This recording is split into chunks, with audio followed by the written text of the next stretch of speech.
Brand new rich kids, used to living the high life. We have 8 bedrooms and about 12 bathrooms. Walking is for peasants. They're about to take a giant leap out of their comfort zone. It looks a bit rough. What's the benefits? They'll stay with typical British families living on the breadline. Wow, that car's really big. People are rich, they're stuck up. Just snobby. Snobby. I think I find it quite hard to live here. Sleeping on a sofa for the rest of your life isn't ideal. You don't know what a struggle is. They'll learn what life is like What does this button do? for those struggling to get by, This is like a food bank. I didn't even know what a food bank was. and the sacrifices they make. He gets everything he wants, and we just about get everything we need. So when was the last time that you actually treated yourself? Will the cash-strapped families change their views? Doesn't make you a bad person just because you're rich. It doesn't mean you're a good person just because you're not rich. And will the rich kids learn I have no idea what I'm doing. there could be more to life than money? The best experience of my life. When rich kids go skint. I don't get an allowance from my parents. My mom just gives me money whenever I ask her. Nadia is the 24-year-old daughter of a Palestinian self-made millionaire in the oil and gas industry. I'm currently unemployed. I am doing nothing. I'm running out of things to do. So she fills her time looking after her new puppy and having fun. That was a good one, wasn't it? But for Nadia, the fun really starts when she splashes the cash. I spend maybe 1,500 on taxis per month. Walking is for peasants. I can spend 500 just at a pub or a bar. The most I ever spent was just over $1,000. It was a crazy night, and the hangover was about 3 days long. When I have parties, I like to come here and play some beer pong. My mom definitely thinks I'm overdoing it sometimes. Like, this isn't normal, and then I'm like, yeah, it is. Nadia is an only child and was raised in Jordan. Growing up, I had 2 maids in the house. I had 3 maids at one point, actually. I had a driver, and for me, that was normal. She now lives in one of the family's 3 homes, a plush apartment near Knightsbridge, where she has a housekeeper. I don't really come to the kitchen. I don't really live in this part, unless it's for water, because I need water. I love my bottled water. And when the housekeeper isn't around, food is just a phone call away. I get food ordered about 4 times a day. Can she do anything herself? Yeah, I can make eggs. I can make eggs and cereal. So why does Nadia want to try living skint? I think right now I'm at a crossroads where I'm like, what am I gonna do with my life? Will she find meaning staying with a struggling family who have very little spare money? 40-year-old single-parent Natalie lives in a rented 2-bedroom flat in Bournemouth with her 2 sons. Khalil's 16 and he is studying A-levels. And Eli's 11 years old and he's just started secondary school. When Natalie was Nadia's age, she was pregnant and recovering from a difficult past. I ended up getting in the wrong crowd and taking substances, which just took me down a path of destruction. She turned her life around, but 4 years ago, due to a back injury, had to give up full-time work. So I do 16 hours a week, and that is between the youth work, working with teenage pregnancy, and my hairdressing. She relies on benefits to keep afloat, but Natalie knows how to be creative on her low income. I'm really proud of my home. Everything I've got, I've built myself. Like the bookcase, I bought it cheap and then upcycled it. So I'm quite savvy with how I use and spend my money. Nadia could learn a lot and wants to know what her parents think. They live with her in the apartment. Her mum helps to look after her dad, who has motor neurone disease. You know, you're very kind and very helpful with the disadvantaged people, but I wanted to see the real life. I think this experience is will do you a lot of good. You remember one thing, I started from zero. He started from zero. From zero. We'll go for it and You want me to go for it and give them hope. give them hope? Of course. Me and my dad, ever since I was younger, we always had a bond. I want to do this because I think it'll not only shape me as a person, but I think it'll also help me achieve my end goal, which is to do something good. For her 2 days away, Nadia's put in a lot of effort by asking her housekeeper to pack. Yeah, maybe a couple more sweaters, if that's okay. Thank you. I'm actually quite excited to get to meet whoever's coming. It's going to be an experience. You can learn things from each other. I'm very worried about drinking the tap water. I have like a phobia from tap water, so... Do you think they have beer there? All right, Han, have a good time. Love you. Enjoy the game. Bye. I feel that I'm gonna feel guilty for just being born into a more privileged family with more opportunities. I hope we get along, you know? That's it. They have cherry tomatoes. That's cool. They're rose hips, so that's gardening added to the list of things she doesn't do.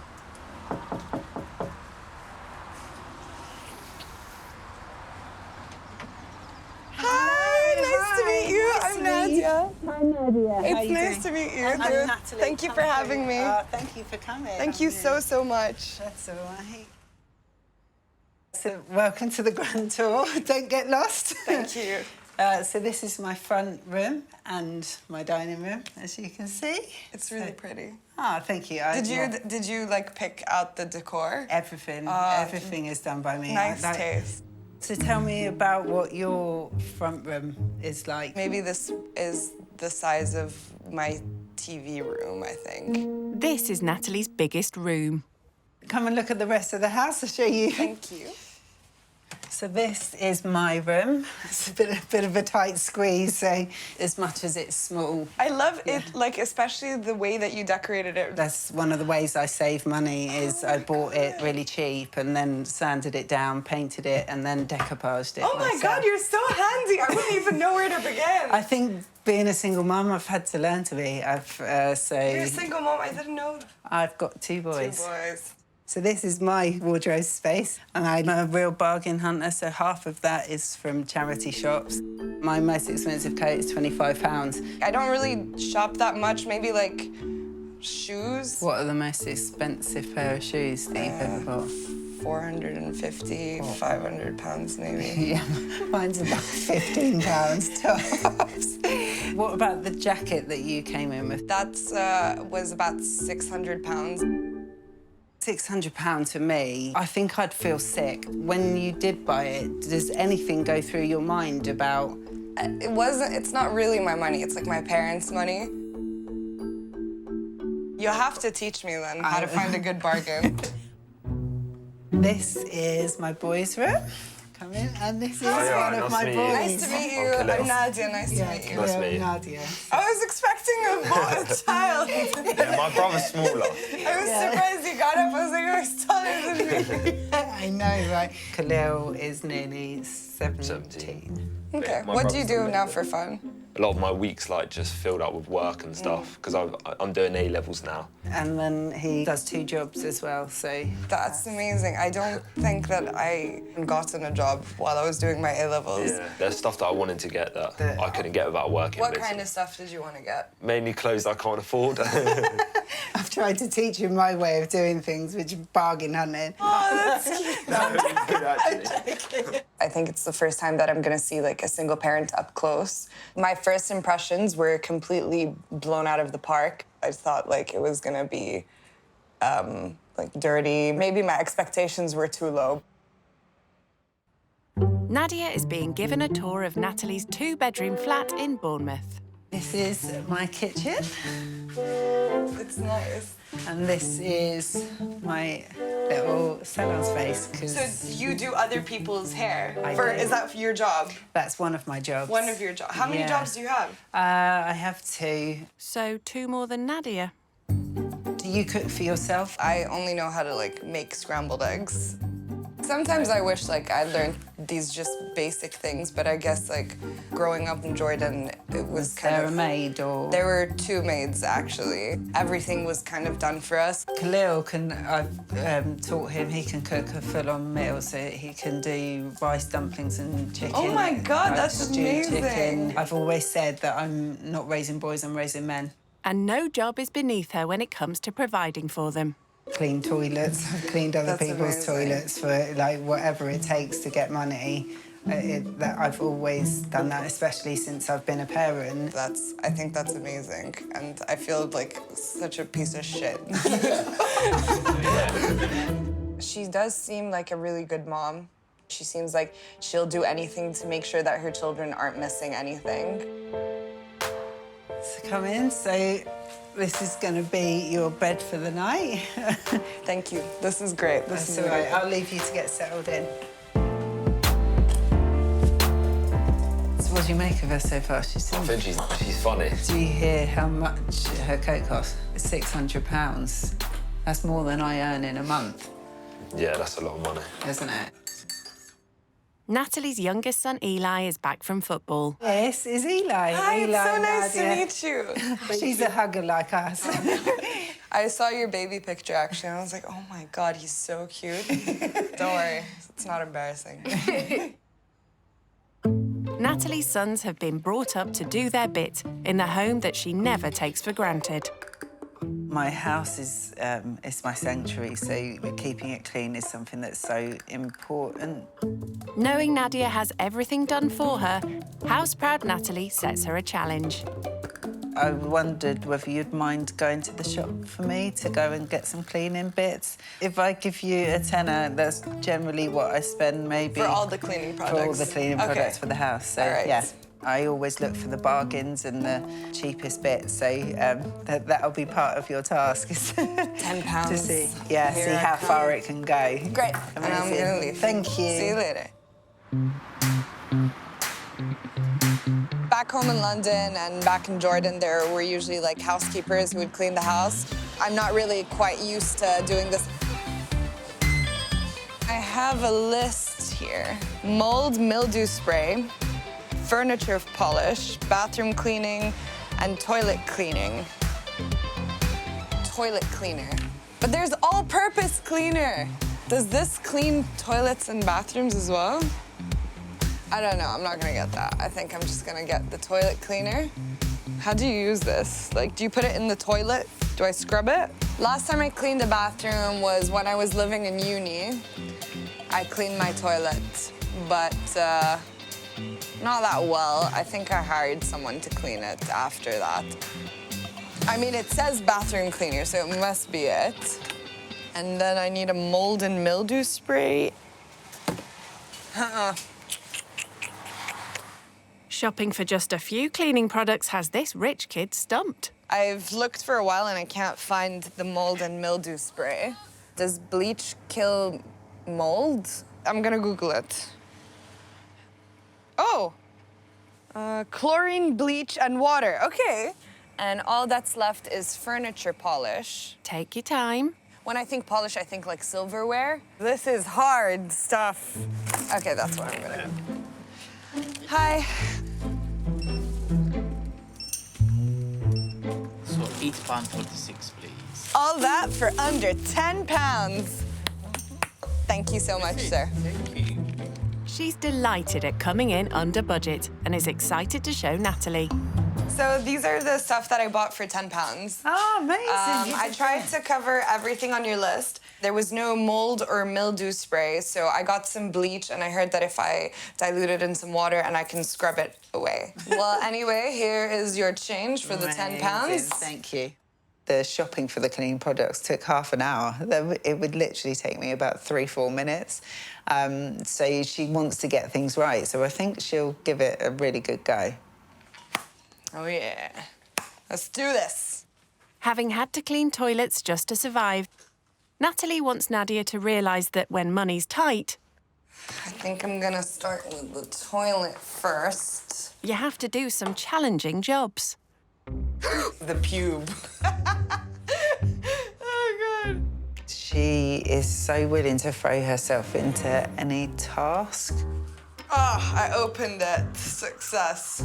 And really get stuck in. I'm on the toilet. I'm cleaning the toilet. I almost feel a little bit guilty that I've thrown her in right at the deep end, like scrubbing toilets. I never really handle things with like this many warning signs. I mean, look, it has to go all the way around the bottle to tell you, like, don't eat it. Like, is this salad dressing? Like, like, honestly. Nadia spots some mould on the wall. I see what she means. Oh, okay. Oh, it is going. There was never really mold where I lived, so I didn't really discover mold until I went to university. That's when someone left, like, chicken out for an entire week, and then I thought it was salmon, but it was just the color of the mold. I was actually thinking about eating it. Ooh!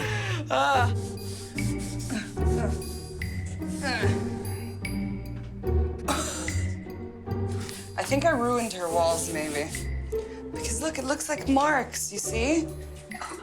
Oh my God, I might have ruined her walls. What do I do? Obviously, the bleach doesn't go with the paint. Oh my God, no, I'm just making it worse. That's her paint. Her paint's coming off. Oops. Maybe one of those warning signs was not to use it on painted walls. Oh my God, what am I gonna do? Natalie? Okay.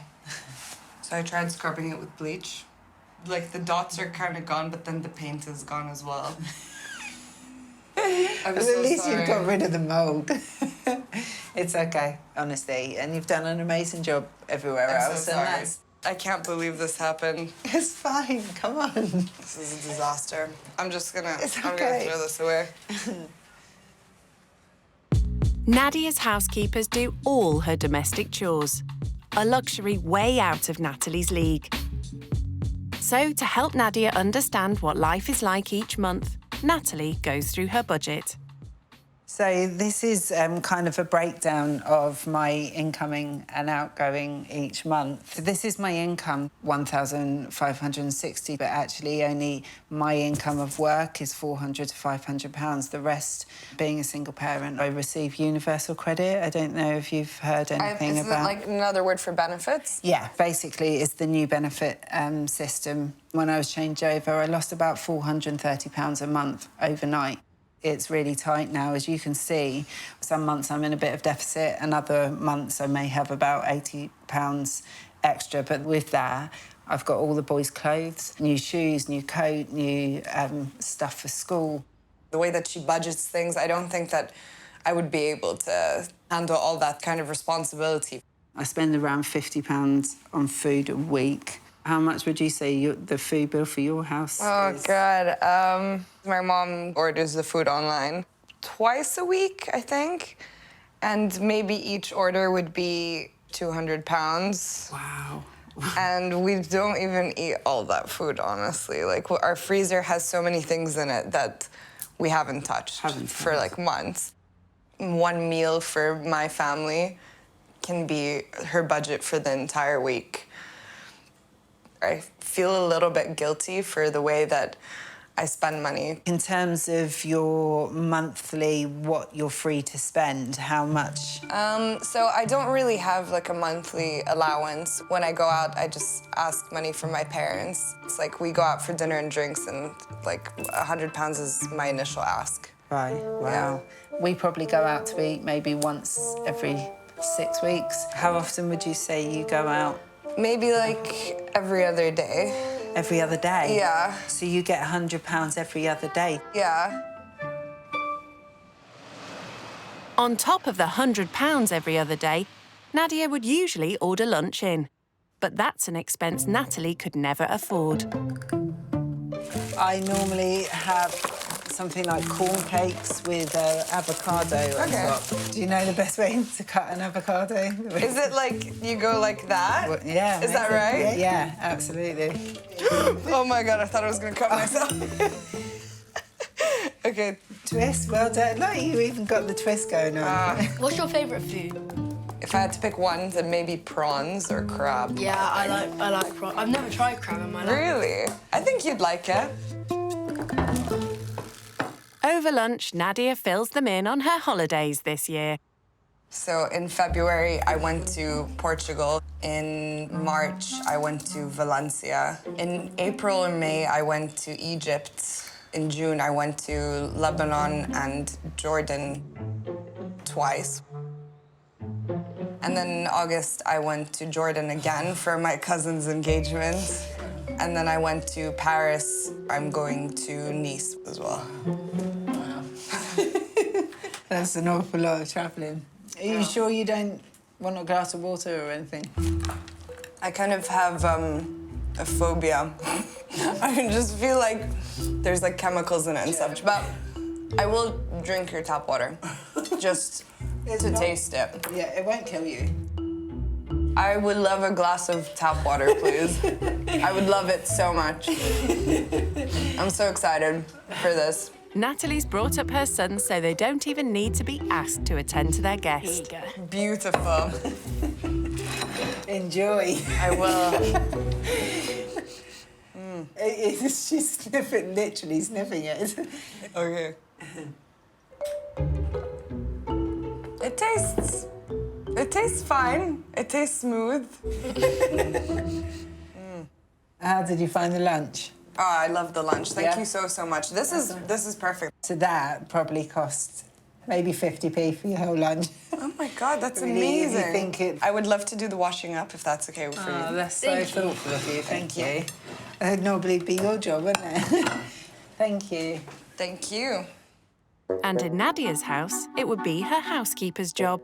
I'm trying to wash the dishes here, but there's this little tub thing that I have no idea why it's in the sink, because usually I just wash each individual dish with the running water. That's probably because you're not the one paying the water bills. Do I pour this in there? Do I pour it? I don't know. I'm gonna pour it in there. Because obviously she's had maids and she's never really had to do chores around the house, and you have. Do you think it's a good thing that you have, or...? Yeah, because like it's life skills, isn't it? If you're living by yourself, you're gonna need to, how to hoover, clean, do chores. So now I'm thinking to myself, okay, this is to save water. And look at me saving water. It's late Saturday afternoon, and Natalie is spending a chunk of her monthly disposable income on something she treasures: time with her kids. Hiya, can I have 100 balls, please, and... £10, yeah. Natalie hopes Nadia will see how you can have fun without spending a fortune. Are you good at this? Yeah, it's really fun. Well, you have to teach me some pointers because I have no idea what I'm about to do. Good job Khalil does. But bend your knees, bend your knees. Oh, God, I have no idea what I'm doing. You can say that again. Guys, wait, I got this, okay? Good, you got it. We believe in you. Yay! Success! Now she's got the knack, she's keen to pass those skills along. Yeah, that's good. Knees, maybe a bit forward. You want to look at the ball. You want to keep the ball. You want to make the ball your ball. Nice! Oh!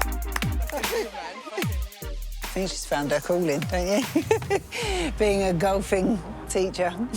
Yeah, or something to do with working with kids as well, yeah. How much would, like, a night out cost you usually? 200 pounds. That's insane. That's, like, almost a month's wages for me. Really? Yeah, from, like, working. God. I didn't know that we could do something so great like this for only £10. That blows my mind.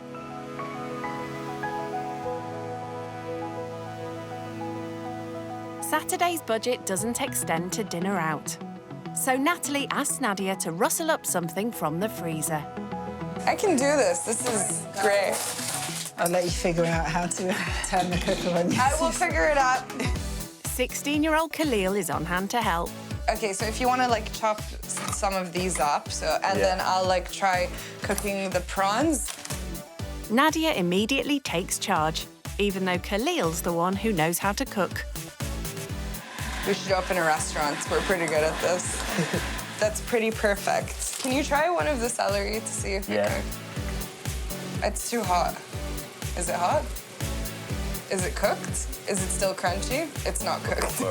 It probably won't cook by the time we're done. Wait, was this your... This is my glass, yeah. Okay, shall I refill? I'll refill it for dinner. Yeah, thank you so much. That's so nice. It's so sweet. Do you want anything else from the cupboard? Oh, no, it's okay, thank you. So polite, so lovely. Although Nadia's eaten lots of seafood, she's never prepared it before. I'm not entirely sure what I'm doing, but... We can see that. Also the brown stuff. She's scraping away the flesh. No one eats the brown stuff, right? Speak for yourself. When money's tight, you waste nothing. It's pretty good. It's not bad. Quite an achievement, considering Nadia has only made scrambled eggs and cereal before. Guys, if we poison you or you have diarrhea tomorrow... Jeez, there's a lot of food on the plate. Oh, my gosh. Wow. Gordon Ramsay. Thank you. Dig in, guys. Thank you. Actually, it's not that bad. I like it. Nice. Yeah, same. This is good. This is good. I think we did a good job. Knowing that you can cook that, you take it back home and cook it for your parents. I think I definitely will. I really enjoyed this, and I think I will. I think they'll enjoy me cooking for them. For them. Well done.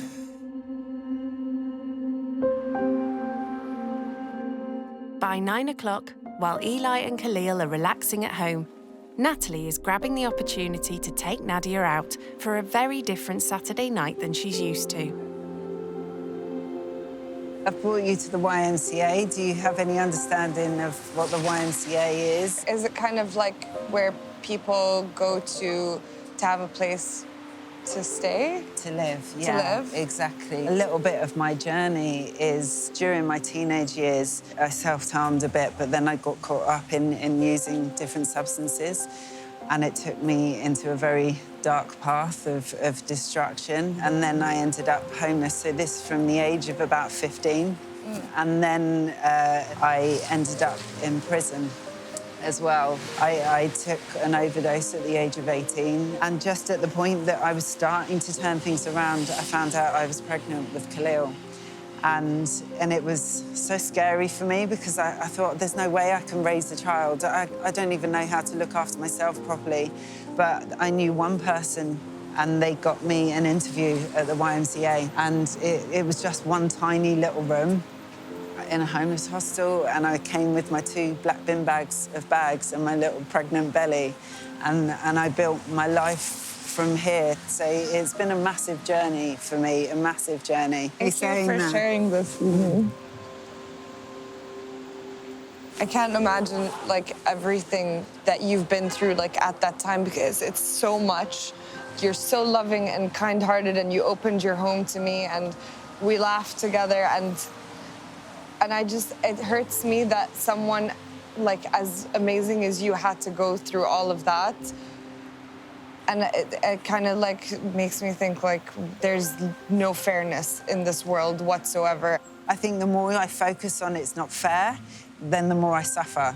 And that's why, you know, I'm massive about wanting to help other people and extending compassion to others, because it doesn't matter the cards you dealt, it's how you play your hands, right? That's one of my favourite sayings. Yeah. So it's been a massive journey, but I wouldn't be who I am today without it. You really do inspire me, and, like, I'm not gonna cry.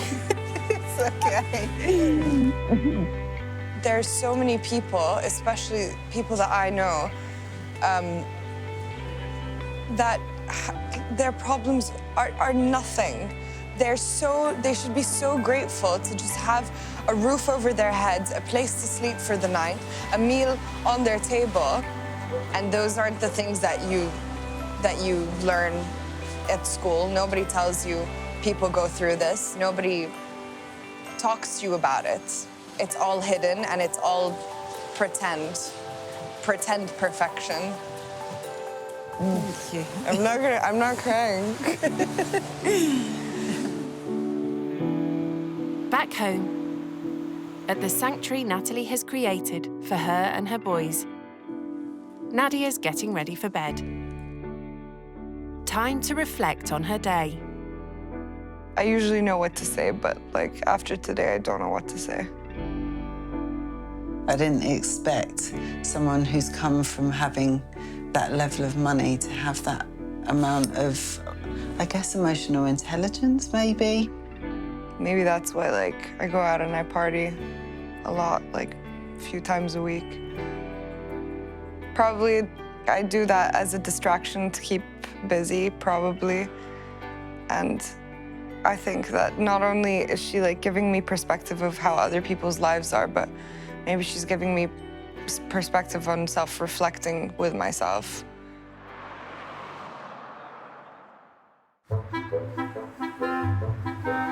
The family are up bright and early, but there's no sign of their guest.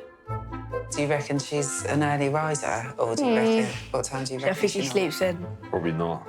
Honestly, I slept better than I did in a hotel room. It's so comfy and cozy. I mean, look at me. I look comfortable and cozy, okay? She said, mentioned that she had a puppy. Oh, yeah. Yeah, so then she'd probably, I bet it's like having a new baby for her. She probably has to get up really early. I used to wake up in the afternoon between, like, after 2 p.m. And now that I have my puppy, I wake up at 7 a.m.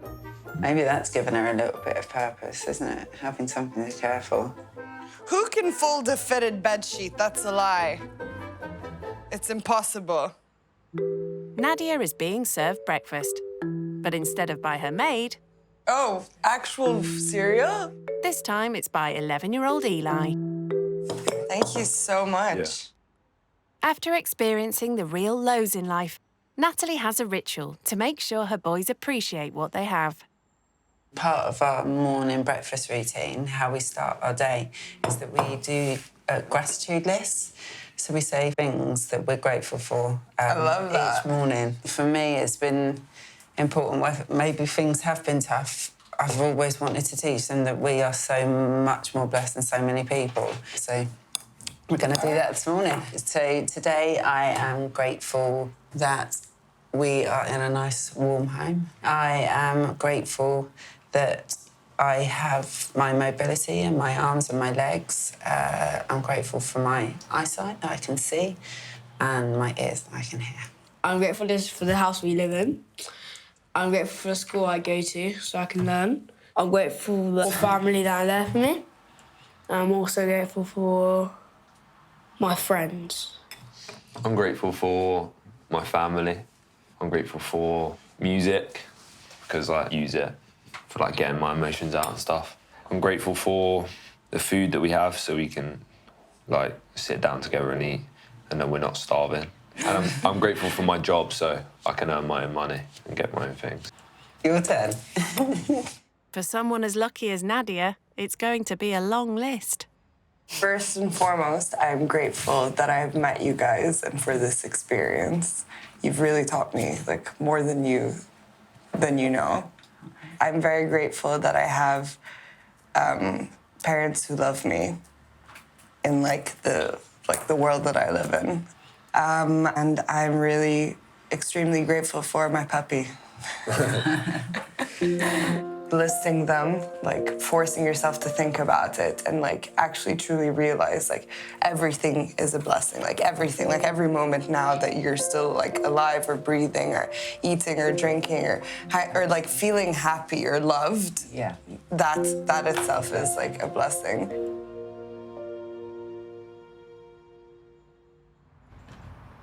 Making a gratitude list prompts Nadia to make an important call. Hello, Hi, Mom. how are you? I'm good. How are you? I hope you're having a wonderful time. Natalie is such an amazing, amazing woman. She's really, like, helped me open up, and she inspired me to, like, be more emotional. Like, yesterday I started crying a little bit. I'm so grateful to have come here, Mom. So I'm really glad that you supported me Thanks, Mom. I love you so much. We will always support you, darling. Thank you. And I'm glad you went through this experience and you learned something from it. I'm glad you met these nice people and for you to understand how life is, you know? Who's there? I'll show you. Hi, Dad. I miss you so much. How are you? Yeah, I'm having a really nice time. All right. Okay, love you. Bye. Nadia takes the opportunity to open up to Natalie about the one thing in her life that money can't fix. 2 years ago, my dad, he got diagnosed with motor neuron disease. So it's sorry just, to hear that. It's okay. Like the first year and a half was so tough on all of us. Of course. And I really think that that had to make me like a bit stronger on the inside. Absolutely. Just like having my dad cry on my shoulder for the first time, and like, wow. I just felt like all the weight like came onto me, and I didn't have like any brothers or sisters to like talk to. When you encounter experiences, it makes you want to connect with other people on a deeper level. But like for so long, I've just been pretending to be that person that doesn't care about anything, because that's how you protect yourself in my society. Yeah. Like you don't care, and it's just like, oh yeah, I can do that, I do that, whatever. And like no one really gives a shit about anyone, you know? She struggles to find anyone to connect with on any deep level. That must be really hard, because although I've had my own struggles in my life, what I've always had is deep connections with people, and that's something that's got me through a lot. Natalie's starting up her own business as a mindset coach. She wants to help people who are struggling make positive plans for their future. After you. Sounds like something that could benefit Nadia. I'm hoping that it might inspire her to pursue something and find her passion, find out what excites her, and, yeah, give her a new lease of wanting to find some purpose and focus. Hi, how you doing? I'm good, you okay? Yeah.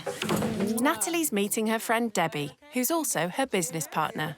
I hope you don't mind me saying, but Nadia's kind of okay, because I don't know much about it. Yeah. You can say whatever you want to say. Nadia's a bit lost with her life at the moment. So what are you doing? Nothing. Nothing at all? No, so okay. she's finished So what's like... She's done a master's, though. Amazing. What was your master's in? International management marketing. Okay, so you can help her? Perfect. There you go. There's your job. What more do you want? What do you want to do with your life? Yeah. Help us. I felt more emotion the past couple of days than I have in a really long time. Really? Because, you know, like, in my world, you have to pretend like everything's perfect all the time, and you're laughing, and you go for drinks, and you're kind of living in this fake, perfect la-la land where no one talks about problems or emotional struggles, and the only thing they talk about is the economy, or, like, what's the latest trend, what kind of restaurant you want to go eat at next, like, what, like, all it's these... crazy, isn't it? I can't wait to see like the change that you're gonna do in the future, and I want to like be a part of it as well. If you'll have me, like I would love to. Our PR manager, right there, very marketing. I'd be happy to help you guys with anything. That's very lovely. That's lovely of you.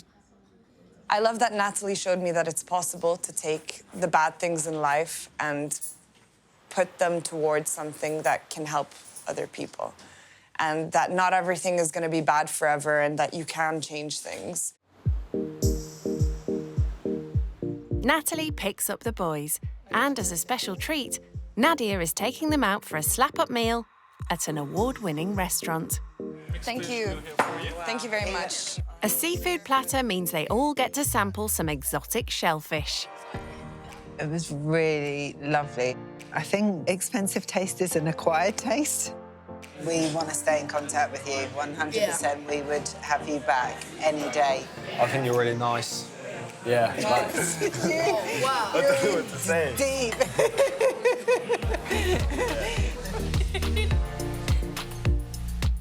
It's really strange that she's only been in my space for 2 days, but we've bonded so much. For Nadia, the feeling is mutual, as her 2 days have already come to an end.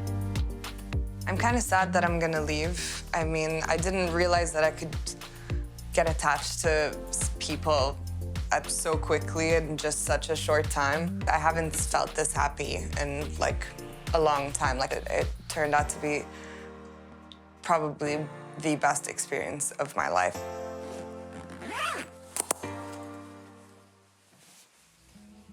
Hey guys! Nadia has a final gift for each of them. Knowing how much Eli loves football and Khalil likes clothes, she's giving them shopping vouchers worth £100 each to spend in a sports shop. To Khalil and Eli, thank you for both opening your home up to me.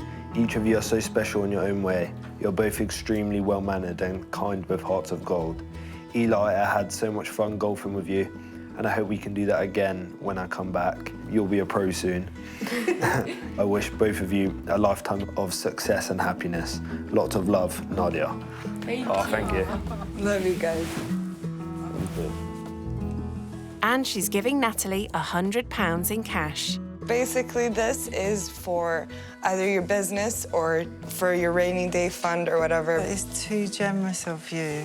You have inspired me in such an enormous way, emotionally and mentally. You've helped me grow. I've grown to love you and your family like it was my own in such a short amount of time. You are a blessing in my life. I believe in you so much, Nadia. Oh my God, you are just the cutest. We all hope to stay in touch. Yeah, me too. The wealth gap hasn't affected this friendship. Take care. Bye. How generous is it? That's probably more than you've ever been able to spend in the shop in one go, right? 100%. It was like an outer body experience. It was surreal. She's just so easy and lovely to be around, isn't she? She's funny. Yeah, she's funny, she's warm-hearted, she's generous, she's... yeah. I didn't think that I would get what I did out of it. I'm not going to look at life the same way I did before this.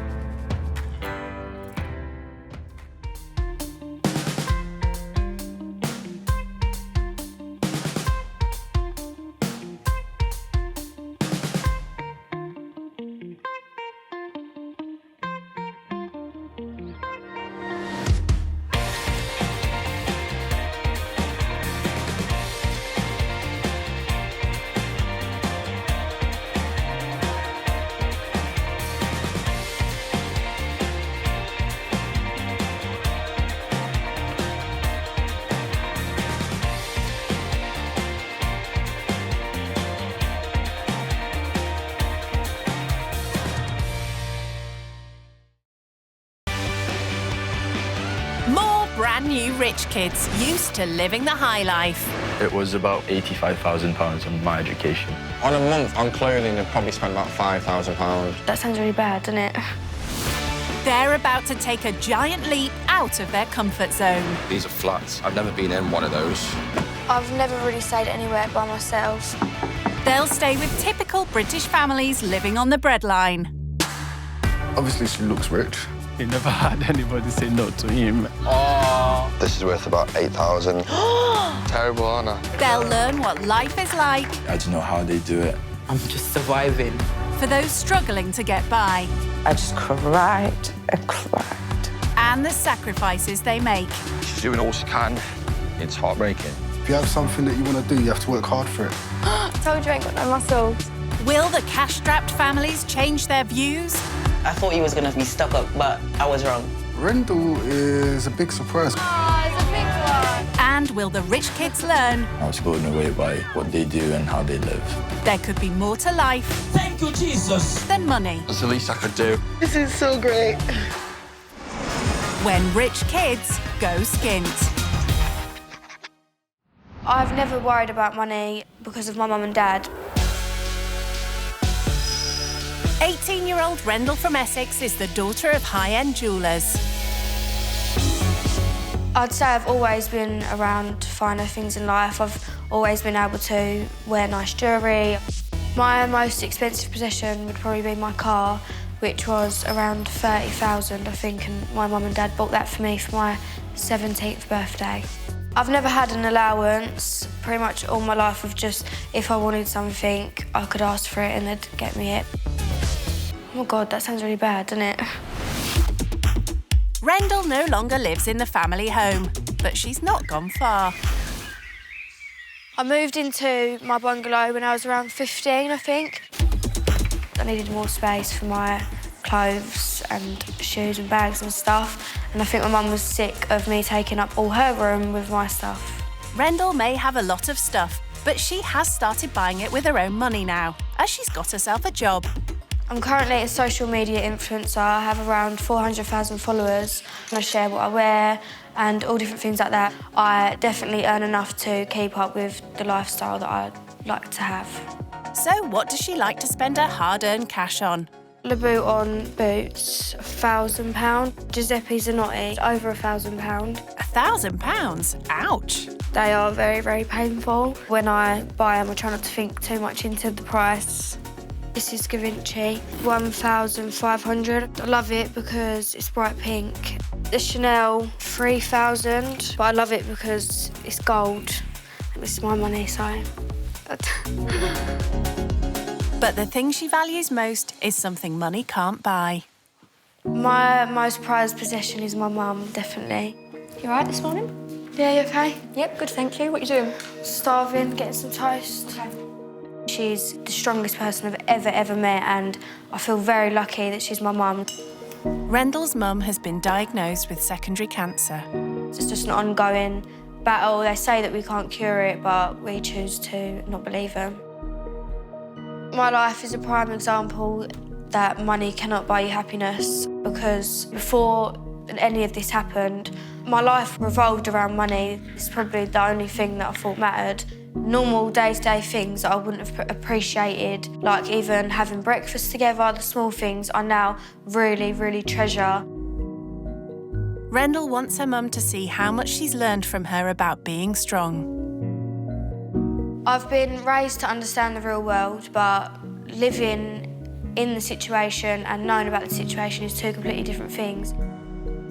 Well, she'll be learning just how tough it can be when she goes to Leicester to stay with the Edens. 33-year-old Tony, Diana, 28, Izzy, who's 13, and 4-year-old Tiago. Money is mad tight. It is. We have to budget for absolutely everything. Everything. Baby. Diana and Tony met sexy on an internet dating site. Schnookums. 7 years ago. We just clicked. Yeah. We're kind of like the same, but obviously you're a boy and I'm a girl. Glad they got that sorted. And now they're engaged. Irish and Portuguese is a wicked mix. Portuguese-born Diana recently graduated in business management, but is struggling to find a job. So there's not an array of jobs out there for me. Sometimes I am overqualified for the job, but then I need experience to apply for the jobs that I want to, that I am qualified to work at, and it's very hard work. Tony used to be a delivery driver with his own car when the family lived in London, but 2 years ago they moved to Leicester for a cheaper, easier life. When the relative they were staying with was evicted, they were suddenly made homeless. The bailiffs knocked on the door, you know, and we were told that they're changing the locks. And I was like, what's going to happen to my stuff? And they said, we have the day to clear it out and find alternative accommodation. I was in serious shock. When I went to my sister's house, I just cried and cried. They had to sell the car, which meant Tony lost his livelihood as a delivery driver. I've got a couple of interviews. I went as far as Birmingham, which is about an hour on the coach to get a job, and they still turned me down. The only way they could afford a deposit for the house they're now in was by using Diana's student loan. But Tony and Diana still rely on handouts to get by. Everything in my room has been given to me by my family members. The piano and the makeup desk and chairs were all given to us by Tony's mum. Without my family, I don't know where I'd be. Even Diana's clothes are hand-me-downs. Nothing goes to waste.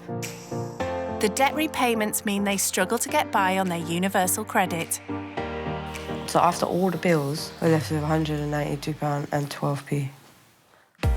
That's £44 a week for any emergencies. But despite their dire financial situation, Tony's not giving in. With a passion for cars, he's recently started a college course in motor mechanics. The big dream is to have my own chain of garages. That's the one thing I want. If you want something, you've got to work hard for it. You've got to see your goal and grab it with both hands tight. Nope. So what are they hoping to teach the rich kid? I think a rich kid could learn how to maybe appreciate what they have more, or maybe like acknowledge that anything could happen in life. Rendell couldn't appreciate her mum more. She was homeschooled from the age of 13. So how does her mum think she'll cope away from the small family circle she's used to? I think it'll be a real experience, going and living with someone else. Yeah, I think... Their life, how they live, and maybe they'll learn something from it too. So yeah, that's what I'm hoping. We can both learn different things from each other, and they can see that money doesn't make people happy or solve life, does it? It doesn't solve life problems, does it? No. Do you know, one of the things I think you may struggle with is being away from home. Yeah, I never really leave because home. You never leave home. But then this will be a good learning curve for you to realise that you can go away and come back and everything is the same. Yeah. It'll be so lovely if they've got young children for you, won't it? Yeah, I'd love that. Because then I think you'll connect straight away. Yeah. Maybe make it easier for you. Yeah, I'm really excited. Yeah, I think it's going to be great, Rendell. Yeah. My mum's fighting spirit is not like anything I've seen before, and it's not just because I'm a daughter. Everyone says it about her. Do you know what? One thing I want to say is I'm so proud of you. So proud of you. Thank you. And I know that this will be massive for you, and you won't come back a different person because you're amazing anyway, but you'll learn something. Yeah, definitely. Love you. Love you. You gonna get jam on your shirt? I don't care. Sorry. The thing for me that I would like Rendell to learn out of this is that not everything is handed on a plate, not everything comes easy. Although I think she does appreciate that and understands it because we've always taught her that, I think to see it firsthand will be amazing.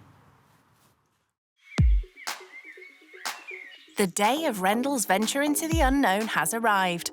She packs all she'll need into her £3,000 designer hold-all and handbag. And going there to understand we all have struggles in different ways. I think we can both learn a lot from each other. As she starts on the 120-mile journey to Leicester, she's well aware that this is a huge step. I've never really stayed anywhere by myself. I like being with my mum and dad, just like knowing that I'm close to them, so even being this many hours away is going to be really hard. In Leicester, Tony's thinking about the rich kid who'll soon be arriving. I think they might find it quite hard because thinking of like rich kids and all that, they wake up whenever they want, innit? You know, because they haven't really got a routine. Unlike the Edens, who have the morning run every day. I hope that they have children because I love children, I love babies.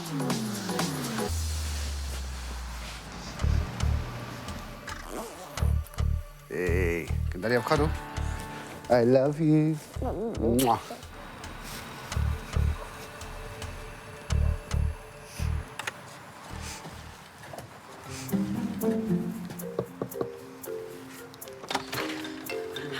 Hello. Nice to meet you. I'm Diana. Nice to meet you. I'm Rendell. Right. Nice to meet you. Nice to meet you. Hello. You going to school? There's only time for a quick greeting with Diana and 4-year-old Tiago. Want a coffee or anything? I'm good, thank you. You sure? I'm fine, thank you. I'm going for my roll-up now. Is Tony feeling anxious then? Obviously, she looks rich, you know, but I wasn't expecting maybe the shirt. For me and my missus, that kind of shirt is like if you're going out somewhere special. It looks very fancy. When Diana returns from the school run, she feels her life is worlds apart from Rendell's. I don't think I would ever meet her. Not unless if I'm going to maybe to a nice bar, then I'll meet her, but I don't think I would. No. Hiya. So I thought we'll give you a tour of the house. Yeah, show me around. So you've seen the front room. Yeah, it's nice and warm. How big is your front room? a bit bigger than this. It's like an open space, so it looks bigger. It looks bigger. That's nice. Yeah. So you'll be staying here in the front room. Yeah. Yeah, on the sofa. Comfy. Quite different to Rendell's bungalow, where she's used to plenty of space just for her clothes and shoes. This is the kitchen. Lovely, I like the tiles. Yeah, I like the tiles. Do you spend a lot of time in the kitchen? Yeah. Hell of a lot of time. We've got like loads of people that come over because the house is never empty. Yeah. And tonight is no exception. Diana's sister and her family are coming for roast dinner. Are you a good cook? I think so. I think she is. Cook? Yeah? Banging cook. She does a lot of the Portuguese food, isn't it? Oh, lovely. Do you like cooking, Renda? I could make like spaghetti bolognese or like a pasta. There you go, yeah. She's got to make dinner. Teach her how to do my secret roast dinner. Yeah, that's all right. Okay. I'm not gonna lie, I'm quite nervous about the roast dinner thing that they've mentioned. I don't want to poison anyone, so I'm definitely gonna need help.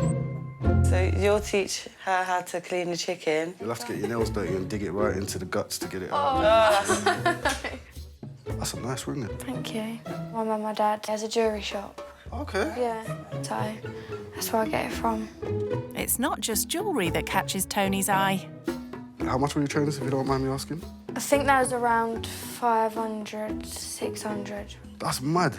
I could buy a car with that money. Yeah, but not the kind that Rendell would drive. This is my son's room. Oh, yeah. Little man's room. Oh, that's a good idea. That was actually a bargain because we went to the charity shop up the road and we got it for £20. It's good because it's like two things in one. Yeah. It's a really good idea. Next up, 13-year-old Izzy's room. It's lovely. I love them butterflies. We've got the piano because she loves to play piano. The keyboard was a gift from Tony's mum, as Izzy is passionate about music. Does she just practice herself? She just does it, yeah. She taught herself from YouTube. That's unreal. She It's just really good, finds it and then just teaches herself, really. She knows how to play Beethoven as well, isn't it? Wow, she'll have to show me. She does a lot. She will be really excited to show you. So how big is your room in your house? When I lived in my mum and dad's house, my room was maybe a little bit bigger than this, not too much bigger. And now we have like a games room sort of thing in the garden, and we converted it. Now I've got like... You got your own little house? Yeah, my little bit in the garden to get away. That's cool. Definitely coming in. Diana and Tony have virtually no space to store their clothes, let alone escape for some peace. So this is our bedroom. Technically her room. I don't get no say in it. Claiming it. No, yes, mate. I like your bed. Thank you. Nanny got us the bed. Yeah. We didn't have one, did we? We didn't have a bed at all. And then we moved to my auntie's house, and it was really bad because she had bailiffs coming in. And so, like, we're in the house and they're shouting, like, we're going to change the locks now. So I had to take, so I had to take all my stuff, my bed, everything, put it outside in the rain, in the front garden, and find someone with a van, storage, everything in that one day. So you had no chance? No chance, nothing, nothing. Because it wasn't our house, we would just stay in there. That really was an eye-opener. It's so unfair, and that's why I think that it's so nice that you see how proud and how happy they are to have what they've got now.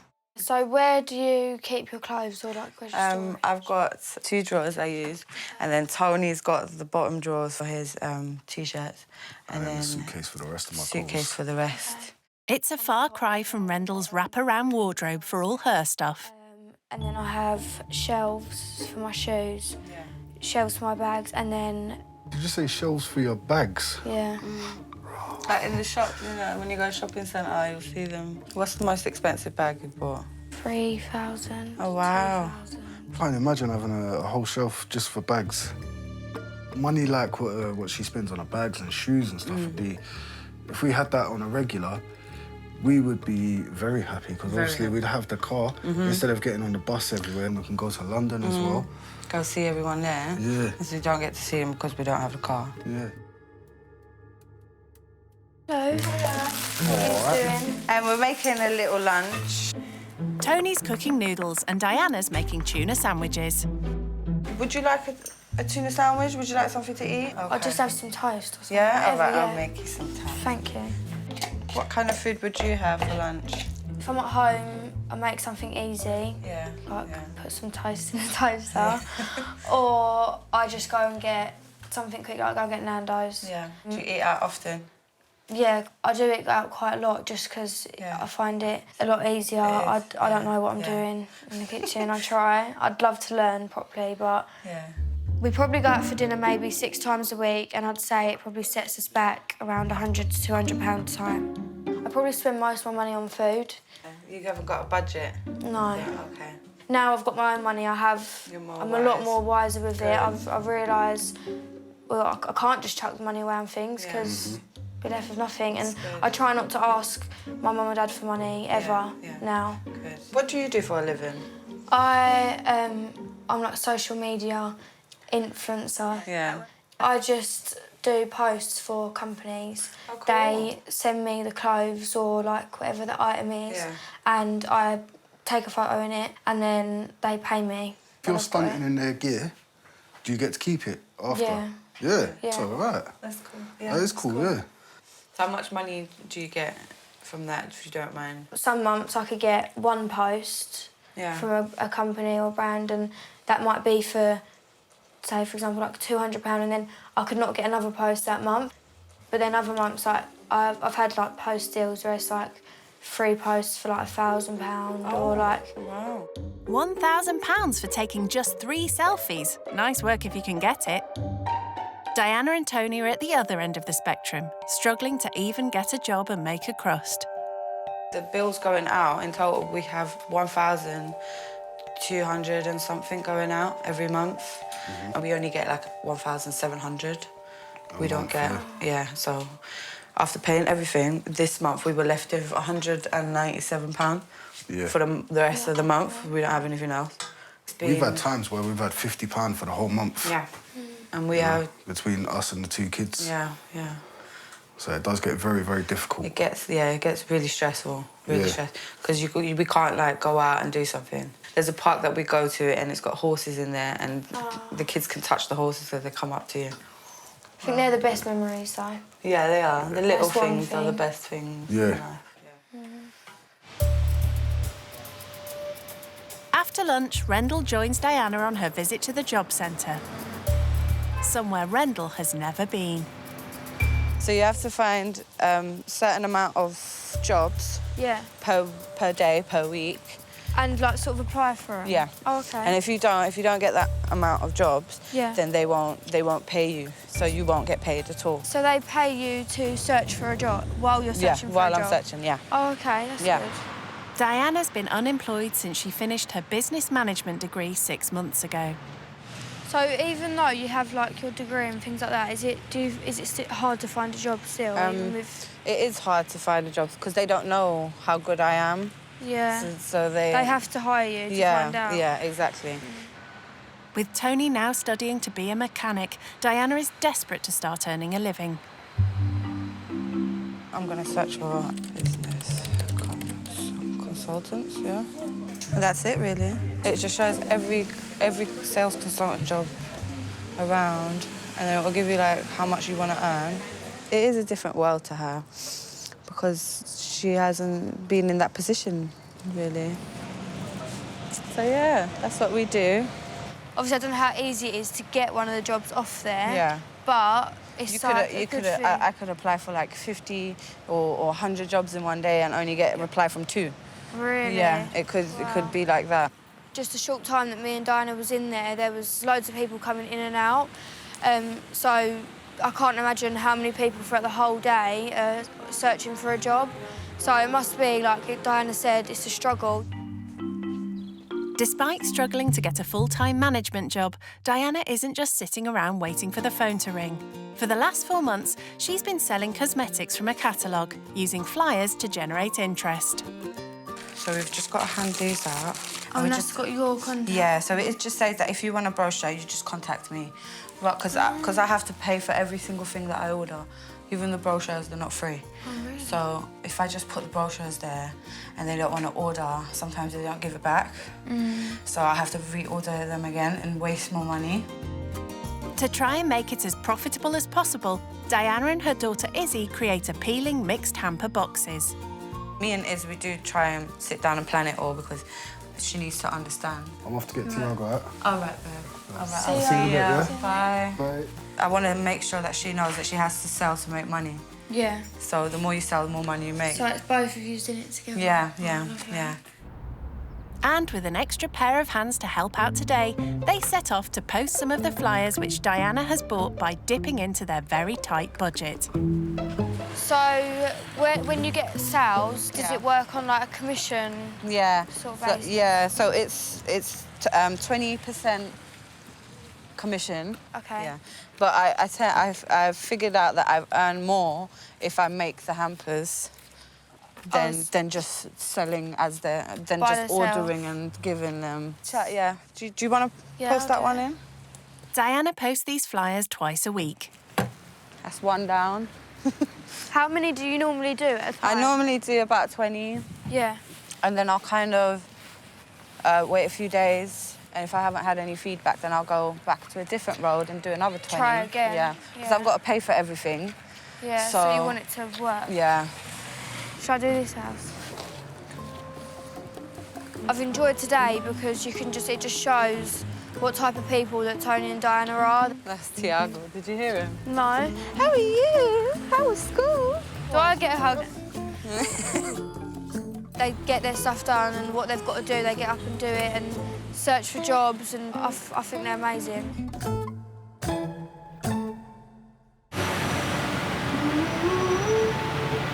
Despite their lack of money, the Edens do a dinner every week for when Diana's sister and her family come round.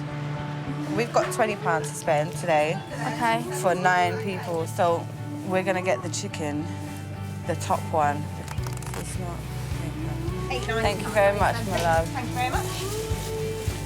With just £11 left, Bye. Diana challenges Rendell to buy all the vegetables for the dinner tonight.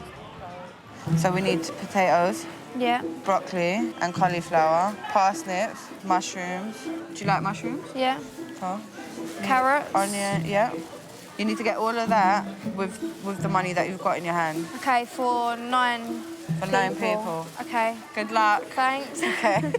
And as Rendell isn't used to food shopping on a budget, let alone buying it for 9 people, she struggles from the start. This is hard. This is the worst part. Excuse me. Okay. Do you have any broccoli? No, right behind you, young lady. Very nice broccoli there. Thank you. Okay, I found the broccoli. Eating out most nights Are they all the same price? No. How much is this one? Wait a kilo. has left Rendell completely unused to everyday shopping. Thank you. Yeah, one ticked off. £8.50 left. That probably wouldn't even cover a starter at a restaurant where Rendell eats. Parsnips. And having only ever seen cooked parsnips, Are they parsnips? They're sweet potatoes. Sweet potatoes. Yeah, I need parsnips. she's no idea what the raw vegetable looks like. Are these parsnips? That sounds stupid. Okay. But she does show some business now. Can you only get the bowl or can you get half a bowl? Yeah, half. Okay, can I have half a bowl of mushrooms, please? Thank you. Will Diana be impressed with her haul? Okay, I think I got everything. Perfect. Ooh. So I've done well. How much change do you have left? Oh, you did brilliantly. Very good. Thanks. Very good.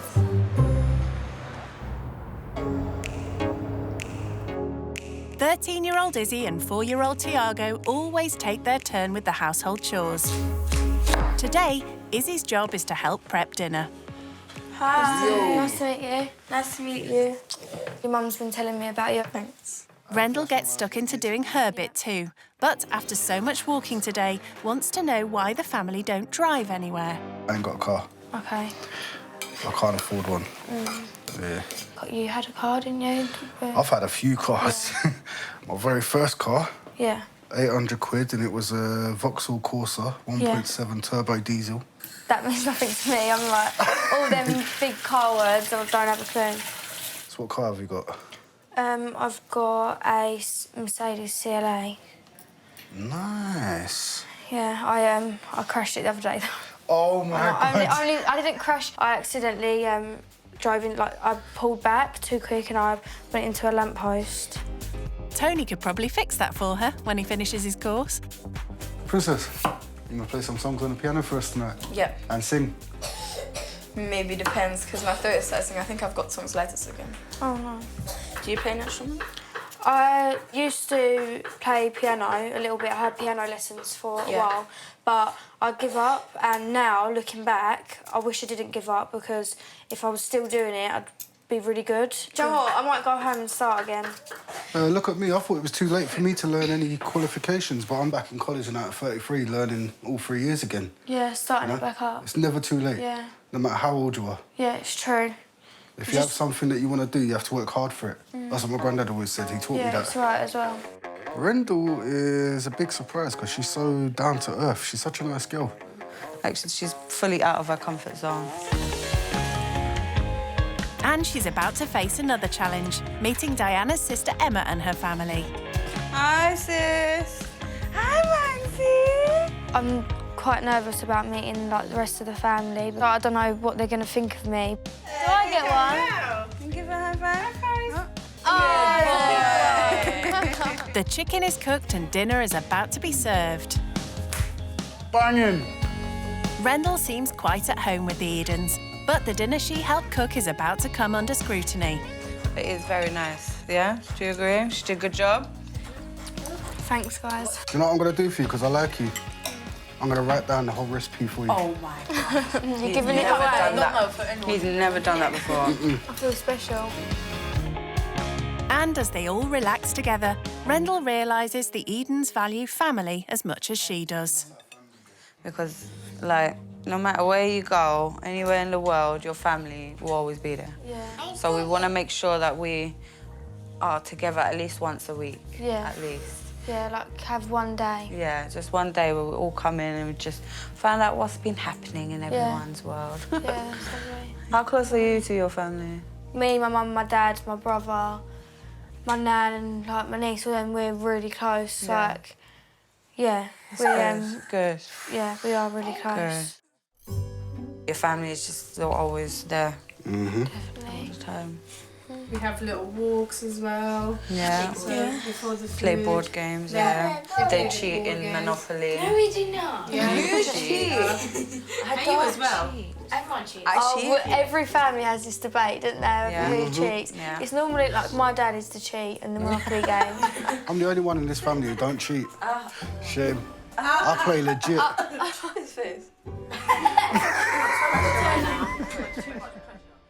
No time to see if Tony's telling the truth tonight.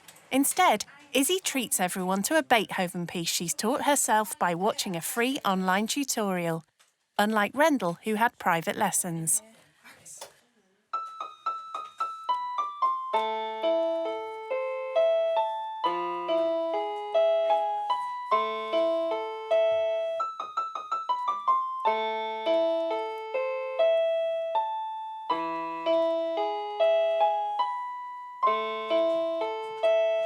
That's what I know. At 9:15, Go get a hug. the extended family head home. Bye. And the Edens get ready for bed. What do you think of? Do you know what? I'm actually gonna miss her. Are you? Yeah. When you first saw it, did you think she was going to be stuck up? Honestly, yeah. I had a weird feeling. A little bit in it, yeah. I thought so too. But then, I don't know why. But then she spoke and then it sounded like us. Yeah, it's... Isn't it? That's why I felt a lot more confident. I'm like, okay, she sounds like us. That's why. That's the name. Rendell's final challenge is sleeping away from home. Whenever I stay anywhere, I'll bring my mum's blanket, so it feels like I'm still with her, I'm at home. I just put that next to my head when I sleep. It's just a smell. I suppose it's just a comfort thing.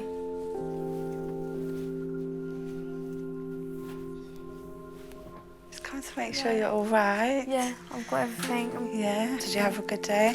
Yeah, I've really enjoyed it. Yeah. Obviously, I didn't know, like, you don't know how people are gonna think of you. Yeah. Even in school, when people presume that because you like have this certain life, or they think you have this certain life. That you're a certain way. That you're a certain way and that you have everything easy. And 5 years ago now, my mum got breast cancer, but she had a mastectomy and they told her she was cured. About 6 to 9 months down the line, it come back to her bones. The doctors say that it's not curable. We choose not to believe. We always think there'll be a way, because there has to be a way, but yeah, that's like really changed me as a person as well. Like before that happened, I've always been raised to be grateful, but that was just a whole nother thing. And we're closer as a family now. Like we appreciate the little time. Like I always say, like today's little moments are tomorrow's precious memories. A lot of people don't have that love. Yeah. Today has been everything I hoped it to be. I've learned things and hopefully they've learned things about me. And she said that her mum's got cancer, that she had breast cancer before, but then it came back. Got more aggressive. Yeah, and that's why, like, life that happened, just giving a different view to life, basically. But it's hard. Nice, man. It is hard. It's mad hard. And she's very young as well. Yeah. I feel it for her, man.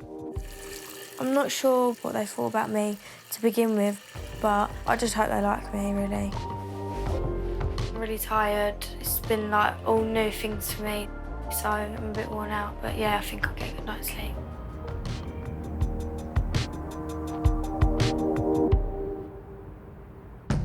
It's gone 7:30, Rendell's second day in Leicester.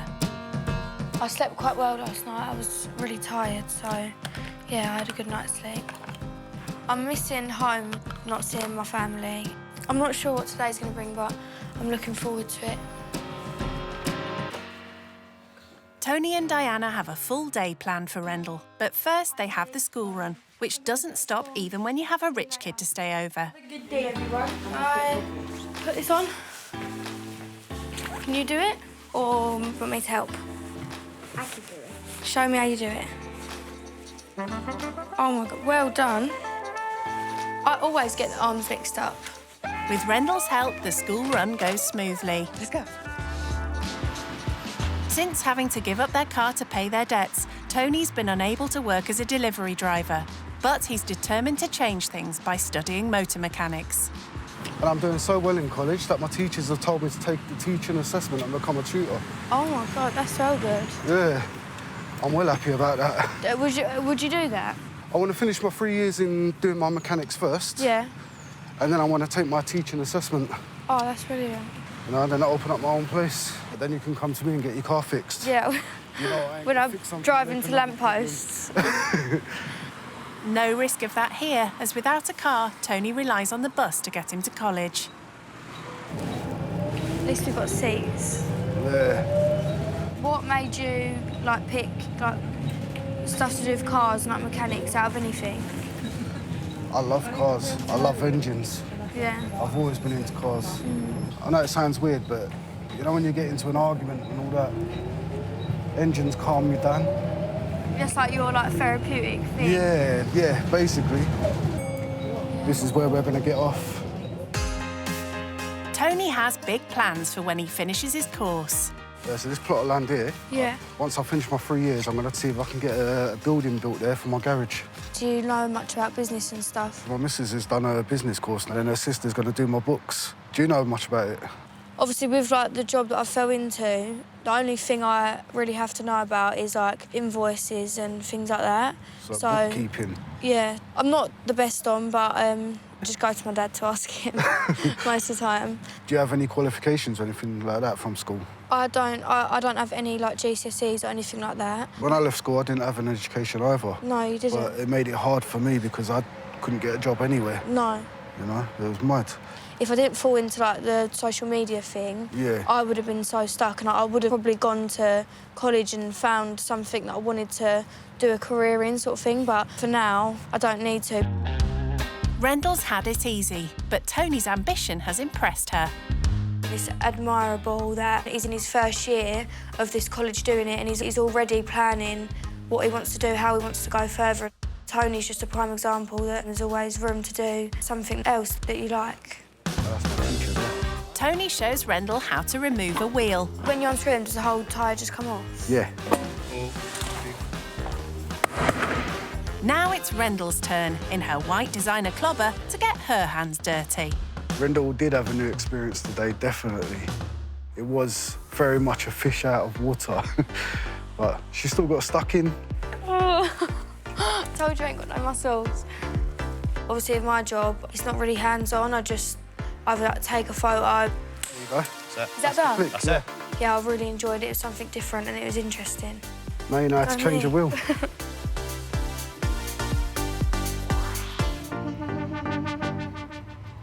When they get back, Izzy and Tiago are home from school and Rendell has a special gift. Oh, my God. I got this because I know you like singing, and I got it because you like doing things together. Another way to spend your time together. It's a karaoke machine, fun for all the family, except Tony. My God. Yep, that's what he... We got something for you. Oh, no. We got your card. Thank you. Got your card. Can I open it now? Of course you can.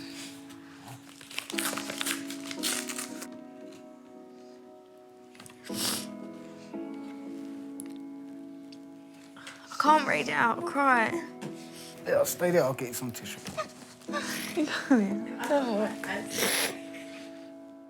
Izzy also steps in to help. Thank you for coming and spending time with us. We have loved every second of it, and you are truly amazing. Please don't forget us. We will not forget you. P.S. Sending your mum strength and love, and then all of our phone numbers. Thank you. You're welcome. It's really nice, thank you. You're welcome. Wow. Thank you. Looks like you need the whole roll. At least I didn't open it. It was like, you are a bitch. Don't come back.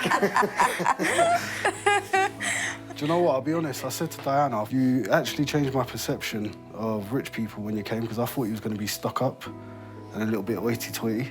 Yeah. But you're actually really nice. Thank you. 4-year-old Tiago just wants to open the box and have a go at the gift that will be coming out at every party the Edens have. Going to God that Jesus is born. So good. Awesome. High five.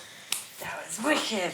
Even with a sore throat, Izzy can't resist. Amazing grace. Yes. How sweet the sound. So sweet. That saved a wretch like me. I once was lost, but now I'm found. Was blind, but now I see. That's all. All right. Excellent. It's Tony's turn. Yes. I need to go for a cigarette. I'll wait for everyone to leave the house, and then I'll be getting on it. No, you'll be gone. Sadly, Rendell will miss out on that as her visit has come to an end. I'm sad to be leaving, but I've missed my mum and everyone at home, so the thing that made me most emotional in the card was when they mentioned my mum that like, they send strength and all things like that. That was just, I could feel like the care, and they left their contact details at the bottom. That was special, that hit home, because I wanted to keep in contact with them, and to see them put that in the card before I even mentioned it was, yeah, it was really nice. I'm going home now. Oh, I'm going home. Oh, I'm going to trip over the case. My friends are Don't start crying. See you soon. Yes. Oh, yeah, we'll be soon. Say goodbye to see you Rendell. later. Bye, Tiago. Bye. Bye. Bye. It's sad to see her go. to feel like we've just, like, bonded. It's like a piece of us is gone now. I always sort of knew that I was going to get emotional at the end when I was leaving, but the card just topped it off for me. Their words were so genuine, it really hit me. I think money doesn't make you rich. It's love.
Brand new rich kids, used to living the high life. We have 8 bedrooms and about 12 bathrooms. Walking is for peasants. They're about to take a giant leap out of their comfort zone. It looks a bit rough. What's the benefits? They'll stay with typical British families living on the breadline. That car's really big. People are rich, they're stuck up. Just snobby. Snobby. I think I find it quite hard to live here. Sleeping on a sofa for the rest of your life isn't ideal. You don't know what a struggle is. They'll learn what life is like What does this button do? for those struggling to get by. This is like a food bank. I didn't even know what a food bank was. And the sacrifices they make. He gets everything he wants, and we just about get everything we need. So when was the last time that you actually treated yourself? Oh. Will the cash-strapped families change their views? Doesn't make you a bad person just because you're rich. It doesn't mean you're a good person just because you're not rich. And will the rich kids learn I have no idea what I'm doing. there could be more to life than money? The best experience of my life. When rich kids go skint. I wouldn't say I was ever spoilt. I would more say I never had to go without. 24-year-old Sophie from Cheshire is studying to be a dentist, but doesn't have the usual student worries. I don't pay rent. Obviously, my mum bought my apartment in Liverpool. On top of living rent-free, Sophie also gets an allowance of £750 a month. £750 can be spent pretty quickly. I get 2 coffees a day. That's like £400 a month. I spend a lot of time just being vain and doing my hair and getting my hair done and wearing nice clothes. My pride and joy. £1,600, but it's definitely worth it because it just makes me look 10 times better. I love going out. I'm always up for going out to eat, going out to drink. I'm not really even bothered if the food's shit, as long as it's got nice interior and I can get a good Instagram pic. And looking this good doesn't come cheap. I get lip injections, Botox, and I've had my breast augmentation. The boobs set me back about £8,000. £200 for my lips, £150 for my Botox. Get that done every 3 months. It's actually quite a cost to keep up. Living skint with a struggling family is going to be far removed from Sophie's life of inherited wealth. Her mum is keen for her to do it. I think you'll find it difficult, to be honest. What do you mean? I think you take for granted what you've got. Like what? My morning coffee? Well, not just your morning coffee, but all your designer goods and go to the gym. Well, it might do you good. Make you appreciate things. I do appreciate things. Well, it's easy to say that, but sometimes I don't think you do. Yes, Mother. Right, I'm gonna go and grab my stuff anyway. Okay, then. Okay, right, see you later. Enjoy your cake baking. Yes. I really hope that it does us some good. The type of family that I would least like to be paired up with is a big family with lots of little screaming children.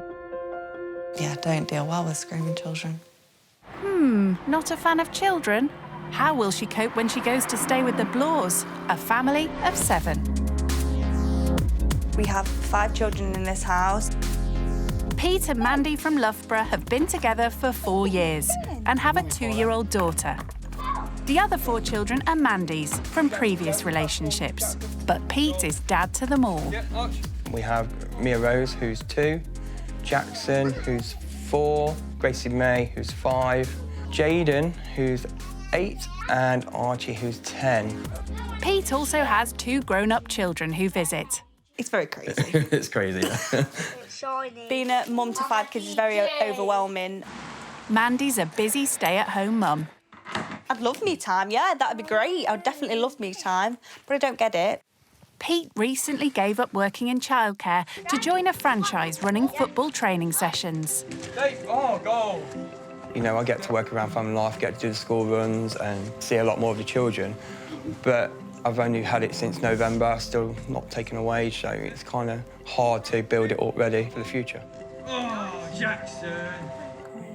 As Pete's not earning from the company yet, the family rely on benefits. We have about 1,500 that comes in every month. 400 of that goes to the rent, 100 or so to the council tax, our utility bills, and then the food on top of that. It tends to leave us with about £40 by the end of the month. The family have had to endure real hardship. We've been to food banks 2 or 3 times. When you've got children and you just have to do whatever's best for them. We've gone times where, you know, we've skipped a meal, so they're not hungry. So what kind of rich kid are they hoping for? The worst case for me would be definitely not liking children, because since we have 5 here, they'll be absolutely terrified. Oh well, too late to change things now. Rich kid Sophie's on her way. I still have no idea what I'm going into. One concern that I do have is that it's not a massive family with loads of kids, because I just don't do well with kids. In Loughborough, the Blores are anxiously awaiting their well-off guest. Oh my God, I can see trampolines. There's trampolines in every garden. Pepper? Hee, not yet, Pepper. I'm ready as I'll ever be. Let's go. What you put in there, look? What you put in there? Oh, look, what's in there? Bit neglected.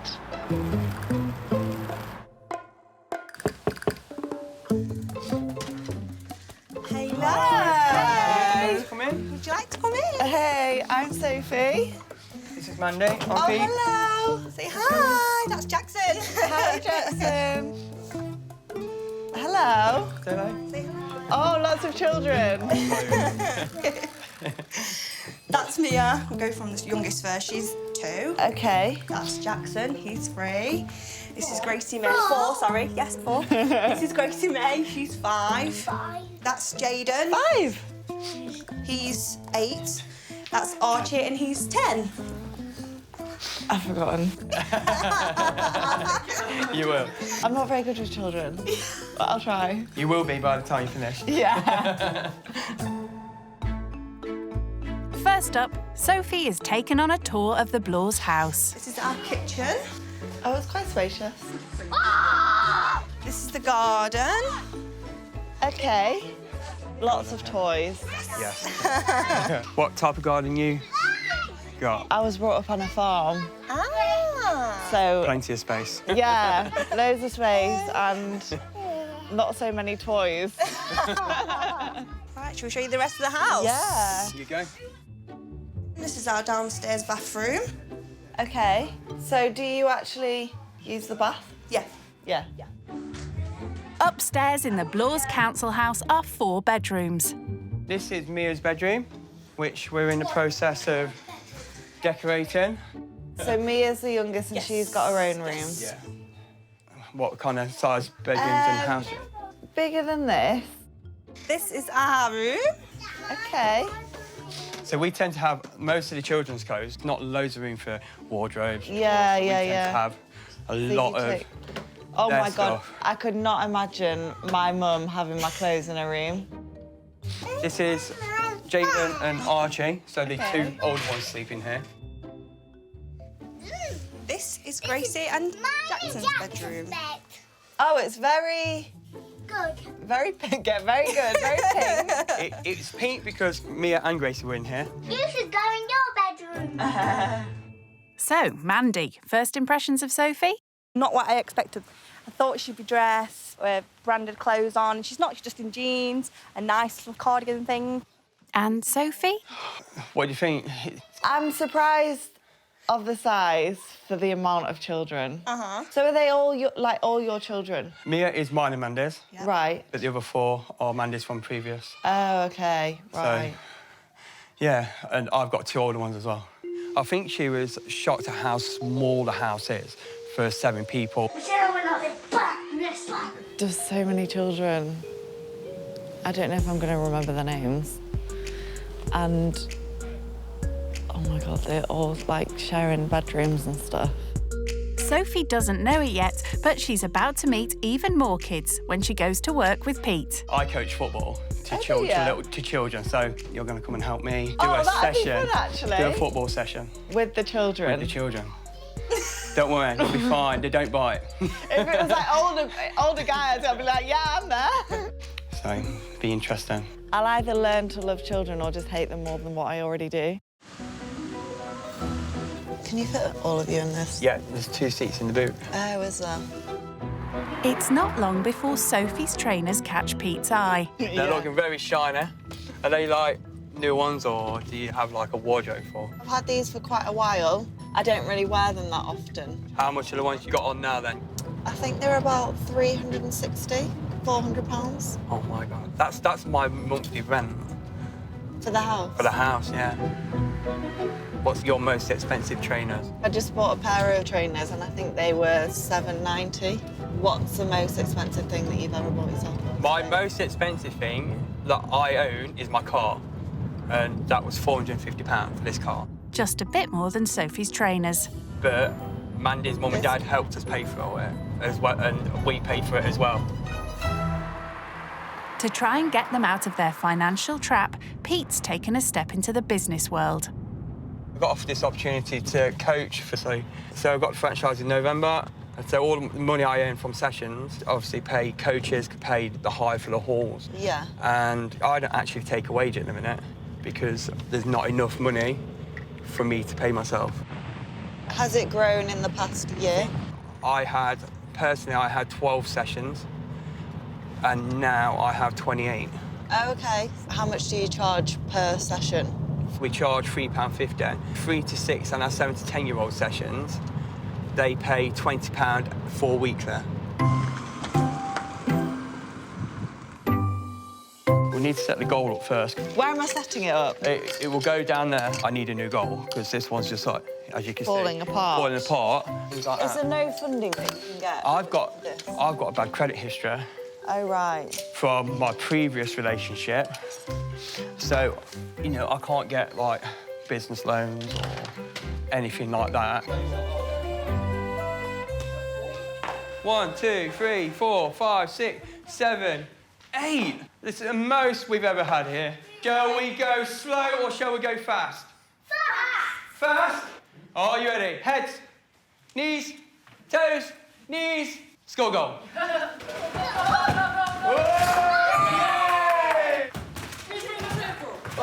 It's good, it's fun. They all look like they're having fun, which is the main thing.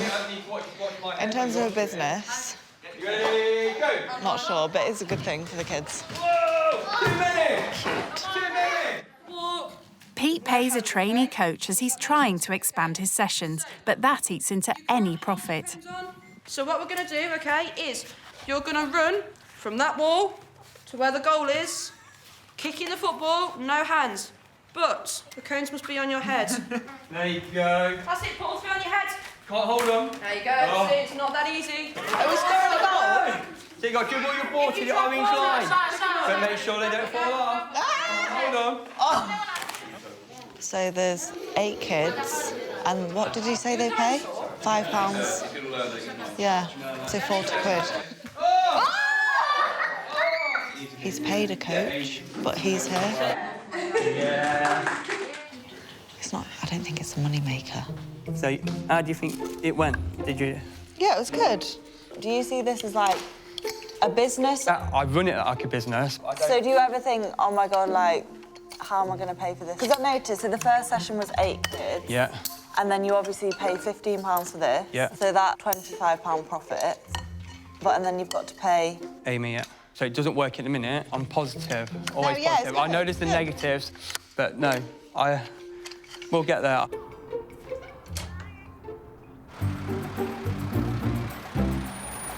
In the car, Pete discovers why Sophie is so business savvy. You know, are you fit and healthy? Do you do any kind of fitness or? Yeah, so I actually have my own business in online coaching. Right. I basically write people's training plans and diet plans. They'll check in with me on a weekly basis. What kind of prices do you charge? So most of them do roll monthly, and they have a diet and a training plan, and I charge them £120 a month. Right. So it's a big difference compared to like what you what charge I for do, your yeah. On like a normal month, what kind of wage could you possibly take from? It massively depends, because obviously in summer everyone's wanting to get in shape, so I was so busy. In the past 8 months, I've earned about 60,000. Wow. You know, £60,000 in about 8 months, and it was like, wow, you know, it's going to take me years to make that kind of money myself. And Sophie earned it writing diet plans. Will she be expecting a strict calorie-controlled offering for lunch? Hello. Hi, Sophie. Would you like to come and help me make some lunch? The only thing we have left is ham. Do you like ham? Yeah, I like ham. That's cool then. What kind of things do you have to eat when you're at home? I follow like a diet plan. So I'll have like between 4 and 5 meals a day. How many meals do you have? We literally have breakfast, dinner and tea, and that is it. Oh my God. Yes. I couldn't, like, that's just mad to me. This is obviously quite a normal lunch. But for me, I'd be like, right, focus on the grams of protein and then like the grams of carbohydrates that are going into a meal. We don't have the money. When we go shopping, we'll look for the cheapest thing. Oh my God. So do you ever feel as though if you're hungry, you can't afford to have something to eat? If it gets to that point, then we feed the children more than ourselves. We'll just go and starve. Oh my God. Do you ever eat out? No, not at all. Do you feel like you're missing out, or? Not really, because we don't really see it in front of us, so I guess not. Yeah. The thing what we do is once a month, me and Pete, when the kids have gone to bed, we'll have like a dinner date kind of thing, and that's a tenner. That's basically what we do. Buy it from Tesco. Oh, you buy it? You don't go out? No. We buy it from Tesco and we eat it in. Oh my God. That's what we do. If I had a date night and I was told that I was having a £10 Tesco meal deal, I'd be like, no. Are we eating in here or in here? No, we can sit in here. We'll sit in here together. Okay. We can have a little girly chat. Mandy was 19 when she had her first child, and for the last 10 years, she's put herself second after caring for her 5 kids. So when was the last time that you actually treated yourself? I can't even tell you, because I don't. Aww. Aww. Don't even get emotional. Oh, don't get emotional. Oh, sorry. No, don't apologise. Don't apologise. Wow. A long time. It's good for me to take it all in. And after lunch, Sophie wants to take in everything about Mandy and Pete's finances. So what is your kind of budget for the month? We get just under £1,500 a month coming from Universal Credit and family allowance for the children. But then once we paid everything out, we're left with about £44 to... £44 to live on. If anything went wrong, we'd have to ask parents. If the kids would ever say, oh, I want a chocolate bar from the shop, do you have to account for all these things, or can you... Sometimes we have, no. And we can't afford We that. can't afford... My sister helped buy us our school uniform this year. Was there never a point when you thought, I can't afford to have another kid? As for me, I would never at the moment consider even having a child, because I know that I can't provide it with a lifestyle that I've had. It was... We wanted a baby together. Even though we don't have a lot of money, we're always happy. We always love each other. Yeah. You know. That's the main and thing. And that is more than anything. So, Sophie, what kind of income do you have? It just depends, like, how many clients I have. I do get my allowance, which is £750. My mum bought me the apartment in Liverpool that I live in for uni, so I don't have to pay rent on that. I think my biggest monthly outgoing is coffee. Like... Is that takeaway coffee? Takeaway coffee. So Starbucks or, like, Costa, I would have at least 2 coffees a day, costing £4 each. So that's £8 a day. 8 3 is like 204, like... You can get, like, 50, up to £300 £300 a month on coffee. This sounds bad, but I don't really budget. So if I was for dinner, I could spend £100. Is that just on you, though, or would that be like... On me. What do you get for that? So I'd go, say, to a restaurant and have the 3-course meal and then a few drinks. Wow. I know it costs like that. Wow, a 3-course meal? I don't think I've ever had one of them. Oh, my God. Wow. No, I don't think I have. What, even, so no, if you... never. To spend £100 on one meal is like, you know, it's 2 weeks worth of shopping. Yeah. And that's to feed 7 of us. Yeah. Sophie has been living in a completely different world. Pete thinks it's time for a wake-up call. You know how you said you spend £100 on a meal? Mm. I just want to show you something that Okay. is down here. All right. Oh, God. This food bank is one of 2,000 across the UK. It distributes donated food to people in crisis. So me and Mandy have been here 2 or 3 times when we've had no money at all, not been able to afford food, and they gave us like groceries for a few days, 2 or 3 days, and 2 or 3 times we've had to do it. It's the hardest thing that I've ever had to do is ask someone for help to feed my family, which I should be doing. So I'm not an emotional person. That's horrible. So, yeah, it's the hardest thing I've ever had to do, but hopefully, fingers crossed, I've never had to do it again. It hits home when you compare it to, say... Yeah, it's like when Mandy said, I've never had a 3-course meal. Yeah. It's like... Like, I didn't even know what a food bank was. Yeah. And that's just ignorance. I just felt like I let my family down. It should never feel like that. Like, it's not your fault. You're trying your best. I know. At the end of the day, like, you're trying to set up a business and stuff. So... It just makes me feel a bit guilty, like spending money when there's people like you that are just genuinely struggling to even eat, like, tinned food. No, thank you. Thank you. That's all right. Wake me up a little bit. That did really hit me hard. I'm not an emotional person, so for me, when he contrasted it to my lifestyle, you know, going out for dinner and spending £100, it was kind of hard to hear that he's had to go through that.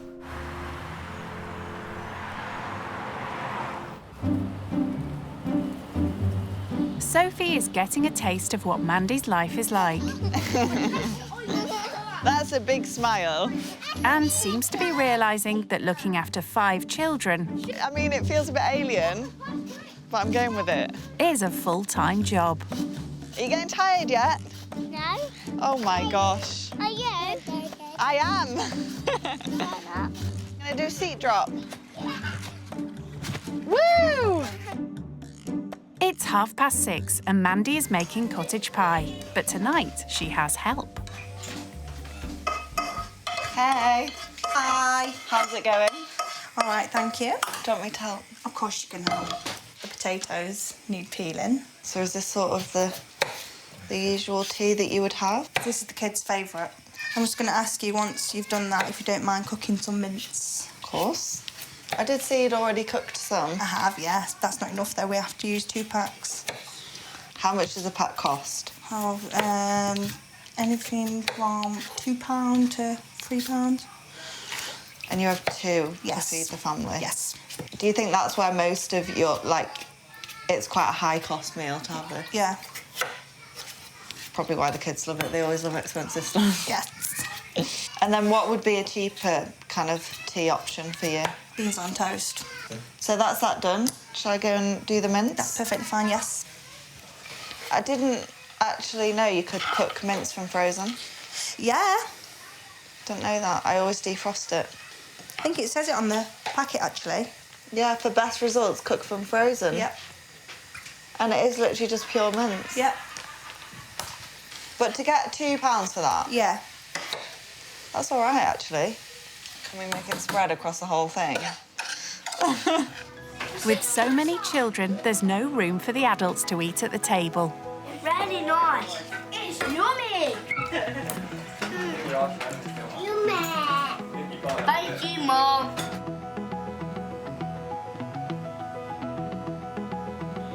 This looks good. It does, doesn't it? Although giving advice on nutrition is her business, Sophie doesn't want to put the family under pressure. So how much do you think this dinner would cost you per person? Yeah, about £1.50 at the most. Right. Do you ever do desserts? Sometimes we'll have ice cream and 65p or something, isn't it? Yeah. No such luxury tonight, though.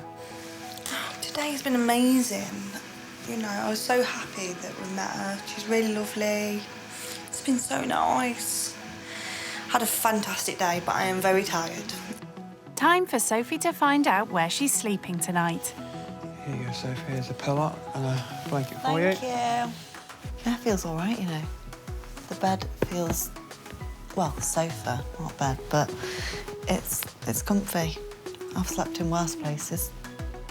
See you in the morning. Yes. See you in the morning. Enjoy your sleep. Hope it's comfy for you. You too.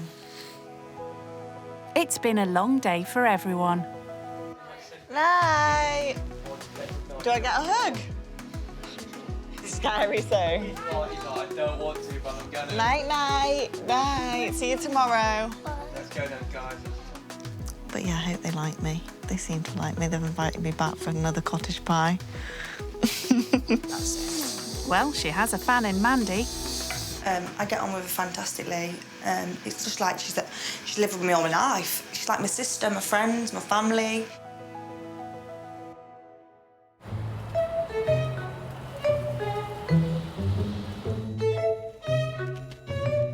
Day 2 started very early for Sophie. So I heard the kids in the morning at, like, I don't even know what time. 5:30, maybe. That is why I don't like kids. The guilty party tried to win round their sleepy guest. Morning. Don't look like you've got no energy. You all sound like a herd of elephants above me. But underneath their cuteness lies an ulterior motive. Please, can you make us some breakfast? Me make you breakfast? I don't think I've got a choice. There's other things I'd rather be doing, like going out for brunch. Everyone's saying Hobbies. Oh, easy. I could do that. Mandy and Pete are taking advantage of their free babysitter. I hope they're going to be OK. I hope Sophie's going to be all right looking after them. I think it's more Sophie we have to worry about than the kids. Are these the bowls? OK. Portion size, what's it like? Despite claiming she'll never remember all their names, Sophie's doing pretty well. Archie, come and tell me how much you have. Right, Jayden, how much do you have? Tell me when. Can you see? Yeah. You guys are going to mug me off here and give me a whole bowl. I was basically That? Yeah. OK. That one's for you. Thank you for being patient, Gracie. The children are intrigued by the live-in home help. What do you usually have for breakfast? Probably eggs, mushrooms, spinach, peppers. I usually have a cooked breakfast. Mix of everything then. A mix of everything. Or sometimes porridge. Do you ever have porridge? I like I love porridge. Well, Can't hear screaming or yeah, shouting, the children so- are quiet, so I should ask her to move in. I know, yeah. I have the kids out every morning. Do I like staying here? Yes, it's actually been really good. I've actually had a lot of fun. I could have slept better, I think. You guys woke me up early. I did, because I was still in bed. Oh, were you? Are you done? You all done? For someone who says they don't like children, Sophie appears to be a natural. It's 9:30 a.m. and Mandy, refreshed from her lie-in, is raring to go. Hey, Sophie. Oh, hey. How was this morning? Yeah, good, actually. So today, me and you are going to do some cleaning. We're going to spend the day being me, so I'm going to show you what I do in this household and also look after 5 children and the kids being here as well. OK. Let's go. Come on. Okay. Mandy and Pete have a long list of chores they'd like to get done today. I'll see, I always use the tablets. Ah. That's filthy. I'll get them off. Thank you, baby. Isn't that drawer? Flash from pound shop. Sophie doesn't complain as she gets stuck into washing pots and pans, cleaning the cooker, vacuuming, and she helps paint Mia's bedroom too. Yeah, that's it. A bit, yeah.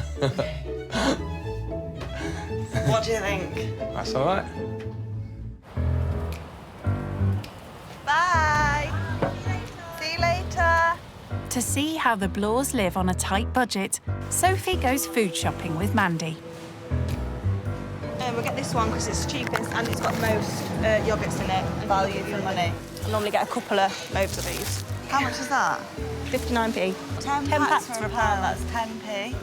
Amazing, innit? Look at these, 50p. Yeah, but look, these are 28p. We'll try it. I'm just showing you. I'm gonna I try can 'em. shop for a bargain. I'm trying. Mandy thinks Sophie is ready to hunt down a deal.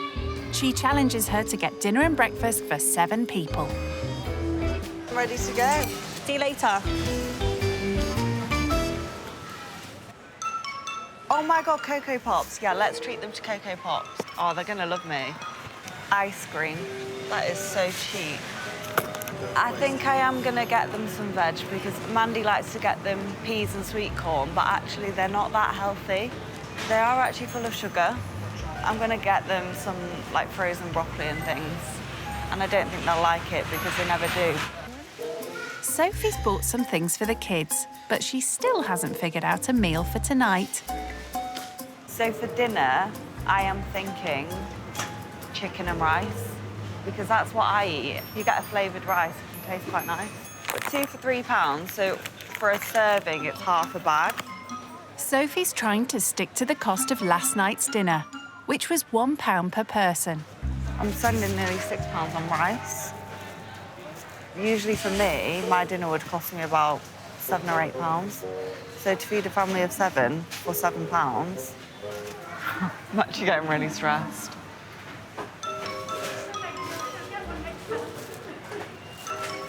Oh, OK, 65p. Wham, bam, thank you, Mum. So much cheaper. Frozen meat doesn't look appealing at all. Oh, that's way cheaper. Half the price. That's dinner done. £4.90 change. Thank you. Enjoy the rest of your day. Oh, there's that thing. Food bank thing that Pete was on about yesterday where you put all your food. I'm going to start doing that. Hello. Hello. How did it go? Yeah, really well. So I got them dinner for tonight and then a few snacks as well. Okay. And a big box of cereal. Oh, yes, that's what I was worried about. Hi, guys. Sophie may not have gone as far as a 3-course meal, We've got shopping. but she splashed out on 2. I got them dessert for tonight. Bless you. Treated them.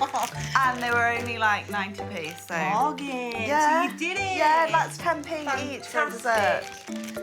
Frozen chicken. Uh-huh. That's for tonight as well. Yeah, that's cool. Frozen veg. That's amazing. Yeah. That you've so thought of the kids, and I like that. Yeah. Okay, good. You did good, so well done. Right. Sophie's had an intense couple of days with the Bloor family. She steals a few minutes to have a catch-up with her mum.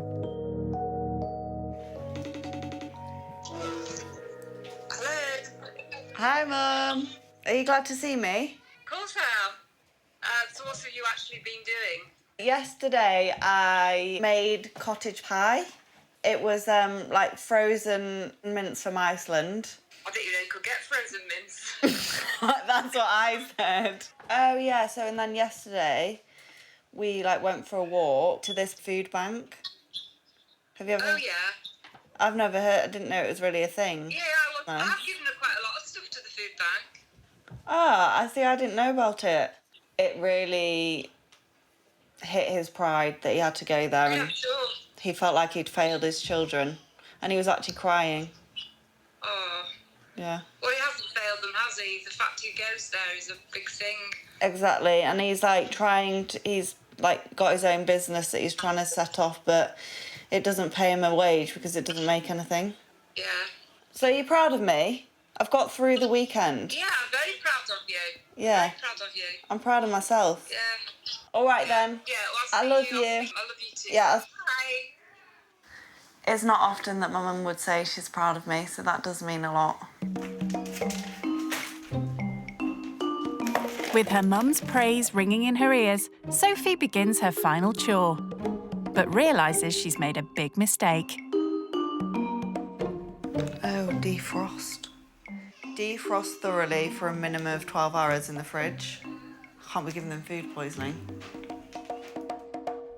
What do you think Sophie's gonna cook today, Archie? Rice, chicken, and veg. And veg. Good. That is a pretty good guess, I think. Or maybe I could just chop some sausages in there. Yes. Not quite the healthy meal she had in mind.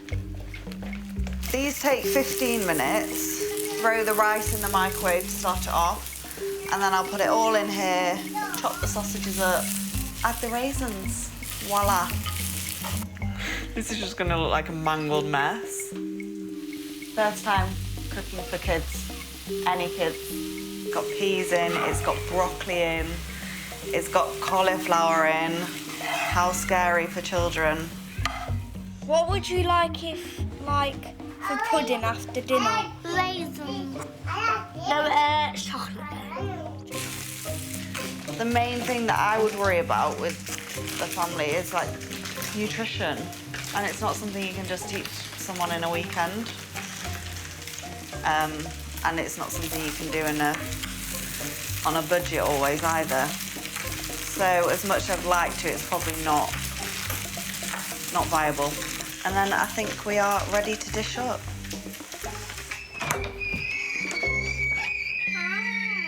Are you all ready for dinner? Yeah. It's on the table. Yeah. I'll bring yours in. I'll bring the adults in. The 5 children tuck into the healthy Sophie special. These black things are raisins. Yeah, they are, aren't they? Let's try it. Yeah. That's definitely a raisin. Let me know what you think. Try these. That's nice. Is it nice? Thank you, Sophie. Thank you, Sophie. Thank you, Sophie. Will it go down just as well with Pete and Mandy? It's so good. You know, with the raisins, because they're warm, I think they taste really nice. And it blends really, really well with it. You wouldn't think to put Wouldn't raisins always in put rice? raisins in, would we? No. But Pete can't quite finish his. I'm full. Yeah, but I am eating it. I will eat it. He doesn't like it. I do like it. I would tell you if it was rubbish. Well, I'm glad you feel comfortable that you can say to me that you don't like my food. I never said that. You said that. Don't put words into my mouth, Sophia. I never said it. If we're able to have banter and, like, take the mickey out of each other and have, a bit of laugh and a joke, I think that just shows how well this experience has gone and, how well we get on with each other. And, yes, there's differences financially, but really, we're just the same. I like your cooking. Do you? Yeah. Thank you, Archie. Are we going to go and see Daddy? It's close to the end of Sophie's stay with the Blores. She takes Mia to see her newly painted bedroom. Daddy in your bed. Look at that wall. Do you like it? That smile says it's That's good. Is it good? She's nodding. It's good. High five. Good work. So as a thank you to you, and obviously you took me to football yesterday and it was really nice and everything, I wanted to give you this gift. It's a £50 voucher for a sporting company. If you wanted to, like, branch out and get other things for your coaching thing, the amount of effort you put into this business. Thank you. It's very much appreciated. Aww. Thank you. You're welcome. Sophie also has a surprise for Mandy. Hey. Hi. You alright? You chilling? Yeah. Having some you time? Yeah. So we're going to have girly time. Oh, okay. So which one do you fancy? Blue's my favourite colour, so I'm going to Do you want to go blue then, and I'll do grey? She wants to show Mandy how a little pampering makes all the difference. Having 5 kids is going to age you, so you need to do everything you can to prevent that. Let me see yours. I think we should take a selfie. Let's do it.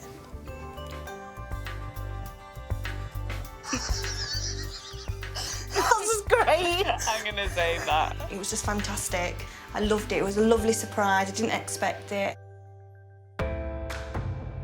After 2 days with the family, it's time for Sophie to say goodbye. And we're going to give her a hug. Let's go. The kids absolutely loved her.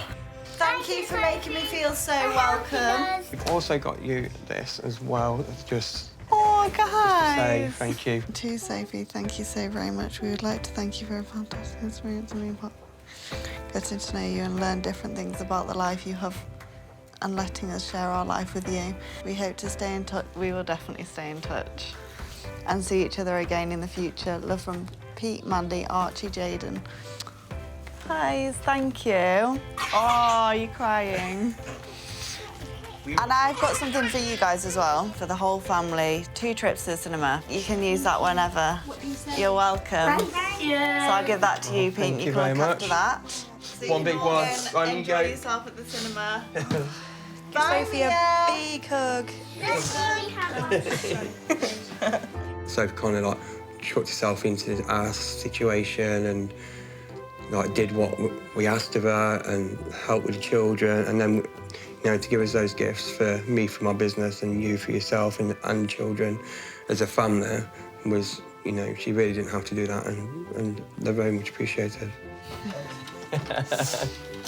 Thank you, Sophie, for everything. Honestly, thank you so much. Thanks again. You have been so amazing. It's been lovely meeting you. No, you guys have been amazing. Sophie wasn't what I imagined.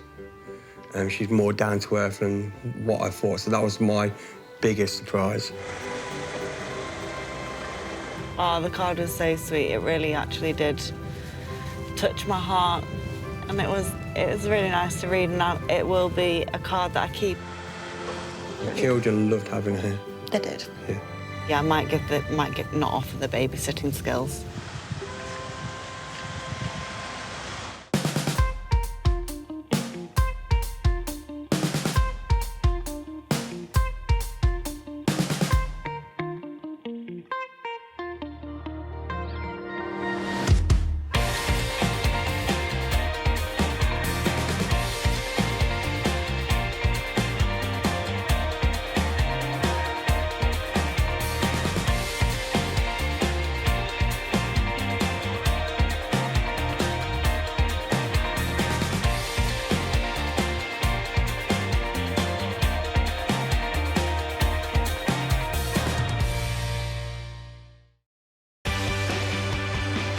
Brand new Rich Kids, used to living the high life. We have 8 bedrooms and about 12 bathrooms. Walking is for peasants. They're about to take a giant leap out of their comfort zone. It looks a bit rough. What's the benefits? They'll stay with typical British families living on the breadline. Wow, that car's really big. People are rich, they're stuck up. Just snobby. Snobby. I think I find it quite hard to live here. Sleeping on a sofa for the rest of your life isn't ideal. You don't know what a struggle is. They'll learn what life is like What does this button do? for those struggling to get by This is like a food bank. I didn't even know what a food bank was. and the sacrifices they make. He gets everything he wants, and we just about get everything we need. So when was the last time that you actually treated yourself? Oh. Will the cash-strapped families change their views? Doesn't make you a bad person just because you're rich. It doesn't mean you're a good person just because you're not rich. And will the rich kids learn I have no idea what I'm doing. there could be more to life than money? The best experience of my life. When Rich Kids Go Skint. The rich kid going skint is Tiana, a 19-year-old law and psychology student from Nottingham. I don't really have any hobbies. Maybe shopping, spending my dad's money. That's what I'm best at. As the daughter of a successful restaurateur and property developer, Tiana's always grown up with the best of everything. I am privileged enough to experience the more lavish side of life. Tiana currently goes to uni in Nottingham after her parents paid to give her the best start in life. I was privately educated at an all-girls school from the age of 4 until 18. I think it cost my dad around £14,000 per year. Blimey, that's over £200,000 just on schooling. And alongside a privileged education, keeping Tiana kitted out in the latest designer gear also costs her parents a pretty penny. My favourite bag would probably be this D&G bag. This bag was probably around £900, so not too expensive. But it's not just bags and shoes that Tiana sets her sights on. The most expensive item I own would probably be my watch. It is a Rolex. It would be probably between the £6,000 to £7,000 price range. And this rich kid's luxurious living doesn't end with her designer wardrobe. Despite her parents' 26 grand state-of-the-art kitchen, Tiana's never had to lift a finger around the house. I don't really cook. I like to leave that to my mum because, one, I don't have really that much time, and 2, I don't have the expertise or the knowledge. They always help me when I need anything. So how does someone who's never had to get their hands dirty feel about living with a family on the breadline? I want them to like me, and I know they will have pre-assumptions of what I will be like as a person, but I aim to completely change their mind and their opinions by the end. One person who believes in everyone mucking in is hard-up single mum Candace from Southend-on-Sea, who lives with 16-year-old son Tyler and 14-year-old daughter Sophia. I tend to struggle mostly with trying to be a good mum to teenagers with very little money. As well as a part-time waitressing job, Candace also works in a kitchen preparing meals. But her meagre income, coupled with recent benefit cuts, means she has to keep a tight check on her outgoings. Out of the money that I've got this week, I've got £15 left over. I say it's left over, but it isn't normally, because I normally have to spend it. Obviously, I've got other things like milk, bread, and little bits and pieces. Crippling debts from loans, rent arrears and phone bills have also added huge pressure to the family's finances. At the moment, I'm still in about £5,000 worth of debt. Somewhere just under that figure. It's hard to still have that hanging over your head.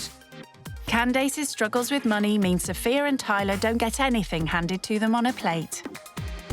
If they need something new, or if they want some new clothes or new shoes, it normally goes on the Christmas list or the birthday list. As she struggles to claw her way back out of debt, Candace wants to show the rich kid that pulling together and working hard is what's really important. Tyler and Sophia, they are my everything. They make me very proud. We've had nothing, and we've still got each other. After coming to the UK from Iran at the age of 11, Tiana's dad built his restaurant and property empire from scratch. Realising just how easy their daughter has it, Tiana's multimillionaire parents have decided it's time she got a taste of the real world. I think it'll be a good experience for you. It's nice for you to experience the other side as well, because you can get quite used to a certain lifestyle. Do you think you can mock in and Yeah, do the definitely. chores, I think she can, definitely. I think so. It depends what it is. Because even at my uni house, I don't like doing some things, like taking the bins out. Well, she's in for a shock. So, is there anything else about living skint that would be a definite no-no? I don't want to feel crammed or like everyone's living on top of each other, because that's like worst case scenario for me. How do you think she's going to do? I think she'll do OK. Completely different for her. I'd like to see if there's an early morning involved, how she'll adapt to that one. As Tiana leaves the comfort of her parents' sprawling detached house, it's a 3-hour drive to Southend-on-Sea. The houses are quite small here, and they're all joint... Sorry, what's the name of houses that are all joined together? They call that terraced housing. I'm definitely used to houses with driveways and their own, like, private area, or not so many houses almost on top of each other. As it's Candace's only day off this week, the family are chilling in their pyjamas as they nervously await the Rich Kids' arrival at their 2-bed upstairs flat. What do you hope they're going to be like? I hate stuck-up people. I would hope that they're not, because I wouldn't want to judge them just because they're rich, because then that's just the same as them judging us because we're poor.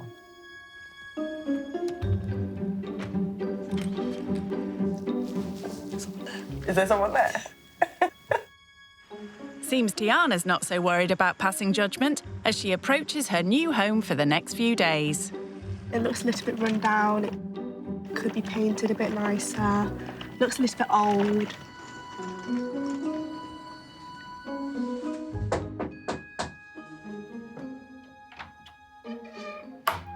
Hello. Hi. I'm Tiana. Hello, Tiana. Nice to meet you. I'm Candace. Hello. Come on in. Thank you. Straight to the top of the stairs. Hi. Oh. Hello. I'm Tiana. I'm Tyler. Hi, I'm Tiana. Nice to meet you guys. Nice to meet you too. These are my children, believe it or not. As big as they are. Tiana's used to having the run of her parents' 7-bed mansion, so time to see how a tiny 2-bed flat compares. This is the bathroom. Is this your only bathroom? Only bathroom. See, we do have another ensuite and then a downstairs bathroom, so that's the difference. But size-wise, this is like the normal. Yeah, it's like a standard bathroom. Yeah. Yeah. But you have 3. Yeah. I'd love to have a bathroom for each person. That would be great. That would save a lot of time. There's not even a bedroom for each person in the family in this flat. This is Sophia's room. I love the massive window, loads of natural light. Yeah, it is nice to be able to look out. Yeah. I mean, we can see the garden, but we can't go in the garden. That's not our garden. Oh, OK. So do you have a garden? No. OK. This is Tyler's room. Lovely. This is where we have to keep all of our coats and jackets and stuff, because there's 3 of us and we've got quite a few. OK. With 3 people living in a 2-bed flat, Tiana's astonished to discover that one of the rooms has to double up. This is the living room. This is also my room. OK. And this is where I sleep. OK. Candace sleeps in the living room, which I find quite surprising. If they're all sat watching TV in the living room and Candace wants to go to sleep, she has to kick them out because that is her living room and her bedroom. That's actually really sad. With such cramped living quarters, Candace is going to bunk up with daughter Sophia tonight to make room for Tiana. This is where you'll be sleeping. OK. At least I'm not sleeping on the floor, but don't think I would want to get used to sleeping on the sofa. Candace Candace's flat feels rather cramped compared to all the space she's used to back home.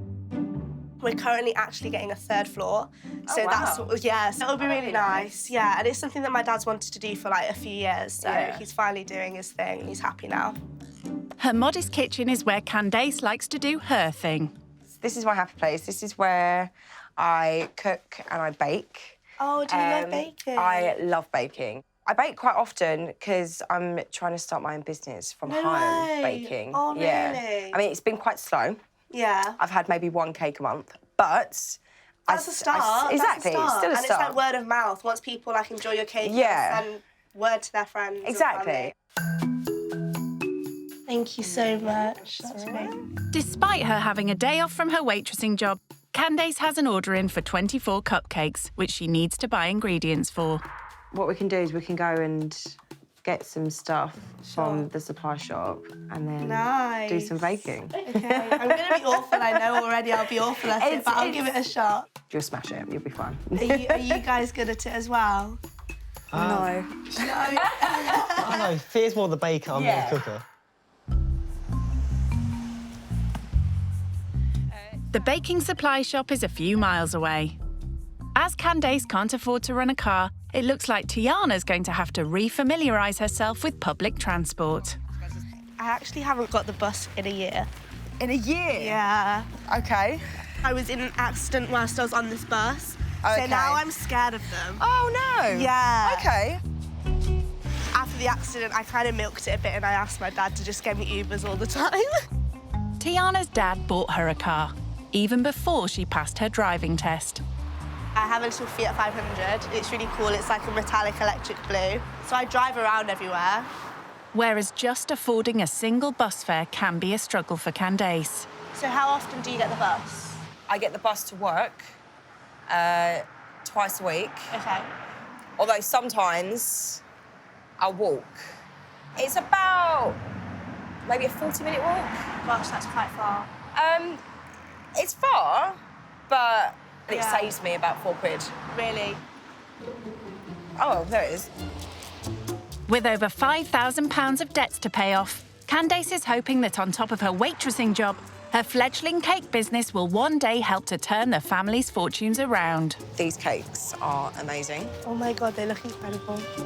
But with little money, starting out from scratch is an uphill battle. Do you want to pick a flavour? Do you want to have a look and see what they've got? What flavours do they have? Well, it's for kids, so nothing alcoholic. I think we could go for chocolate. Go for chocolate? Chocolate's my favourite. OK. Buying cupcake ingredients is an opportunity to show Tiana how she quite literally has to keep an eye on every drop she spends. Let's say there's 200 drops in that bottle. That's going to cost me 2p per drop. That's 8p per 12 cupcakes. Wow. But then also, I've got to think about my gas and my electric, the boxes that it comes in as well. So everything, it all adds up. Now these, it's £12. That's really expensive. I can use this over and over and over again, and That's it will so last me. I mean, I've got moulds in my drawer that have lasted me years. It's been a successful shopping trip for Candace. I can't wait. I'm hungry just thinking about them. Thank you very much. Thanks. Thank you. Bye-bye. And a bit of a wake-up call for spendaholic Tiana. Right, back to the bus stop. When she was saying, oh yeah, I can justify buying that because per use it's like 2p, that really hit me and I was like, wow. If I was to buy something like that, I maybe wouldn't think anything of it. She really thinks it through before she buys anything. Back home, it's 1 p.m, and Candace is keen to get her cupcakes on the go. In this house, everyone mucks in. And sensing Tiana doesn't do much at home, Candace has roped her in as one of her kitchen assistants. Yeah, it looks good. OK, right, I'm going to add the flavour now. The flavour that you chose. So obviously, like, we go... OK. Looks like Candace could do with some serious investment if her business is to take off. Normally, I'd be using this, but it broke. Oh, my God. Yeah. But her tiny income means that for now, she just has to make do. I get paid for my time. And quite often, the amount of hours that it takes me to make a cake, I'm earning less than minimum wage. So I'll be earning, well, maybe £5 an hour. And minimum wage for my age Gosh, when you break it down like that. £8.30. Yeah. I'm going to set a timer so it will beep at us when it's done. With her mum's meagre earnings, designer gear is out of the question for fellow teenager Sophia, who's been eyeing up Tiana's flashy outfit. I'm kind of worried to ask this, but how much were your shoes? So I think these were a little over £500. But I've had them for like a year now, so, and they're obviously going to last me a lot longer. My coat was, I think my dad said around like 800, something like that. Oh, wow. Okay. But again, like, really, really long wear, fashionable. Not to mention the £500 Chanel belt that just finishes that outfit off. Perhaps Candace should put that in perspective for Tiana. So that's like pretty much a month's rent, like, in your coat. Like, hearing that, I'm like... Yeah. How often would you go out? We do eat out quite often. Like, Yeah. I probably eat out with my friends maybe twice a week, 3 times a week. I'd say, like, on average, my lunches with my friends are probably, like, £25 to £30 each. That's, like, if we have a cocktail each or a few drinks or, like... Each? Wow. Can I ask a frank question? Yeah. Does everything you do cost money? Yeah, okay. We have no idea how to entertain ourselves for free. Do you think if you knew ways to do that you would? Yeah, definitely. Yeah. I mean... Stick with me. I will show you how to have a good time for free. Definitely.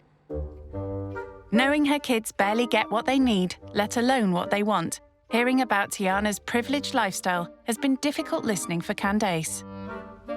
She's able to go to university and not have to worry about where she's living because her dad's paying for it, not have to worry about transport because her dad's paying for it.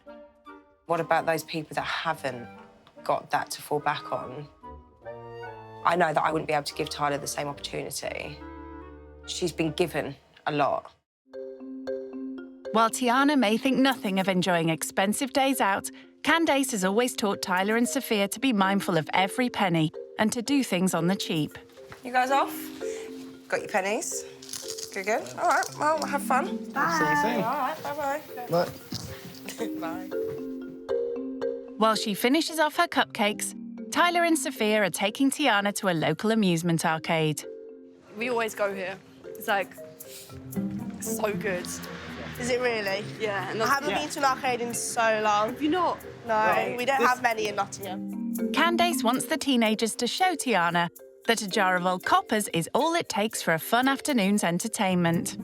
We've saved up all the 2p's over like a couple of months. Okay. We bring them all together.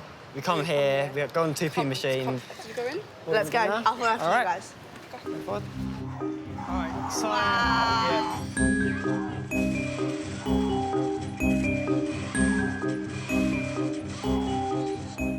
Oh my god! I'm just amazing. That is mad. Oh my god! Yes! Just for a change, Tiana's actually winning money rather than spending it. I'm a bit jealous that they've got so many more 2p compared to me. Nice one! Oh my god! You're so good at this. I can't do this. You can stand next to her and punch it. Yeah. Yeah. That's just like.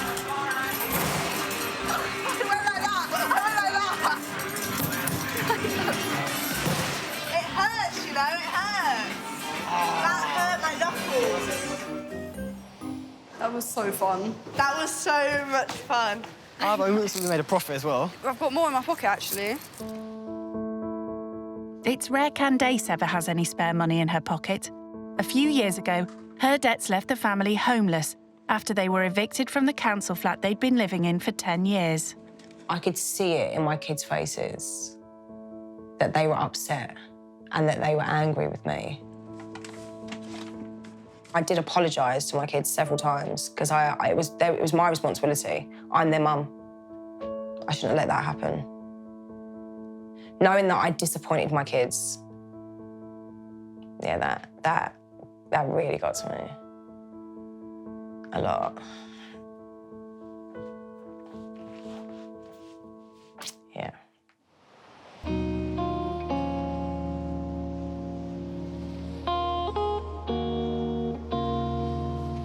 While she has Tyler and Sophia alone, Tiana's keen to hear how their mum's financial difficulties have affected them.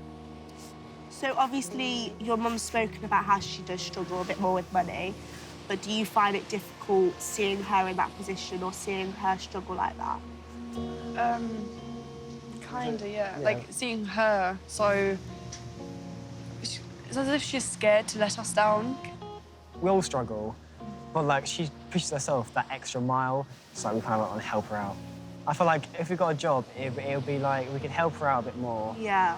And if we're like real struggle for money, we can always like use some money that we've got, like chip in and like help out. Family. Do either of you have any savings or anything where you've done little jobs before and you've got things saved up?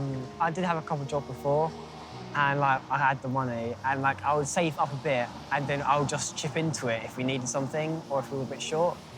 She's like, I will pay you back, I promise. Yeah, it's like she's like, no, like, it's fine. So it has got to the point where she has had to borrow money. Yeah, she had to from borrow you sometimes, but it's like she hates doing it as well. I think for a mum that would be the worst thing. I think She hates, she's like, I hate doing this, but can I like borrow like £5 from you? I was like, yeah, it's fine. She's like, I'll pay you back soon. I was you like, know what? She's so lucky to have you guys that are like able to help her and so understanding.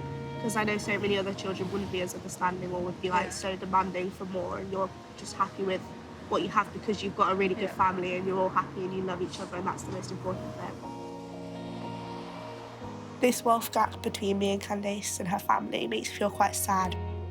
Hearing that was quite shocking, and it made me realise just how lucky and fortunate I am, and just how like less fortunate others are and how different it can be.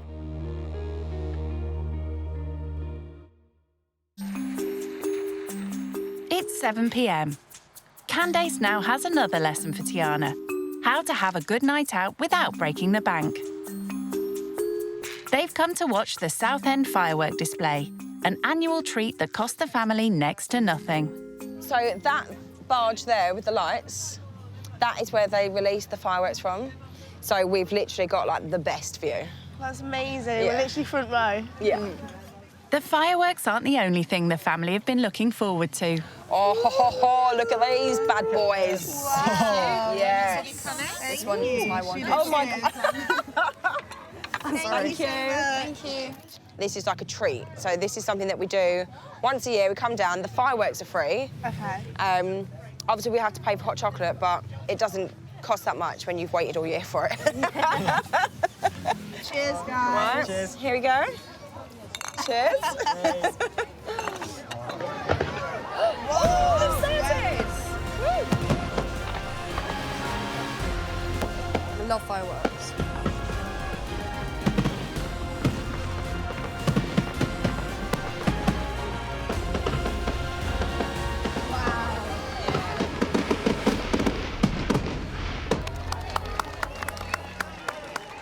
So, what did you think?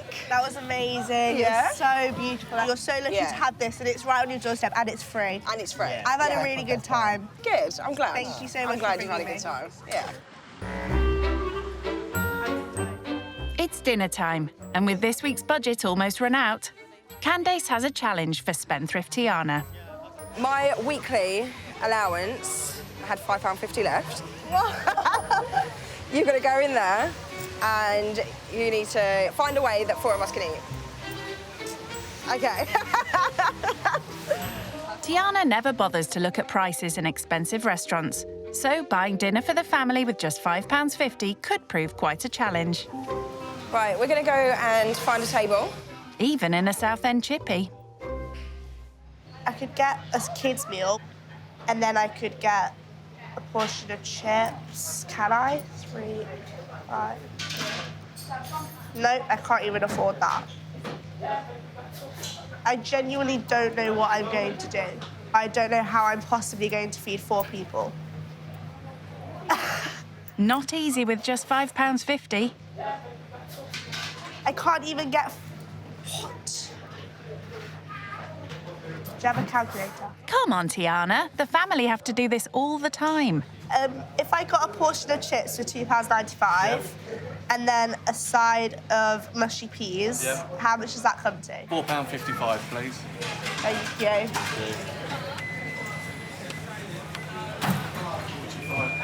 Thank you so much. It was really embarrassing because I was literally like counting the pounds in my hand. I have a little bit spare, but nothing that I could afford to buy anything here with. Time to see what the family think. Oh, hello. So I couldn't get much. OK, that's fine. So I just got us a portion of fries and the side. Cool. Yeah. I think that's okay. I think that's perfect. That should change. It's not enough to afford anything else on the menu. That's not even a roll with butter. More used to spending £25 to £30 on a single lunch out, Tiana's budget dinner selection has impressed the queen of economising. You literally did exactly what I would have done. Okay. Yeah. I feel That's better definitely now. a high five moment. Thank you. High five. Yeah. Thank you Any very other much. sauces for you? No, that's all right. No. Thank you. Thank you. Nice. Dig in, guys. Salt and vinegar? Yes, please. Oh, chunky chips as well. We dip in. Yeah. Oh, yeah. Of course we dip in. 100%. Oh, it's so good. It's nice and thick Have gravy. fun here again, guys.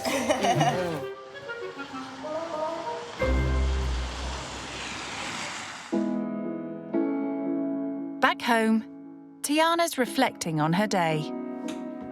It is possible to enjoy things and go out with a limited budget.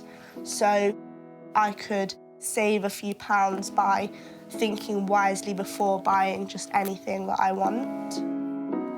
Maybe I don't have to go without, I can just be sensible with my money. After a long day learning how to budget, Tiana's ready for bed. Well, the sofa, that is. Right, I want to go to bed. Wonderful. Right, I'll see you in the morning. Thank you so much for today. That's all right. Thank you as well. I've had a good day. See you in the morning. Given all their financial difficulties, it's been hard to hear how easily Tiana comes by everything. As the family head to bed, Sophia's still stewing over the cost of those designer shoes. £100. I know, for a pair of shoes. I know. Why? I mean, because she can. That's why. Hope she sleeps all right. I think she'll be okay. She seemed quite comfortable.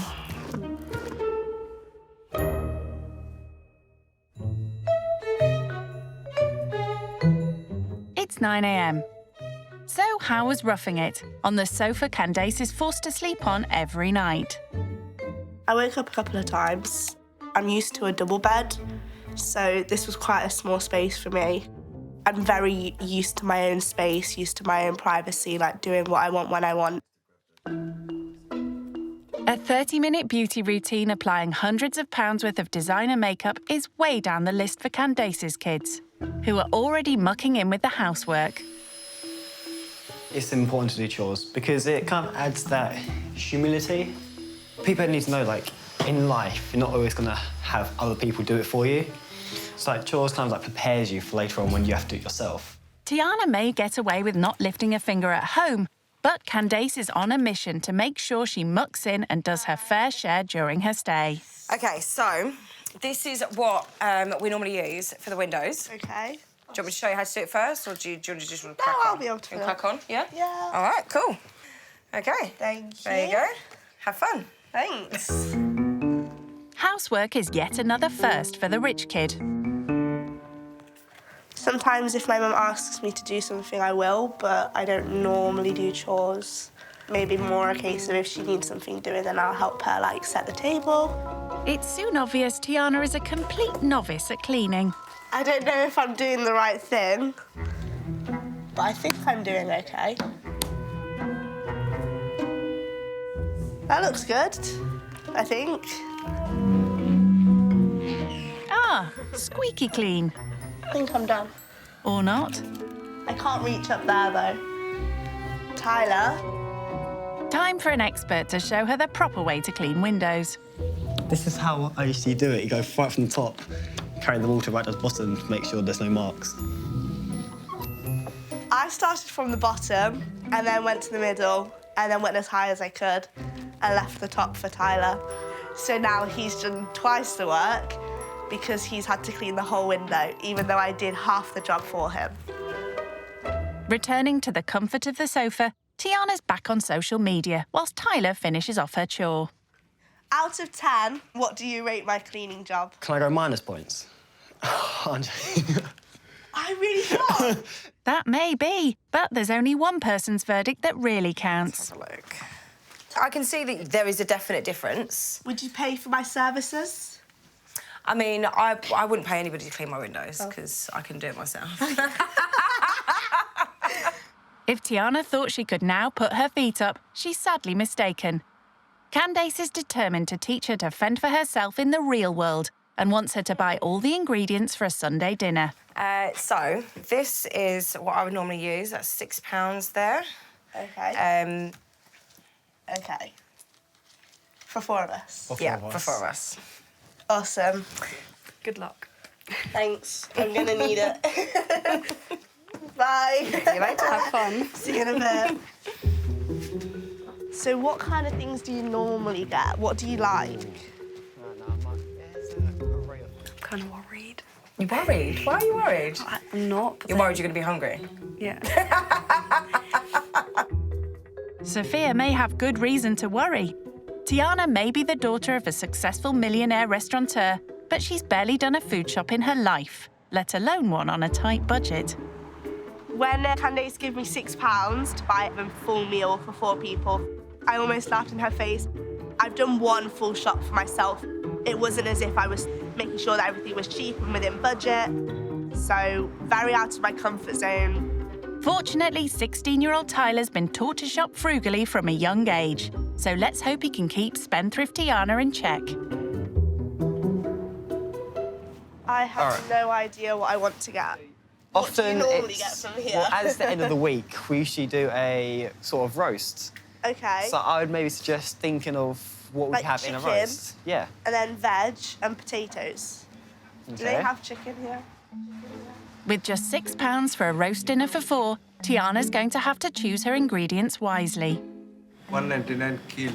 £1.99. How much is like 1 kilo? Like how many legs? 4 piece. Please, could I get 4 then? Okay. Thank you. Thank you very much. She's off to a good start with the main ingredient, and she still has £4 to spend. Good thing Tyler's on hand to help. Car is 99 per kilo. 1 kilo. I don't know these measurements. How? So it's like 99p for a kilogram. Yeah, so but how many carrots is going to make up a kilogram? Where are potatoes? There. There you go. We don't need a whole potato each, do we? You could get 3. 3. Just be like a bit extra.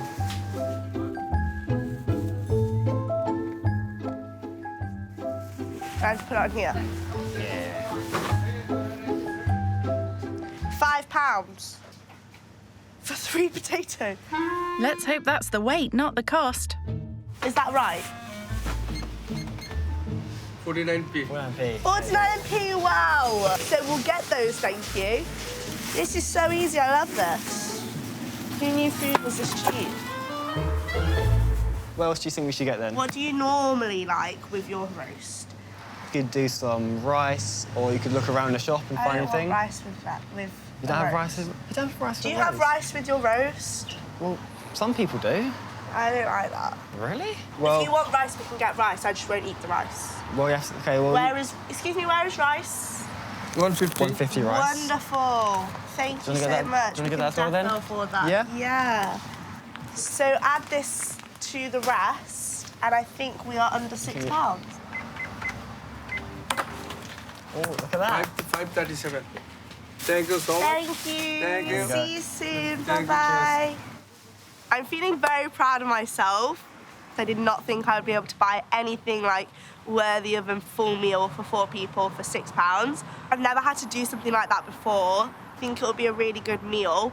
And I think maybe I could give Candace a run for her money with these like low budget meals. It's 1 p.m. by the time they get home to break the good news to Candace. We have food. OK, Cool. Oh, and before I forget, this is here is your chain. If I hadn't done good enough already. Tyler, you can put that in the penny jar. Yep. Oh, we can save that up. Cool. Brilliant. Yeah. Apart from that. Yeah, you did well. If you were to obviously go out and buy this, how much would it usually be? Yeah. I've never gone out and bought ingredients for a roast before. Have you so not? I would not know. Oh, wow. That's even better, the fact that you've never done that before. I've never made a roast.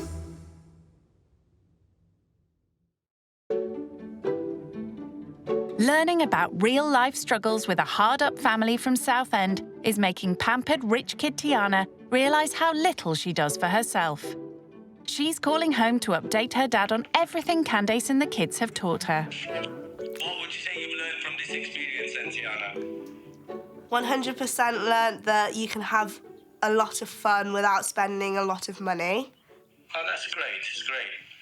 Because you always think that you've got to spend a lot of money to have a good time around Yeah. your friends, especially. I wouldn't say I'd like you to see a changed person, but I'd like to see a changed character. And like I say, less demanding, hopefully, when you come back. I think one of the things that they couldn't believe the most was that Mum still peels my oranges for me. But I explained that that's only because I don't like getting my fingers dirty. Okay, love and miss you. Bye. Far from having their oranges peeled, the kids in this house are taught to be self-sufficient. Candace is determined that Tiana takes some more basic life skills home with her. So she's getting the rich kid to make a roast dinner from scratch. Oh, that looks nice. But yet again, Tiana's roped in Tyler to give her a hand. Okay, you do the seasoning. Pour it around, but not too much. Keep going. You said not too much. Not too much. I said, like, don't pour it. Okay, that's enough. I'll just tip it onto the tray. Okay. Put that in there, top shelf. Now, if you rest on the actual baking pot, There. like on the actual, on this part. Oh, okay. There you go, and then shot it, and that should be it. Well, apart from all the veg and rice, that is. I'm gonna leave you to it. Great, thanks for that. And she's not getting any help with the potatoes. Obviously, it's nice making them a meal before I leave, but I prefer having meals made for me. Don't we all? Having long acrylic nails is definitely making this task a lot harder. I have no idea how long they take to boil. I don't think she's ever cooked such a big meal. If it starts to take too long, I might have to... Jump in, save the day. Yeah. I don't think I've ever spent this long in the kitchen.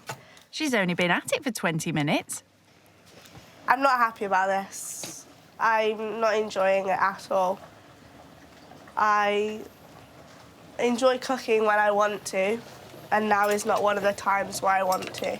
Like, this is so many different components, and it's like multitasking.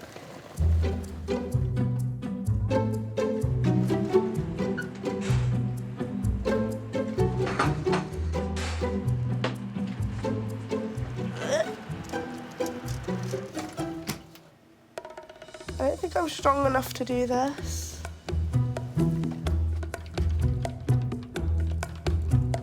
Oh. Oh. Right. Okay. I think, well, I hope that the family will be happy. She's certainly no Gordon Ramsay, but 2 hours later, somehow Tiana's put a roast dinner together. Okay. Voila! Oh, this actually looks good as well. Oh, wow. It does look pretty good, doesn't it? Yeah, it does look really good. One question. What happened to the rice? Oh! Oh my God! It's okay. I don't eat rice with my I bread. was saying At that. no point did I click. You wouldn't there's think. rice missing Yeah. from this plate. That's fine. You I wouldn't even know how automatically to cook think. it. I'm not Yeah. gonna lie. Tiana may have forgotten an important ingredient, but what does the family make of her kitchen skills? I was worried because I'm quite particular about my veg. Do you like it? Yeah, it's good. Yeah. You've done really good for the first time. Thank you. Tiana's stay with the family is almost over. Having seen the struggles Candace is facing to set up her new cake baking business, Tiana wants to make sure she has all the utensils she needs to succeed. Good. Oh, wow. OK.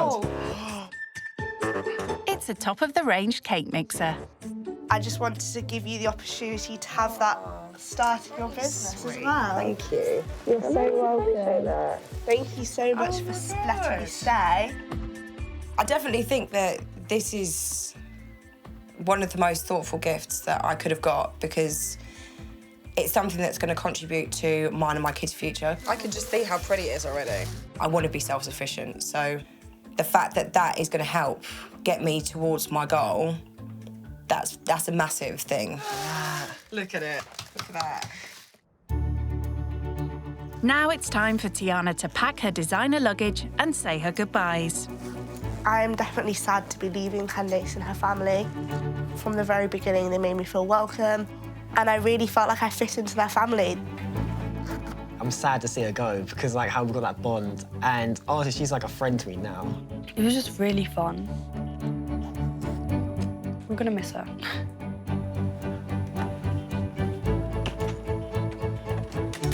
Thank you so much for having me.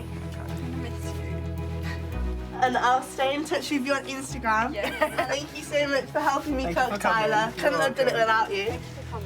It's been a really, really positive experience. I'm definitely glad that she came to stay with us. Bye, guys. See you later. Miss you. Living Skint has been a wake-up call for Tiana and taught her to do more things for herself. From this experience, I will most importantly take away how to make a roast. And that's not all. Her time with the family has also made her rethink her extravagant spending habits. I can go out with my friends and have a lot of fun for a fraction of the price that I have been doing. I definitely know now that you can budget and still have a really good time.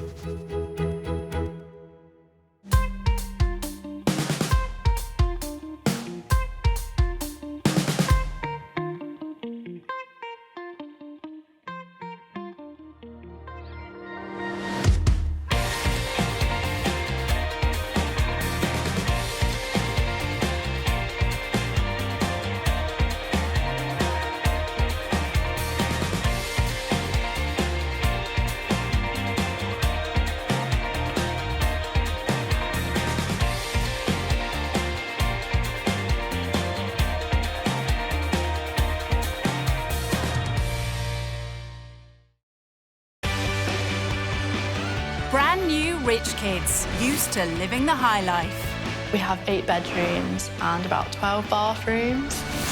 Walking is for peasants. They're about to take a giant leap out of their comfort zone. It looks a bit rough. What's benefits? They'll stay with typical British families living on the breadline. That car's really big. People are rich, they're stuck up. Just snobby. Snobby. I think I find it quite hard to live here. Sleeping on a sofa for the rest of your life isn't ideal. You don't know what a struggle is. They'll learn what life is like What does this button do? for those struggling to get by This is like a food bank. I didn't even know what a food bank was. and the sacrifices they make. He gets everything he wants, and we just about get everything we need. So when was the last time that you actually treated yourself? Oh. Will the cash-strapped families change their views? Doesn't make you a bad person just because you're rich. It doesn't mean you're a good person just because you're not rich. And will the rich kids learn I have no idea what I'm doing. there could be more to life than money? The best experience of my life. When rich kids go skint. I do admit I do spend a lot and I should stop, but it's not happening. Sorry. This rich kid going skint is the son of a self-made multi-millionaire. My name is Adil. I live in Cheshire. Adil couldn't wait to leave school and join his dad's property empire, where he was instantly made a director. I don't think algebra is going to buy me a property or a Rolls Royce, let's be honest. Adil and his family have a fleet of executive cars, mostly Rolls Royces and Bentleys. This was my car for my 16th birthday party. Never driven it, not interested, I don't know why I even got it now. Because he's so rich, Adil has a security guard called Samir, who also doubles as a chauffeur. I will never travel alone. He's always with me. I feel safe with him. And Samir isn't the only member of staff at Adil's family's 6-bedroom palatial home. We have a gardener and a housekeeper full-time. So anything I need doing, my bed doing, I need a coffee or whatever, it's done. So this is my dining room. We have these very special pictures covered in Swarovski stones. It says Allah. And it's not just crystals on the walls. The main lounge is decked out with customised designer furnishings. Everything's Versace, all the sofas, the chairs, the tables. It's always been Mum and Dad's favourite brand, so we go, why not we do the first house Versace? So we went to Harrods and we came up with this good combination. The show house look is important to Adil. He has very exacting standards. I'm a very clean person. The room has to be clean, a cup has to be laid out in a certain way. I feel everything has to be just perfect. That's one of my biggest problems. One of his other problems is shopping. Bags are a particular weakness. This is the Louis Vuitton Prisian bag, and it's only plastic. And at £2,500, that's one very expensive plastic bag. So one of the best gifts I've ever been given by my parents was just this watch, the Audemars Piguet, because it's a special limited piece. So why does a rich kid like Adil want to sample life with a family on benefits? Oh, I don't know anything about benefits. What's benefits? Generally, only being able to afford what you need, not what you want. I'll definitely say I will struggle, I'm not gonna lie. I feel I would struggle not having the highest standards of facilities what I have, like a housekeeper 24 hours. But I just want to learn it and see what it's all like in the real world. Adil isn't going far to sample the real world. The Bennett family live 50 miles away, in Preston. I'm Cheryl, I'm 25. I study at college. I'm Daniel, I'm 26. At the moment, I'm unemployed. Cheryl and Daniel live in a rented 3-bedroom terrace house with their 3 daughters.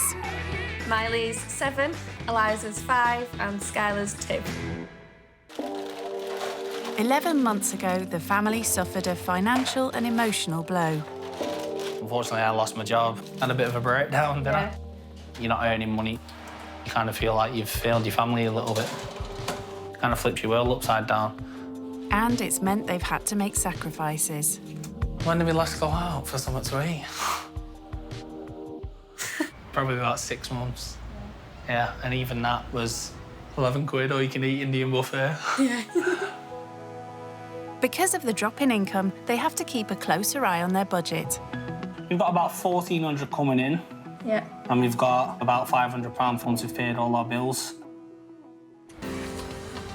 So what do they hope the rich kid will learn from living with them?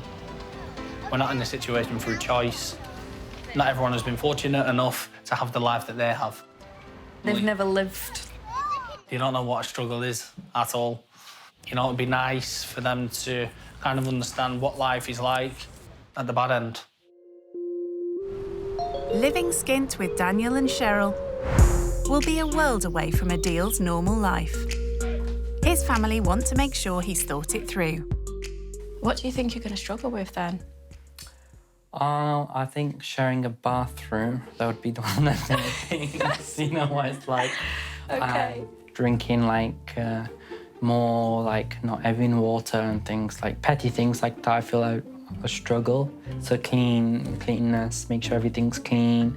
I think that's what I'm scared of the most. Yeah. Not really the family, but it's just the bathrooms Your lifestyle. and stuff. Yeah, It's understandable. Being Adil's older sister, I'm quite protective over him. So the family he will be living with, I hope they treat him really well. Well, I personally think that it's a really good opportunity. I mean, you're such a good person, and at least it'll show you what positivity you can bring to other people. I am a little bit worried. He'd never done anything like this before, so I would like to see how he would achieve to be out his comfort zone and to be with other people. What if the family, expected you to cook or help out in the cleaning? Cleaning-wise, I mean, I don't mind washing a cup or something. That's the most I'll do, or clean a table. Cooking-wise, I'll just have to call a chef or something because, like, I don't know what to do. You can't call your chef there, Adil. On the day of reckoning, Adil's only worry now is what to pack. I'm still a bit nervous, to be honest. There's so much to choose from. One of my favourite Louboutins, pink satin. Maybe go a bit wild. Take the blue colour. I mean, these are still new. Forgot I even had this colour, to be honest. His suitcase alone cost around £2,000. And with his watch and all his designer gear, it's no wonder Adil feels the need for a security guard.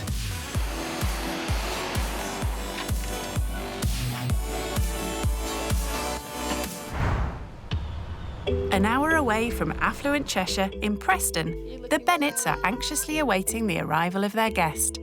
Don't really know what to expect. We're looking forward to it, we're excited. I feel like a different vibe in this area. To be honest, I don't know how I would feel if I lived in such an area like this.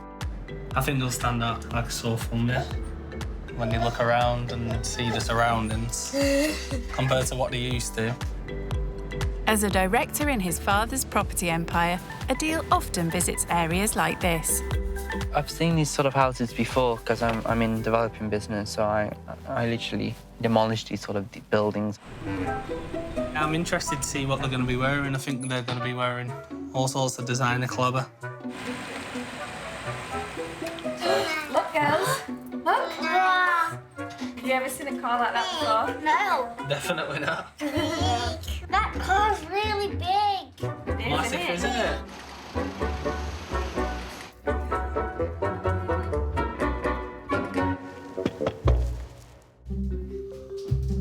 Adil arrives mid-morning. Hello. Hi. You all right? Good, thank you. Nice to meet you. Nice to meet you. What's your name? Adil. Adil, nice to meet you. I'm Daniel. Hi. Hi. I'm Cheryl. Nice to meet How are you? I'm okay, you? Good, thank you. I bought you guys some chocolate. So Wow. hope you like them. What do you say? Look at them. It's okay, no worries. Thank you I'll very put it there much. for you. The chocolates are set aside for later. My name is Miley. Hi, nice to meet you, Miley. My name is Eliza. Hi, Eliza. Nice to meet you. And this is Skylar. Hi. I'm saying hello. Hello. Little wave. Yeah. Come on, I'll give you a tour of the house. So this is like the playroom stroke dining room. Yeah, I've got nieces and nephews. Right, okay. So we've made one room into like a play area All for right, the toys. Is it this size? It's slightly bigger, but What about your dining room? we can serve up to 12 people at a time. 12? Yeah. Wow. And you cook these nice dinners? No. My mum usually does, or we just have a chef that will help us cook. Right. So it's a lot more easier for us. Yeah. So, yeah. So Adil probably doesn't spend much time in his kitchen. Time to see the Bennetts. As you can see, it's not all that big, but it gets the job done. How much bigger is your kitchen compared to this? Maybe 4 or 5 times bigger. 4 or 5 times bigger, right. Adil's in for another shock when he sees the size of their garden. Yeah, so this is our garden stroke yard. Wow. This area is pretty much used for drying clothes. Very small, so the kids can't really play. I'd say this is like the size where we put all our like tractors and like all garden Tractors, materials and right, stuff. Okay. Adil's been given a tour of the downstairs. Now he's heading to the room he's most concerned about. In here is our bathroom. Okay. Very small. And is this the only bathroom you have in the home? Yeah. Okay. How do you feel sharing a bathroom there? Like, It's all I've ever known, so. Yeah. I've got my own ensuite bathroom, so Right. with a jacuzzi, a shower, Right, and then jacuzzi, that's nice. so it's a bit different. How many bathrooms have you got in the house? I think we've got 5 upstairs. Right. And As 2 well as downstairs, as well as the one en-suites. downstairs, yeah. And the garden one, so. Garden one? Yeah, Right. for this outdoor area. Right. So. So that's a total of 7 more bathrooms than the Bennetts have. I wasn't the happiest when I mentioned we're sharing the bathroom, but I mean, I understand the facilities that they can only offer, so I'm not going to complain. I'm just going to go with the flow and be chilled. So here is mine and Cheryl's bedroom. Okay. What's your bedroom like? Just my bed, a seating area, and then it's just all my walk-in wardrobe, so all my clothes and shoes. How big is your walk-in wardrobe? Bigger than this? I'd say slightly bigger than this room. Slightly bigger than this, your wardrobe? So, yeah. Right. Well, he has to have somewhere to put all his clothes, shoes and bags. So in here you've got Miley and Eliza's bedroom. Hey. These two. Hey again. I've never shared a bedroom with anyone before. None of my siblings. You never slept in a bunk bed then? No, never. No. We might get you on top bunk. Oh, okay. And this bedroom, this is Skylar's bedroom, the youngest. I've never seen a room this small before, so it's interesting to see. Yeah. Right, so this here, this is where you're going to be sleeping. Wow. On the settee. I've done it once. We're just watching a movie. Right. So that car you've come in, what car is that? That's a Rolls-Royce Cullinan. Right. I've never seen a car as big or as flashy before. No. Oh, wow. Only on TV. How much did that set you back? I'd say a good few $100,000, that's all. Right, a good few $100,000, right. In the current market, that amount could buy 3 houses in Daniel and Cheryl's street. This is like really cozy and like... It is, yeah. You can have like a picnic table out, watch a bit of TV if you want to. So, and you can like control it, and if you're thirsty, you can have some champagne in the fridge from over there. So it's just like really nice for a long journey. And if you like your privacy, then you can just close all the curtains. Oh, perfect. So yeah. I could live in here. Yeah. And then the car's so extra, so you don't even need to ever close the door. It's like a button inside that closes the door for you. Right. Or you just click it here, and it just closes for you. Right. So you don't need to lift it because it's really heavy, the door. Right. So yeah. He seems nice in the car, and you can tell with what he's wearing, you know, it would have cost a lot of money. Yeah, it's a million miles apart from what we're used to. You need to crack the ice more because I feel they're very shy, I'm shy, so it's going to be a bit tricky for me, but let's see anyway, so. To help their guest feel at home, the Bennetts have stocked up on bottled water, as it's the only water he drinks. And just in time for lunch. So what do you put in your sandwiches? We usually have ham and cheese. Okay. Is that okay? Oh, I don't eat meat, so Okay. maybe just cheese. Just cheese, is that okay? How come you're a vegetarian? I'm not fully vegetarian. It's just I can't eat no pork or anything. I'm not allowed chicken, halal chicken. Oh, that's from your religion, isn't yeah, it? from my religion. You grate the cheese and I'll put the ham on these ones. Okay. Well, it's very hard because usually if I was in the kitchen and I wanted to make a sandwich, I'll have my housekeeper with me. And then does she clean up as well? And then she'll clean all the mess for me. And That is so good. As they all tuck in, the stark contrast between their lives becomes clearer. What do you like generally spend on like food and stuff? Up to £200 a week. All right. So and how many people is that for? Well, it's usually me, mum and dad, but we always have like buy extra just in case my sister comes over, or my brother. Right, yeah. And then once a month, about £500–600 on drinks. On drink? And all like Cokes to everything. Just everything Fizzy you can drink, ask for, yeah. sort of thing, yeah. So what else would you spend money on? I'll definitely do my hair almost every week. Yeah. I tend to do a facial once a month at least, just to hydrate my skin. But apart from that, really, nothing much except shopping and... Shopping for clothes and... I promise to myself I don't need anything and I won't buy anything, but then I have this anxiety in my head and then I end up buying everything and I don't use half of it, so... Right. That's my drama of my life. The amount of money that he spends on like clothes and that a month, yeah, it's quite shocking when you compare it to us. It's nice to get an insight into his life, and I'm sure he thinks the same. Adil may be a spendaholic now, but his father's childhood in the UK was quite different. What is the family business when you... So my dad is into our real estate business. Right. But previously, when he had nothing, he used to work with his uncle. Right. Knitwear business. From school, he would go straight to the factory, work all night in the factory. Yeah. Doesn't sleep hardly. Right. Wake up, go straight to school from the factory. Yeah. And repeat that constantly. So from such a young age, I think from the age of 8 or 7, yeah, he started working.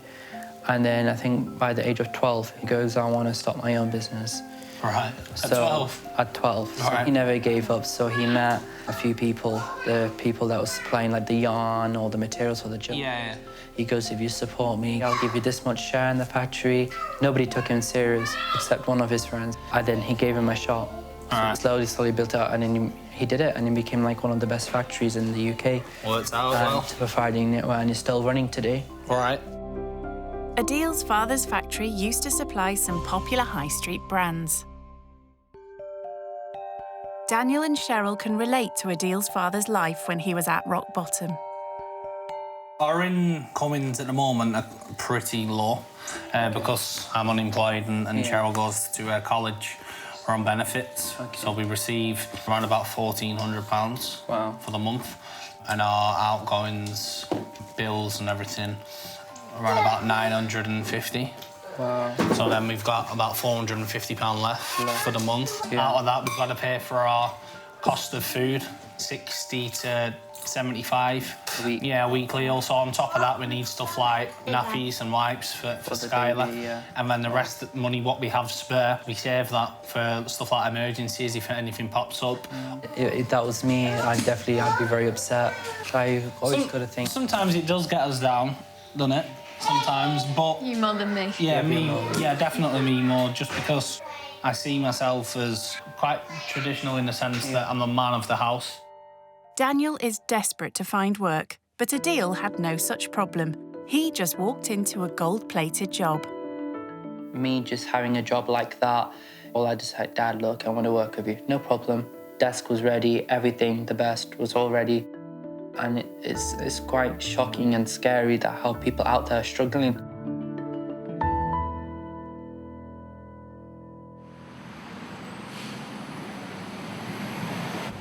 In order for Adil to fully grasp just how difficult life on the breadline is, the Bennetts ask him to try and feed them all for a tenner.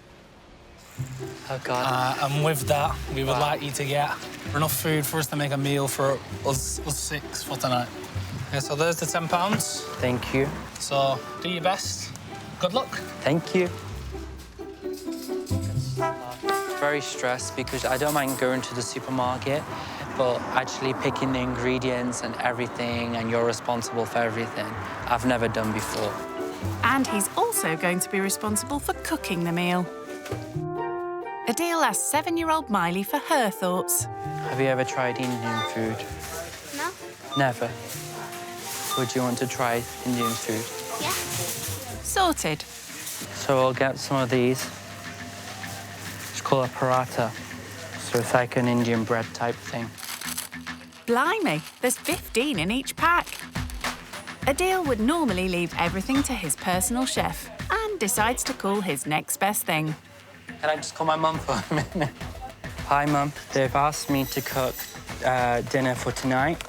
Can you send me the recipe for dal? You need a small packet of dal, then Billy. Okay. Onions, tomato. Okay. Yeah, do you know how to do that? Yeah.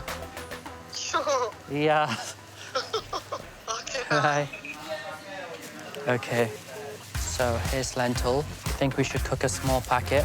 2 onions, 1 garlic, and tomatoes. One of these. Oh, God. I'll get one. You get one. Thank you. I see some garlic here. Okay. Red chili powder. They all look red. So we need... I've not really been to a supermarket this crazy before. I'm put under so much pressure. Very hairy, so I'll put it on the floor. Oh. 5 packs of them, but only £1. Do you want some? Yeah. Okay, go and pick 5 packets, son. And 2 mini bears. Wow. So that's a lot of candy then. Onion. Tomatoes. So how much is that, sorry? 16.47. Okay, so I've gone over my budget a little. So here's £10. Adil pays the difference on his own card. So I kind of went over budget by £6 something. So that's quite a bit. That's more than half. Yeah, ish. So, oh yeah. So what we'd have to do if we was over budget we would have to sacrifice something and put it back. Maybe I made the mistake getting the candy for the kids. Yeah, I would maybe. have saved like £1. We'd usually have to say no, sorry, kids. Yeah. I quite like the idea that I'd have done it now because it's like made me feel like, whoa, how much do I actually spend in the supermarket? So, yeah. Rich Kid Adil shows Daniel and Cheryl what he's bought for dinner tonight. So I decided we can cook some parathas. Yeah. Then I wasn't sure if I would be able to stay in the budget if I went for like chicken option or lamb option. Yeah. So the cheapest option was to do a vegetable one. So I decided to cook lentil curry. There's just one small problem, though. So I've never cooked Indian food before. Yeah. Would you be able to help me? And Yeah, I try this together? don't see why not. Yeah, Let's give it a shot then and see where we go. I think having someone who cooks for you every single day would be heaven. But I can't imagine what that'd feel like. It's going on for 6 o'clock, and Adil is about to start cooking dinner. Do you have like a grinder? We don't, I'm afraid, no. Do you have like a blender? Not really. Fish. What shall I do? Chop by hand? Okay, so have you chopped vegetables chopped before? I have chopped the odd vegetable before. Right. Oh, I'm crying now. Wow. Okay.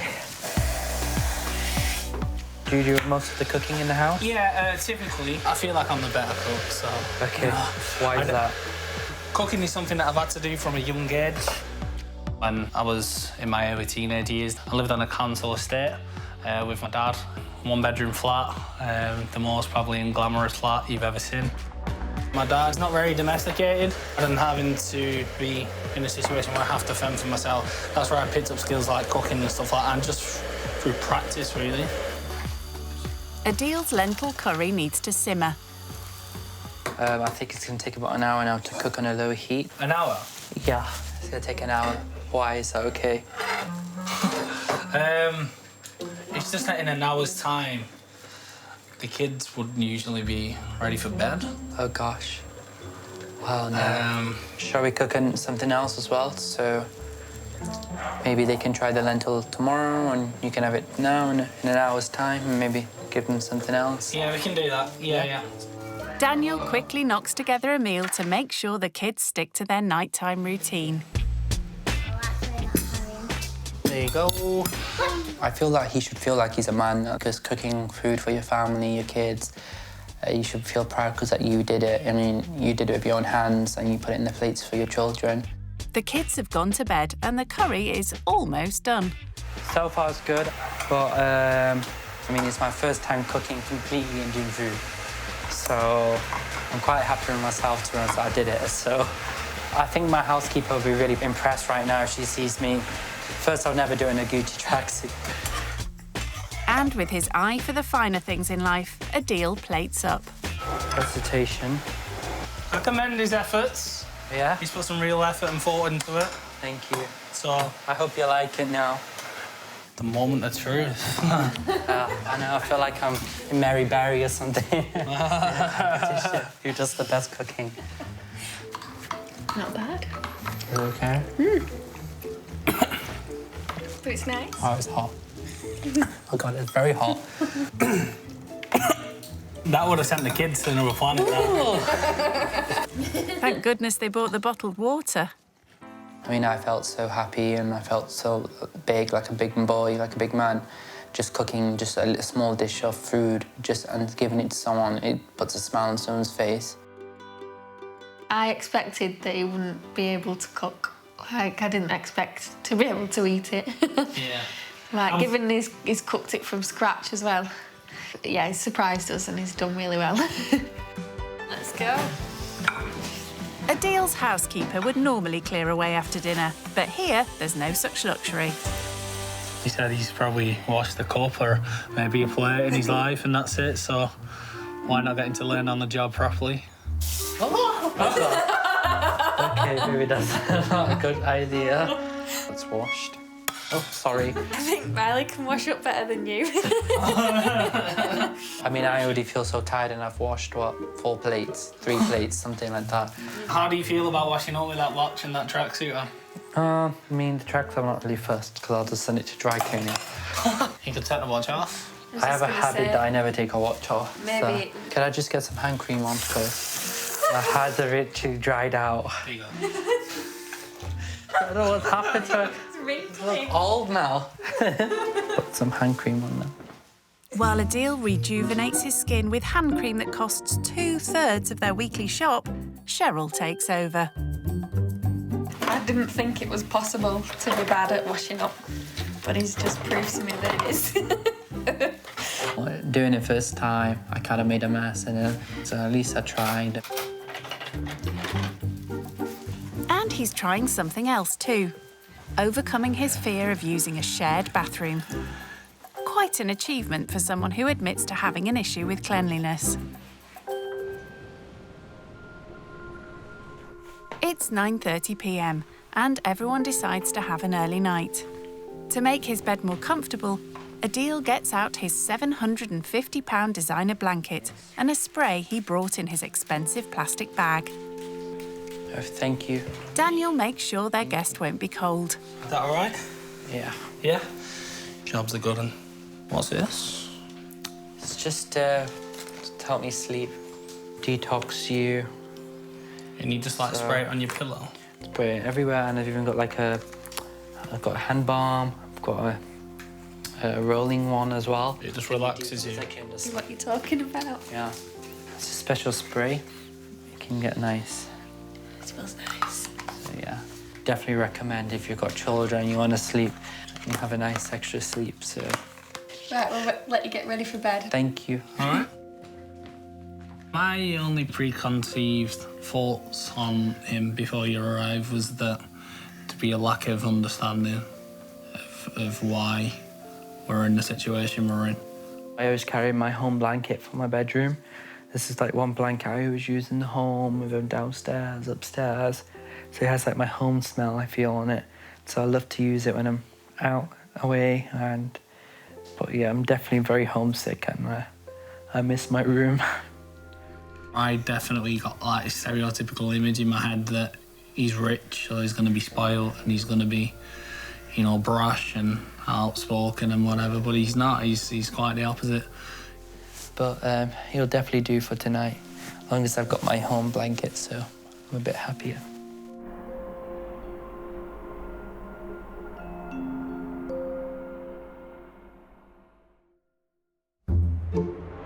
It's nearly 7:30 and the Bennett family are up, dressed and eating breakfast. Unlike their guest. I'm so missing my bed right now. I'm on the sofa, so, I mean, I don't sleep on the sofa, so I think that's what was the most uncomfiest thing. But luckily, I got my blanket with me, so I feel a lot more comfortable. The family have plans for today, so need Adil to get a move on. Wake up. Morning, Adil. Morning. You all right? Hi. How are you? Good morning. You okay? What we're going to do today, the kids go to ballet and tap dancing schools. Wow. Okay. So what we're going to do, we're going to head down there and we would like you to come down with us and see what our Saturday morning entails. Okay, let's go. Cheryl and Daniel have to make sacrifices to ensure they always have enough money for an activity their girls are passionate about. They love going to dancing. I think it's something for them to do. It's not cheap, but it's something they like doing and something we want them to do. So we make sure we have the money for it. Adil breaks his habit of a lifetime. No, I can't shower here, so I've decided as soon as I get home I'm going to shower, because I need an actual shower, not the bath thing. I've never showered in one of them. Well, at least he won't delay the family. So how far is this ballet location? It's around about probably 10-15 minute walk. Okay, walk, wow. Yeah, walk, yeah. Oh, gosh. Not walk. No, not much. I mean, I struggled yesterday as well, so. But when you're short on cash, sacrificing money on travel means Daniel and Cheryl can afford this luxury for their girls. Yeah, it costs around about £60. A session or? No, per month. Okay, per month. So Okay. Yeah. So It doesn't sound a lot to you, but it's a lot to us. No. Yeah, so a fair bit out of our monthly budget. Yeah. But they enjoy it. But it's something, it's like a hobby for them now, no way. Yeah. Have you got any hobbies that you have to pay for? Just going to the gym at least 2 to 3 times a week with my personal trainer. And how much would a personal trainer session cost you? Around £50 a session. £50 per hour? Per hour.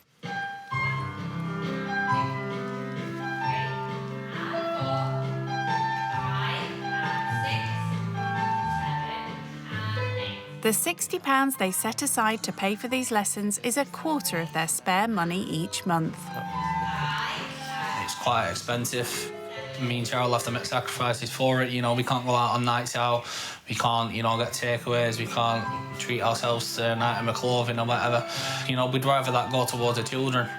In Adil's experience, I don't think he would have had to make a sacrifice for someone else to do something. You know, he gets everything he wants, and we just about get everything we need.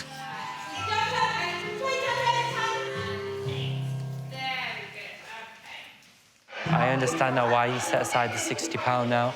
Keep them happy, give them something to look forward to, and give them a skill to learn. So it ticks quite a few boxes. Can get you somewhere in the future, maybe. Yeah, definitely, you never know. So if you had a child, would you be getting involved in their lessons? I wouldn't physically do the dad's but I don't mind standing and watching. Right. I wonder whether they do Gucci leotards. Wow. Might consider. Oh my God. It just makes me feel like £60 is just my haircut or something. So I don't realise how much £60 can actually be for some people. I've never made a sacrifice before. It's clearly woken me up now, to appreciate what I have more. Daniel and Cheryl don't have a car, so today Adil's getting a taste of how they travel when it's too far to walk. We're gonna go into town. Okay. We're gonna go and get the present for my dad's birthday. Yeah. How we're gonna get there? We're gonna get on the bus. Stop. Yeah, we're gonna get on the bus, so no fancy cars. We could just take the rolls if you want. Unfortunately not. Okay. How far is it from your home? It's around about 1.5 miles, 2 miles. Wow. Yeah. Okay. And that's how we usually get about, to everywhere, basically. I can't do the bus, though. Eh? Can't do the bus. You can. Good stuff. Have you ever got on a bus before? Never. Never. I thought it was funny, the fact that he's never been on the bus before at 19. Quite bizarre, really. Me, personally, I would never get a bus. So you don't think I'd rather pay extra. On the bus when No, you I'd rather pay extra and get a taxi or something. You'll be all right. Oh, God. It's here. Yeah, let me just get out of the wheel somewhere else.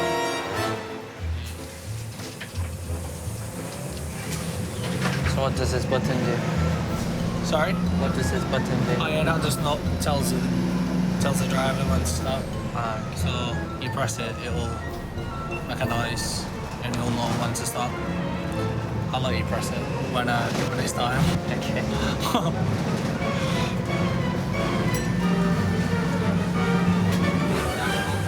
Just press the bell. That's all you do. Cheers, mate. Thank you. Thank you. We wanted to give you an insight into that. Yeah. We didn't want to cut any corners.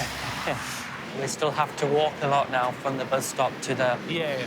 I'll be honest with you, I don't think I'd ever use the bus again. You don't think you'll ever use a bus again? Well, I can tell you for sure you will, because you've got to go back on a bus. But yeah.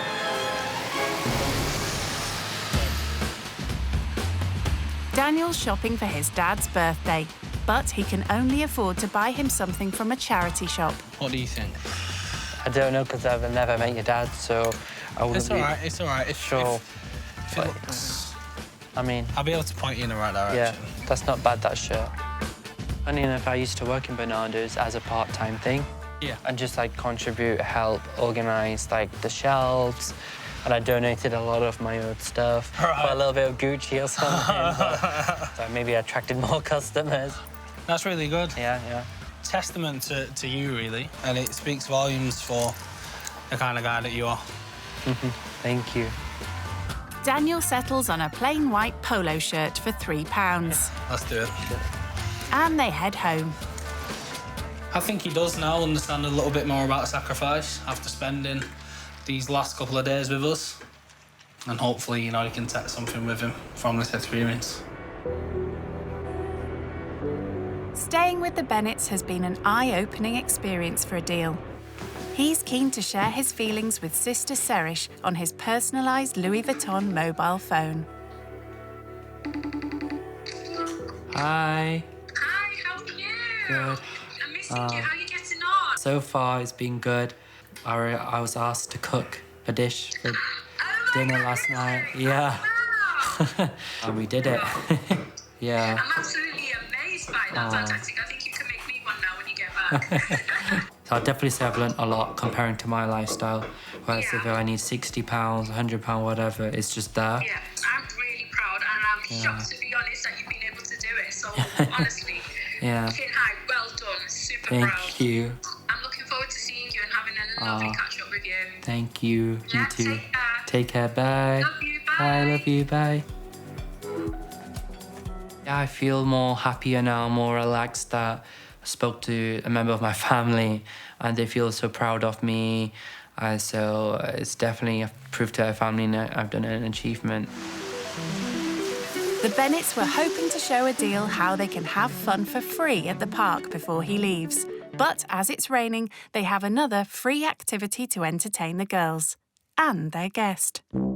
Never thought I'd be making slime. Taking part in such a messy game, especially while wearing a £1,000 designer jacket, is a huge step for Adil. What colour should we go for, girl? Pink, yeah. I'll let you do that. I think the slime kit was built for someone wearing Gucci. So. Okay, I think this is ready now. Can we stir now, Daddy?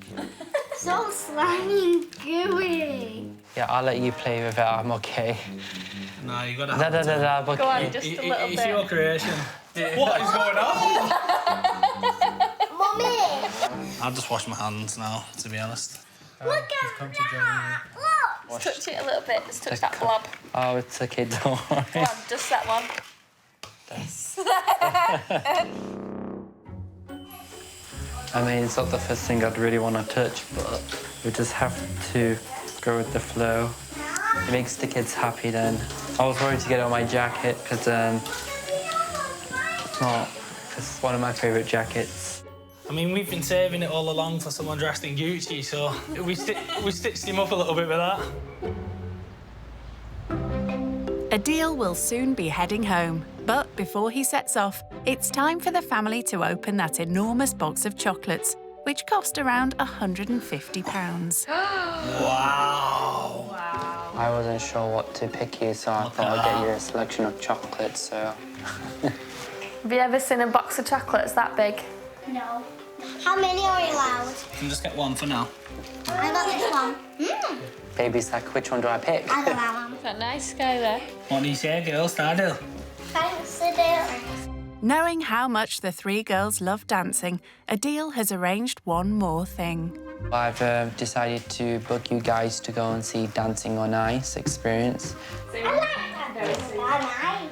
Wow. Okay. We've never gone to anything like that before. Wow. But it's definitely something to look forward to. I wish I could do it. That'll be another dancing Yeah. you'll be doing too. Thank you very much. Yeah, don't worry.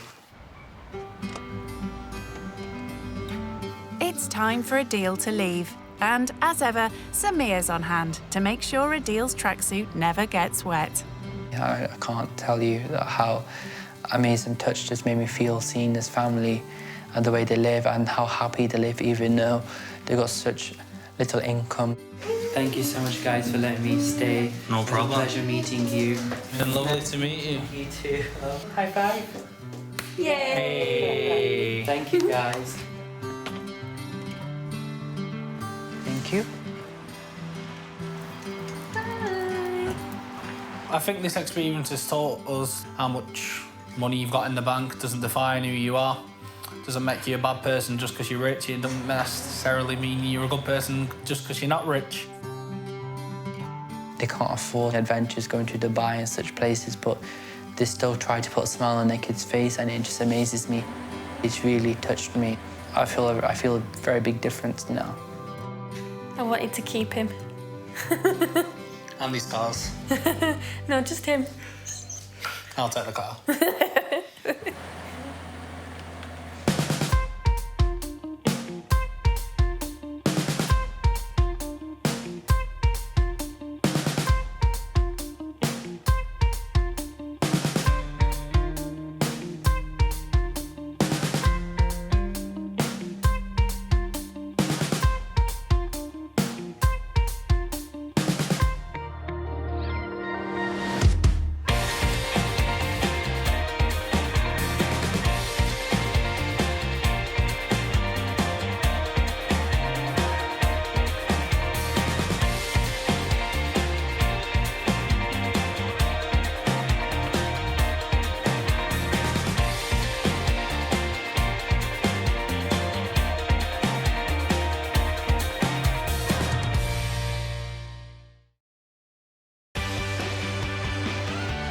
Brand new rich kids used to living the high life.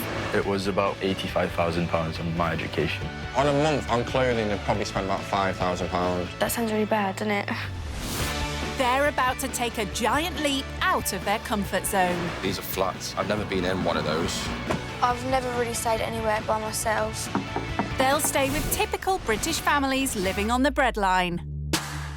Obviously, she looks rich. He never had anybody say no to him. Oh. This is worth about 8,000. Terrible, aren't I? They'll learn what life is like. I don't know how they do it. I'm just surviving. For those struggling to get by. I just cried and cried. And the sacrifices they make. She's doing all she can. It's heartbreaking. If you have something that you want to do, you have to work hard for it. Told you I ain't got no muscles. Will the cash-strapped families change their views? I thought he was going to be stuck up, but I was wrong. Rendell is a big surprise. Oh, it's a big one. And will the rich kids learn? I was blown away by what they do and how they live. There could be more to life. Thank you, Jesus. Than money. That's the least I could do. This is so great. When rich kids go skint. 20-year-old Rennie is the eldest son of self-made millionaires based in Dubai. My circle has always been people from more or less same family, so we'd always go out and spend big money.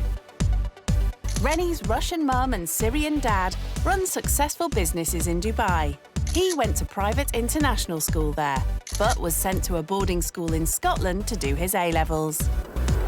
Made me more independent and it prepared me for uni a lot. He's studying for his degree in London and rents a flat near Mayfair. So as an international student, my fees are £12,500. And then for the flat, it's £2,500 a month. And it's all paid for by the Bank of Dad. For the last 3-4 years, basically, he's spent £85,000 on my education alone. Rennie doesn't have an allowance. He just has free rein on his dad's credit card. My dad, he fully funds my lifestyle. So starting from my uni fees to my housing fees to my nights out as well. He doesn't really tell me there's a limit, but obviously there's a certain extent I can push it to. And as he rarely cooks, he eats out nearly every night of the week. So a main course starts from about £50, which is a steak, and it can take you up to £120 for a larger steak. And going to such exclusive places means wearing expensive designer gear. If it's just a casual night out in Mayfair, I'll probably wear my hoodie.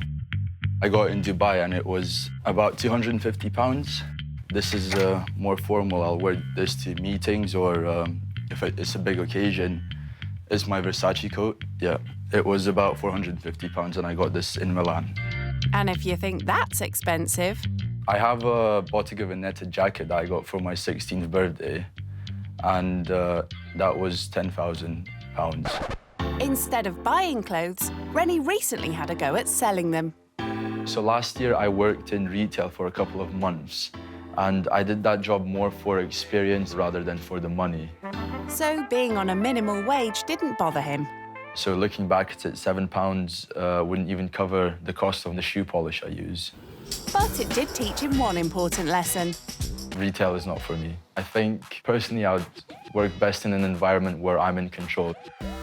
So why is Rennie putting himself into a position where he'll have little of it? If I'm going there for an experience, I should get the full experience of how it is to live on the breadline. Well, he'll be getting that full-on experience when he swaps Mayfair for South London to stay with the Ukpebo family. Magnus, Lisa, and their 5 children. Jesse is 10, David is 8, Excel is 7, Michelle 5, and Treasure here is 1 year and 8 months. Magnus and Lisa grew up in Nigeria, but met after they both moved to the UK for a better life. To me, I imagine life in UK would be like heaven. I imagine that it would be a place that is filled with milk and honey, a place of opportunities. Coming from a world of real poverty, the benefits of around £1,000 a month, plus Magnus's earnings as a care assistant of between £400 and £500, is a luxury for them. What I do for a job at the moment is just part-time because I went back to college. Magnus is studying railway track maintenance. The dream job is to get qualification to be able to work on the railway industry. Even though they're on a low income, Magnus and Lisa make sure they pay the £77 a month for an online tuition service, which provides educational laptops for their children. Select from the choices shown. I think that education is the best legacy anyone can give to anybody. What we spend our spare money on, £200 for JC's football activities, roughly 180 on David as well. Magnus and Lisa skip breakfast every day so they can afford the hobbies their children love. But there's one activity the whole family get involved in that costs nothing. Religion plays a very huge role in my family because life is not always dependent on money. So what are they hoping the rich kid will learn from living with them? I would like to teach the rich to be grateful to God because they are rich.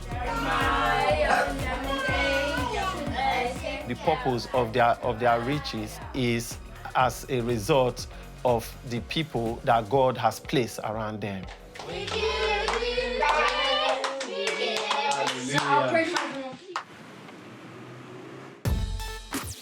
On the big day, Rennie manages to do all his packing, something that would be done for him in Dubai.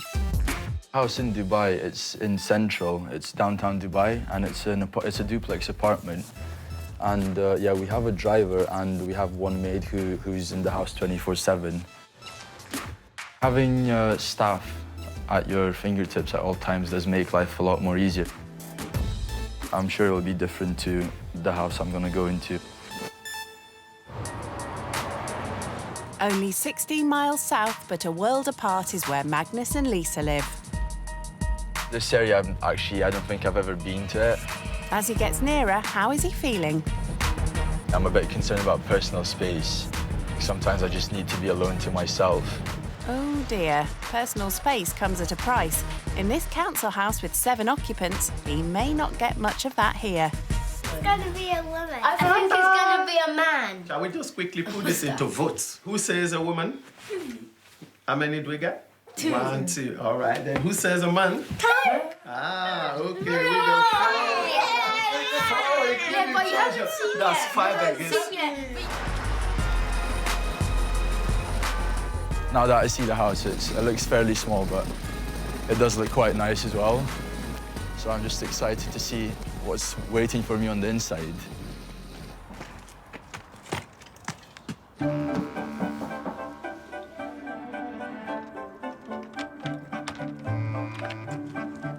Hello. Hi, I'm Rennie. Nice to meet you. I'm Magnus. It's a pleasure. You're welcome. Thank you for having me. Oh, no problem. It's my pleasure.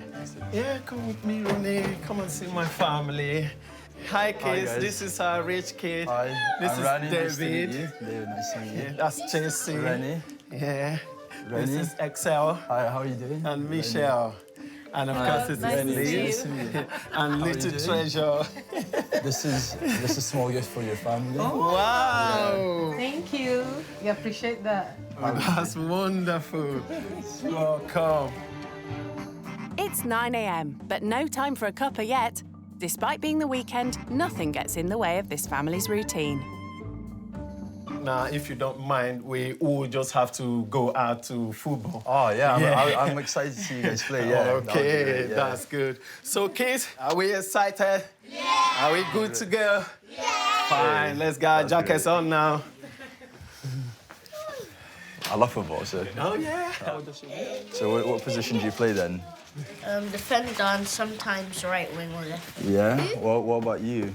You play striker? Yeah, so you scored some good goals then? Yeah. I What about play you? striker in midfield. Yeah, good position. What about you? Up front. Up front, yeah. So you're the big goal scorer then for the team, yeah. When I first walked in and met the whole family, I was quite shocked. But then I've never seen anyone as excited to see me, really. Rennie may like football, but not early morning matches. They must really love it to wake up this early on a Saturday morning. Oh, yeah. of course. Saturday mornings, I could not wake up this early, honestly. What time do you normally get up on a Saturday morning? Good question. Depends on my Friday night. If it's if I go out, yeah, I can wake up at 11ish even. Leisurely lions. Quite different to Magnus's routine. It's like 6 o'clock. Oh, wow. Yeah, sometimes because of the excitement, the kids are like 5 o'clock. So you don't really need an alarm, then you have the kids. Let's have a go. You go in goals. I haven't played in a while, bear in mind, so let's see.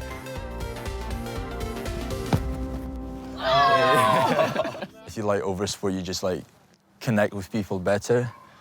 So yeah, with the kids, like I connected with them instantly. Like we had a topic to talk about, and just like they told me about how much they liked football. They asked me what sports I did.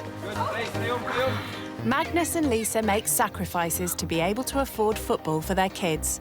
But it's a drop in the ocean compared to the cost of Rennie's exclusive hobbies. I was growing up in Dubai. Okay. So I used to play a lot of football then as well. I played at the Arsenal football school, just under £1,000. So that was for one term. Then also I used to do ballroom dancing, which is cool. Yeah, no one knows it, but yeah, that's one of my hidden talents. Okay. That was £100. Wow. Yeah, per person, yeah. So it was quite pricey, which I didn't realise at the time, but now yeah, I'm really grateful. Pricey, but his dad probably didn't skip breakfast to afford it. The total for my boys is roughly about 380. Is that for one term for the children? Yeah. Wow. I think Rooney, he's quite lucky, He never had anybody say no to him. I mean, that's amazing. Just the fact that he's able to, and he's willing to spend that much money on his kids just to play football. It's very eye-opening for me. I'm just very fortunate to be in this situation where I can do multiple sports, multiple times a week as well, yeah. Come on, David. That's it. David, move now, Go David. on. Come on. Go on, go on. Yes. David, go on, David. Oh.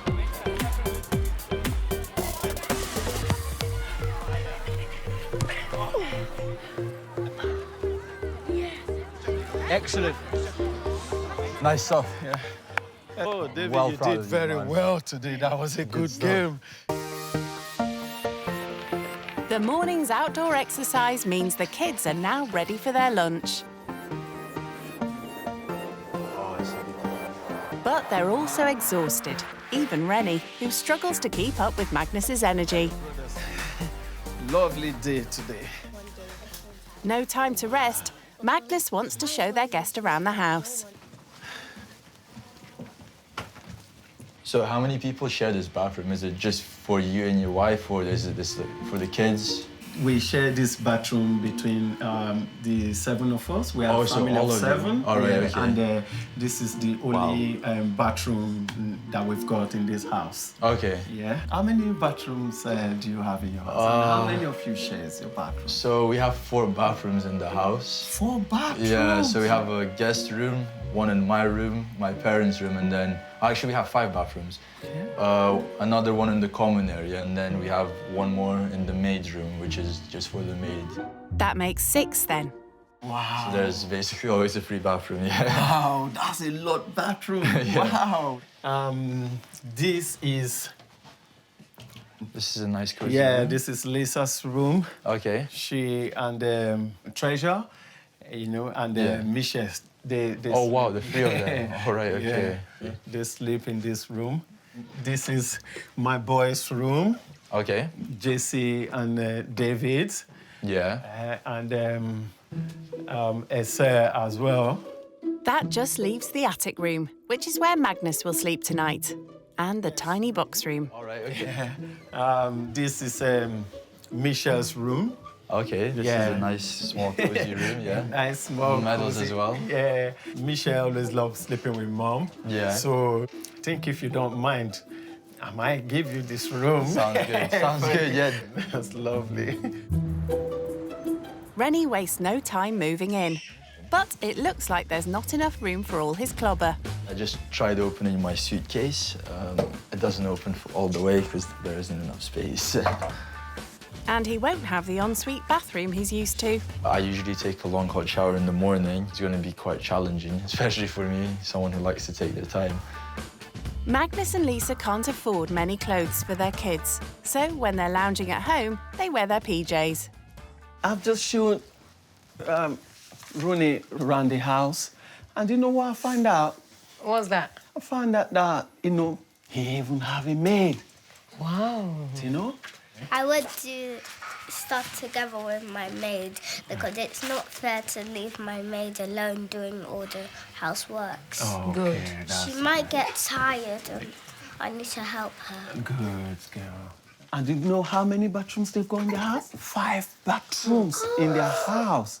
So that means if one breaks down, they can use any one. It makes sense. The smell of Lisa's traditional Nigerian dish attracts the rich kid. Hey, Lisa, what are you making? Jollof It rice. smells really nice. If you don't mind, I'd like you to help me to chop this. Yeah, sure. Do you cook for yourself? Yeah, so now I'm at uni, so I'm alone. Okay. When I get lazy though, I do order. So that means sometimes you get food out. Yeah, it's out. eat out, yeah. So on weekends, me and my friends, we like to go out for dinner. And so we have a few favorite restaurants in central London. One of them is a steakhouse. Starting price there would be for a steak, around £50, and Wow. Yeah, just for a steak. Do you know the money you call for us a week is just for that steak? That's a week's worth of food for your whole family. For the whole family. Oh wow. Ronnie, do you know what? I don't spend more than £7 for a meal for me and my family. For the whole family? For the whole, yeah. Wow, so that's £1 per person. Yeah. Then we eat the meal twice a day. Wow, okay. Yeah. Yeah. Can't believe that. And then what will you usually do for breakfast then? I and my husband, Yeah. we take tea in the morning. Oh, so you don't eat, but you wake up so early every day though? Yeah. And so the whole morning you just go without food? Yeah. The reason I and Magnus don't have breakfast is to save money. Oh, wow. Yeah. Wow, okay. Your breakfast, what do you take for breakfast? If I've got an early morning one, let's say 9 a.m., 10 a.m. lecture, I'll pop by to one of the coffee shops just downstairs. Oh, okay. Grab myself some tea or coffee and usually panini or croissant, something like that, yeah. And that will usually be, I'd say, around £10, yeah. I can use that money to buy it in a bulk that can last me for ages. So yeah. Why? Yeah, because as you were saying before, it's £7 to feed your whole family. Yeah. So I completely understand that and where you're coming from. A 4 out of 10. I mean a 2. I'll rate 2. Hey! No. Lisa mentioned that her and Magnus have to skip breakfast. And Lisa just said it so casually as well, as if it's not a big deal. But if I were in their boots, I just wouldn't be able to hack it. I think it's incredible, but also very sad. I'm gonna sit down now. I wanna eat now. As the family has no dining table, the jollof rice, as with all the family's meals, is served on their laps. All right, here we go. The food is right from the kitchen. Food is ready. It's right from the kitchen. Here you go. Now it's given to Wow. you. Thank you. No worries. The kids are keen to tuck in, but Magnus has something to say first. Father, we thank you for the provision of this food. Amen. And we also thank you for them that devoted their time, effort to put this food in place. Amen. In Jesus' name we pray. Amen. Is that something you do before every meal? Before every meal, Oh, that's okay. what we used to do. That's great, yeah. Well, have you eaten this kind of food before? Nah, I haven't, yeah. So I'll make sure I cook this back home. So, yeah, this will be my go-to. Okay, that's good. The family don't have any spare plates, but Magnus and Lisa enjoy sharing. What are you studying? Right now I'm at university in London studying public relations and advertising. Yeah. What about you guys? What do you do? Right now, just concluded 1 year in my college now, track engineering. You know, has to do with network rail, you know, alongside you like part-time in a care industry as a care assistant, and two days in a week. Sometimes I get paid maybe 400 or 500, depending on the hours I'm able to put in. Yeah. You know. Is that per month, per week? Yeah, no, per month. Per month? Yeah. Oh, wow. For Rennie, that would just about cover 2 or 3 nights out. Now, do you mind if I ask, do you do budgeting before you get things? I actually don't. If I go overboard, my dad will drop me a message. He'll be like, yeah, like, take it easy a bit on the spendings. Wow. I quite understand with him that once in a while he loves to treat himself. If you do it regularly, that's when there is problem in him. If I say, what's like the max you can spend before you start getting calls from your dad? A month, it would probably be around £2,000 maybe. Wow. That is way more than household income, you know? Really? Oh, wow. Okay. Man. In order to keep within their £1,500 a month budget, the family have to limit their children's activities. 5-year-old Michelle recently stopped doing gymnastics. Have you ever stopped any activities that you like because there was no money to go around? Oh, wow. No, I've never been in that situation, really. I've had to stop activities like due to moving, like school, city, but never due to like not being able to afford it, yeah. I found Michelle's question actually very interesting. It just got me thinking really about like the position I'm in and the position they're in, just how privileged I am. At 6 p.m, Magnus brings out an educational game that will keep the family entertained before bed. Guys, let's have some fun. We've been working all day. Remember, all work and no play? Yeah. 1, 2. The one who makes the longest words from the letters is the winner. MC! Time is ticking. Guys, you're almost out. Hey, Michelle first, no. Second, third! What do you need help for, Michelle? Dog. Okay, so David, let's give David a hand now. Well done, well done. So the word game, the kids take it really serious by what it looks like, yeah? Yeah, oh, I mean, you can see the passion in their eye. They like anything challenge, you know. I feel like education is taken quite seriously in your family. We both have come a long way, and we never had opportunities. And having kids in this country where education is free. Actually, it's just the best legacy you can give to anybody in life. Do you take education serious? Yeah, for sure. So I started off school in Dubai in an international school. So that was a private school as well. I spent 11 years there, and then after my GCSEs, I moved to Scotland to a boarding school as well, yes. And after that, I moved to London for university. We know that private school, they pay a lot of money. How much do you pay for? So in Dubai, I think my parents were paying about $25,000 a year. And then in Scotland, because it was a boarding school, it was £32,000 per year as well. And there was 2 of us, What? 2 of you? Yeah, me and my brother.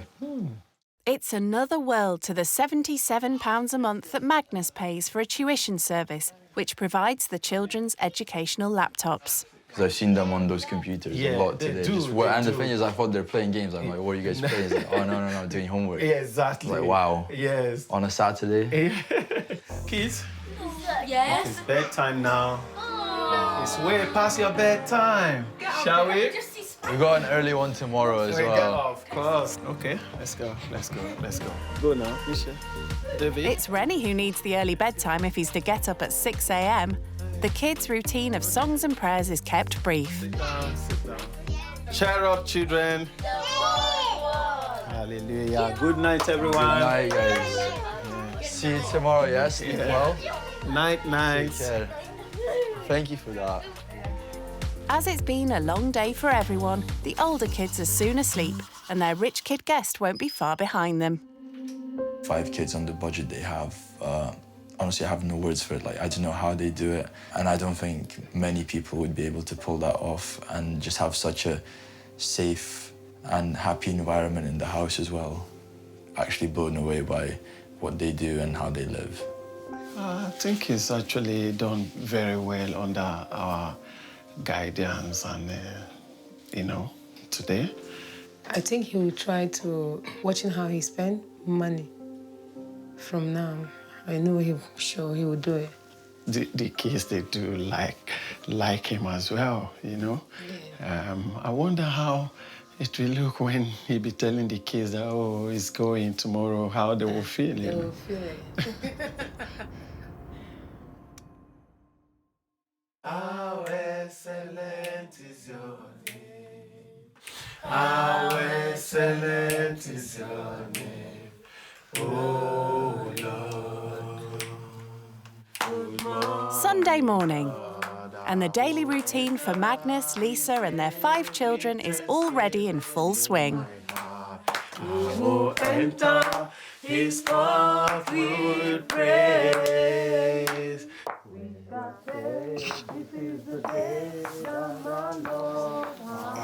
Rennie would normally be just getting home from a club. Last time I was up at this time on a Sunday was when I came home at like 6. Oh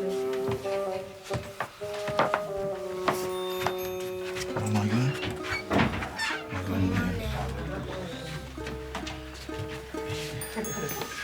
Morning, Roddy. How are you? Yeah, I'm good. You good? Yeah. Did you sleep well? Yeah, much better. Okay. This is what we do every morning. We wake up for morning devotion. Yeah. Good morning, Jesus. Good morning, Lord. Usually on a Sunday, I wouldn't be up till like 10, 11, sometimes even 12. Hallelujah. Amen. With 5 kids to get ready for church, there's no chance Rennie's getting back to bed. Yeah, please, I would like you to help me to iron the children's clothes. All right, yeah. Clothes they used to go to church this morning. Let's do that. Growing up with a maid and chauffeur, Rennie is used to having things done for him. But Lisa's throwing him in at the deep end. I don't think I'd be able to do this. Like 6 in the morning for 5 children is quite a lot. It's been a bit more challenging than I thought it would be. Ronnie, do you iron your clothes by yourself or you take it to the dry cleaner? I'll probably take it to the dry cleaner, but eventually I'll probably get an iron as well. How much is it cost? For a shirt, I think it's £3. Wow. Pretty sure per item, yeah. So if I take all these to dry cleaner, how much will it cost? So 11 items, let's say, so £33. £33? Yeah. Wow. Yeah. It's a waste of money. He's going to learn. He's going to do it on his own after he left my house.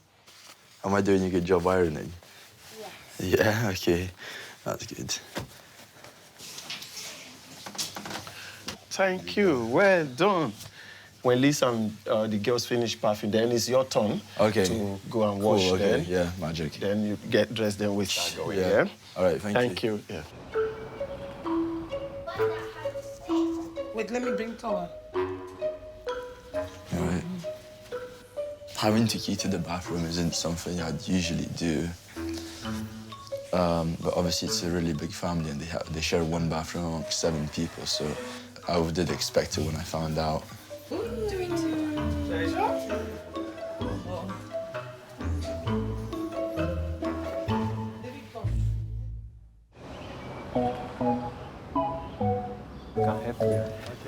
It's nearly 10 a.m.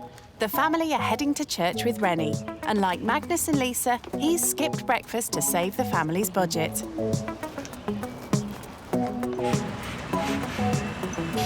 Money's so tight, Magnus and Lisa rely on subsidised bus passes to get around. So do you usually take the bus then? Is this how you travel? Yes, we spend roughly £96. £96? Yes, a month. For the for the whole family? Yeah. But the family of 7 need to take 2 different buses to get to church. And Magnus is curious to know how Rennie gets around the city. Do you have a bus pass at all? No, because my app is connected to my dad's bank account, so like, if I go out to a restaurant or something, I'll always just order a taxi. In a month, let's say, it'd be around £480 maybe, yeah. That is a lot, you know. I mean, yeah, I guess, yeah, you can say compared to that. what we spend, £96 a month. Yeah. The amount Rennie splurges on taxis in a month is the same that Magnus earns to support his whole family. Thinking about it now, that's like, for one person, that is quite a lot per month. But I never really had to think about it. Lucky for some. I thank you for your ever-abiding presence and glory. I enjoy in all my ways. In Jesus' precious name. Amen. Ourselves to receive the glory we saw ahead. In Jesus' name. In Jesus' name. Let's pray some more. Church was a completely different experience to what I was expecting it to be. So when I first came in, I was like confused what was going on because like someone is singing and everyone else is dancing.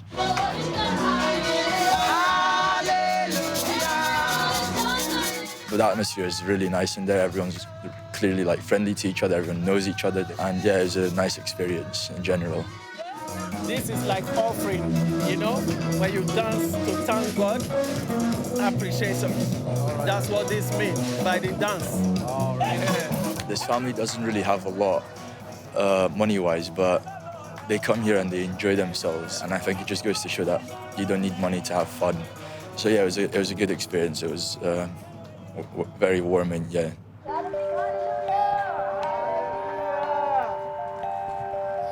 Rennie's not had any breakfast, but before he gets to eat, Magnus wants him to learn a valuable lesson. I'm going to like give you £7 now, and then you just go get the family. The whole family, The whole family, yeah. All right, okay. A meal that we can take, yeah? It could be a struggle for spendthrift Rennie, who thinks nothing of shelling out £200 for a restaurant meal. This is £2. That's Thank you. £7, yeah? Cheers, yeah, thank you. Okay. Never done a challenge similar to this, so I'm slightly nervous. I hope I managed to like sort it out, but yeah, I'm quite excited as well. Excel.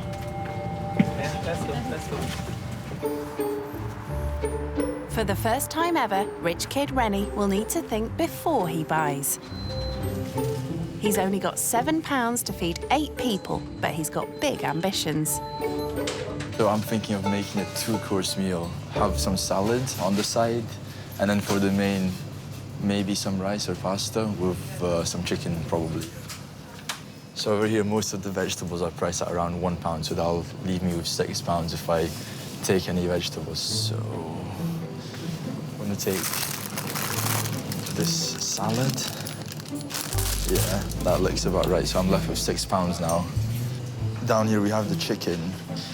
One chicken wouldn't feed the whole family. So I feel like I'm gonna have to say no to the whole chicken, so we might have to find something else, an alternative to that. His big idea for dinner is fading fast. So over here we have some pasta. It's priced at £1. So maybe we could make some pasta. That leaves me with £5, and then that leaves me with £4. So I took 2 packets. I feel like that would be enough. I was gonna make pasta with pesto, but the pesto is £2, so if I was here with my own money, I wouldn't really give a second thought. If I wanted or liked something, I'd just grab it. Rennie looks for other options to go with the pasta. So I've now realized that there's nothing else from that section I need, so I think I could invest £2 into the pesto. He picks up some onions and has just over £1 left. It's a bit harder than I expected it to be. It's put things into perspective for me because Lisa and Magnus, they have to do this every day. I'm trying to think. I feel like just having just the pasta isn't enough though. I feel like there needs to be something else to it. I was thinking about getting some cheese, but there isn't any cheese for £1. Oh wait, hold on, actually, there is one. Mild white cheese, let's get some, yeah. Hi. Are you all right? £6.58. Here you go. He's pulled it off with 42p change. Lisa, I don't know how she does it, but she manages to get chicken, some nice rice, not everything, but yeah, in that sense I failed, but I still managed to get some food. The kids have been cooped up all day. Time for some fresh air, doing what they love. And before he starts prepping lunch, Rennie joins them. Rennie, can I ask you a question? Yeah, of course. When you were younger, Yeah. did you go for learning activities? Yeah. And then I did a lot of physics classes as well, outside of school. Okay, Yeah. Oh! Nice, David. Oh, what a save. 3-0, come on. I enjoy cooking for myself, but it doesn't happen too often, unfortunately, because sometimes I either don't have time or I just too lazy, really. You can't get much quicker or easier than pasta with pesto and cheese. I'd rather have Parmesan than, I think this is mozzarella cheese. Mozzarella? He's obviously no cheese connoisseur. It's a bit tasteless, to be fair. It's very chewy as well, so I'd probably compare it to plastic, maybe.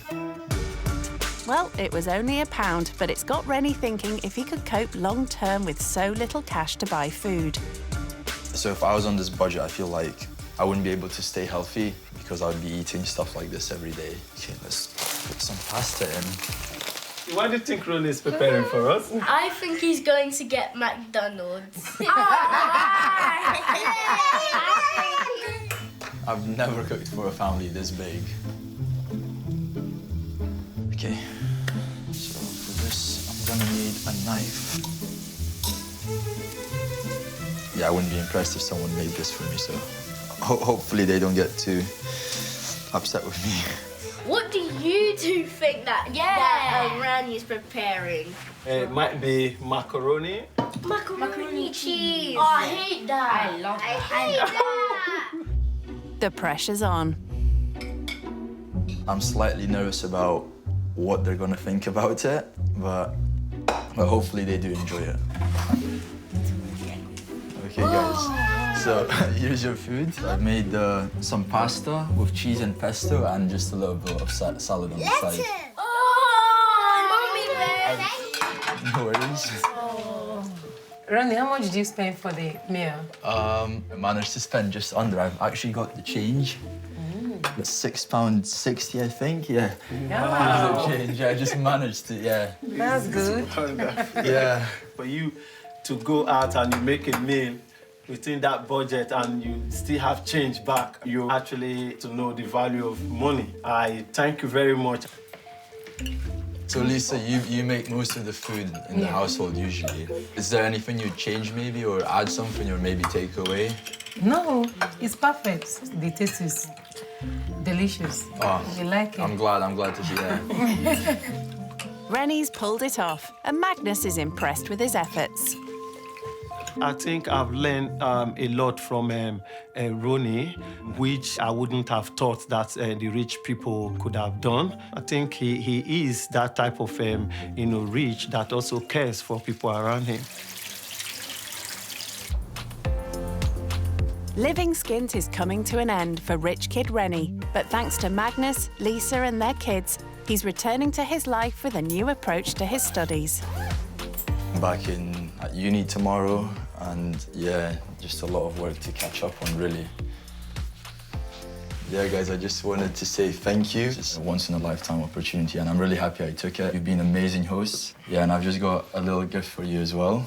I think it's chocolate again.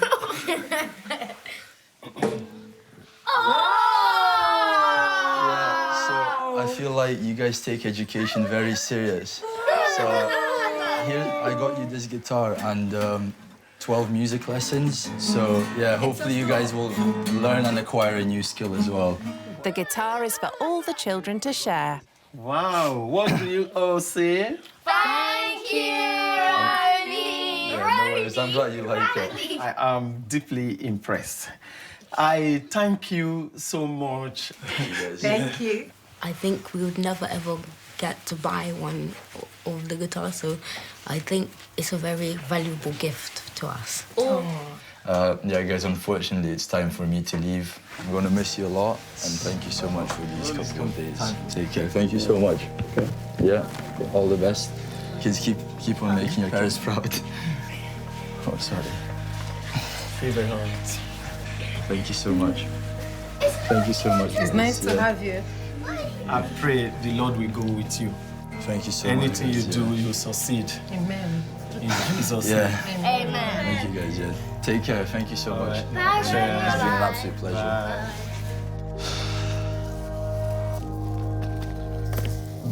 I feel really sad now that I've left.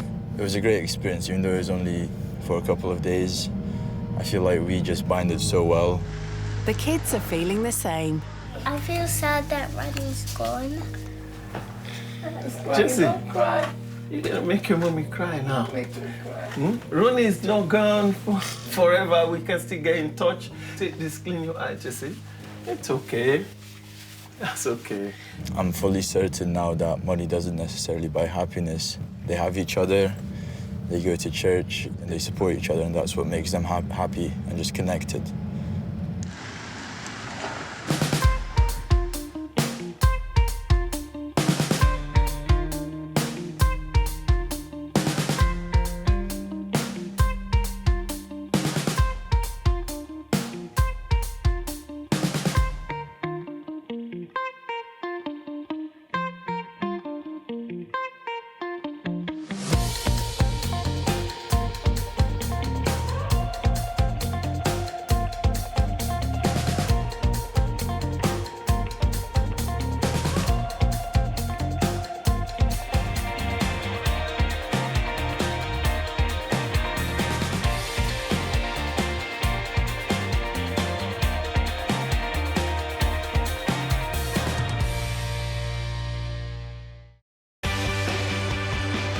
Brand new rich kids, used to living the high life. We have 8 bedrooms and about 12 bathrooms.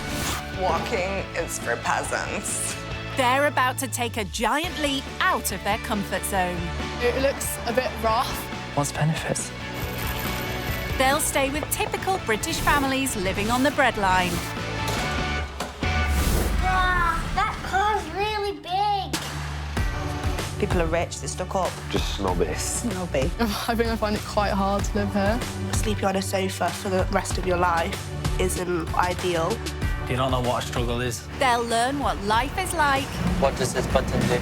for those struggling to get by This is like a food bank. I didn't even know what a food bank was. and the sacrifices they make.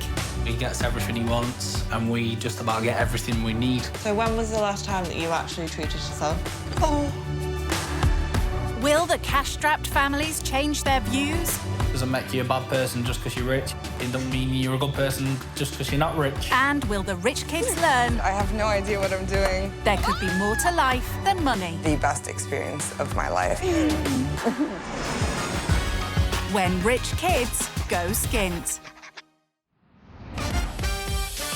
The rich kid going skint is Devon, the spendaholic daughter of a millionaire businessman. I absolutely love shopping, so I'm probably addicted to it. Devon splits her time between Cardiff, where she goes to uni, and her parents' 8-bed palatial home in Exeter. This is kind of just the main living room. It's kind of like a mixture of modern furniture and sort of antiques. And yeah, I really like the chandeliers as well. This is the kitchen. It's quite nice because it's quite big, particularly like the Aga. Just one kitchen in this mega mansion? There's 3 kitchens. Blimey, next she'll be telling us they have 12 bathrooms. We have about 12 bathrooms. That works out at 3 loos for each member of Devon's family. I have basically the whole top floor to myself, so I have 3 bathrooms to myself. Of course you do. On top of paying all her bills, Devon's parents also give her a £500 allowance. And she can't spend it fast enough. There's like a few things with like sort of tags on that I haven't really worn. A designer wardrobe's not the only thing Devon splashes her parents' cash on. I do love eating out. I eat out quite a lot. I do get takeaway quite a bit. So I could probably spend £50 to like £100 a week on deliveries. I wouldn't say I really have to worry about money. My parents could always kind of back me up. I don't have to be really super cautious about it.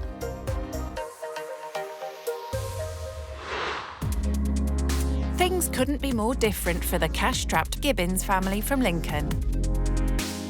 I'm Paul. I'm a retail delivery driver. I'm Sammy, and at the minute I'm a stay-at-home mum. We have 3 children, 4 bundles of joy. Paul and Sammy have been together for 6 years. We actually met in McDonald's car park, and we just started talking from there. Wasn't love at first sight, though. Paul's meagre wages combined with Sammy's monthly benefits means scrimping and scraping is a way of life for the family. We get £1,730. The majority of that money goes on bills and debts that we owe. Yeah. And we're trying, basically... Yeah, we're trying to clear our get back debts, on track, aren't we? Yeah. Sometimes I think I'd be better off not working, but... I'll go to work. No, I like working. The family's debts are certainly no laughing matter. A combination of payday loans and overdrafts have left this young couple owing around £3,000. It's meant making big sacrifices to save money. We disconnected the tumble dryer to save electric. We turn all the appliances off after we use them. Switch the shower off if you're not using it. That we don't saves really electric. have baths either because obviously that's turning the heating on. And we've also found that if we are cold, it would go and put a jumper on and maybe an extra pair of socks on my dressing gown instead of turning straight to the heating. The family can only afford to rent a tiny 3-bed terrace. And Sammy's feeling a little unsure about welcoming a rich kid into her home. I want the rich kid to be open-minded, not feel like they've got to judge me because I haven't got what they've got. And I'm a little bit nervous that they're going to be a little bit arrogant.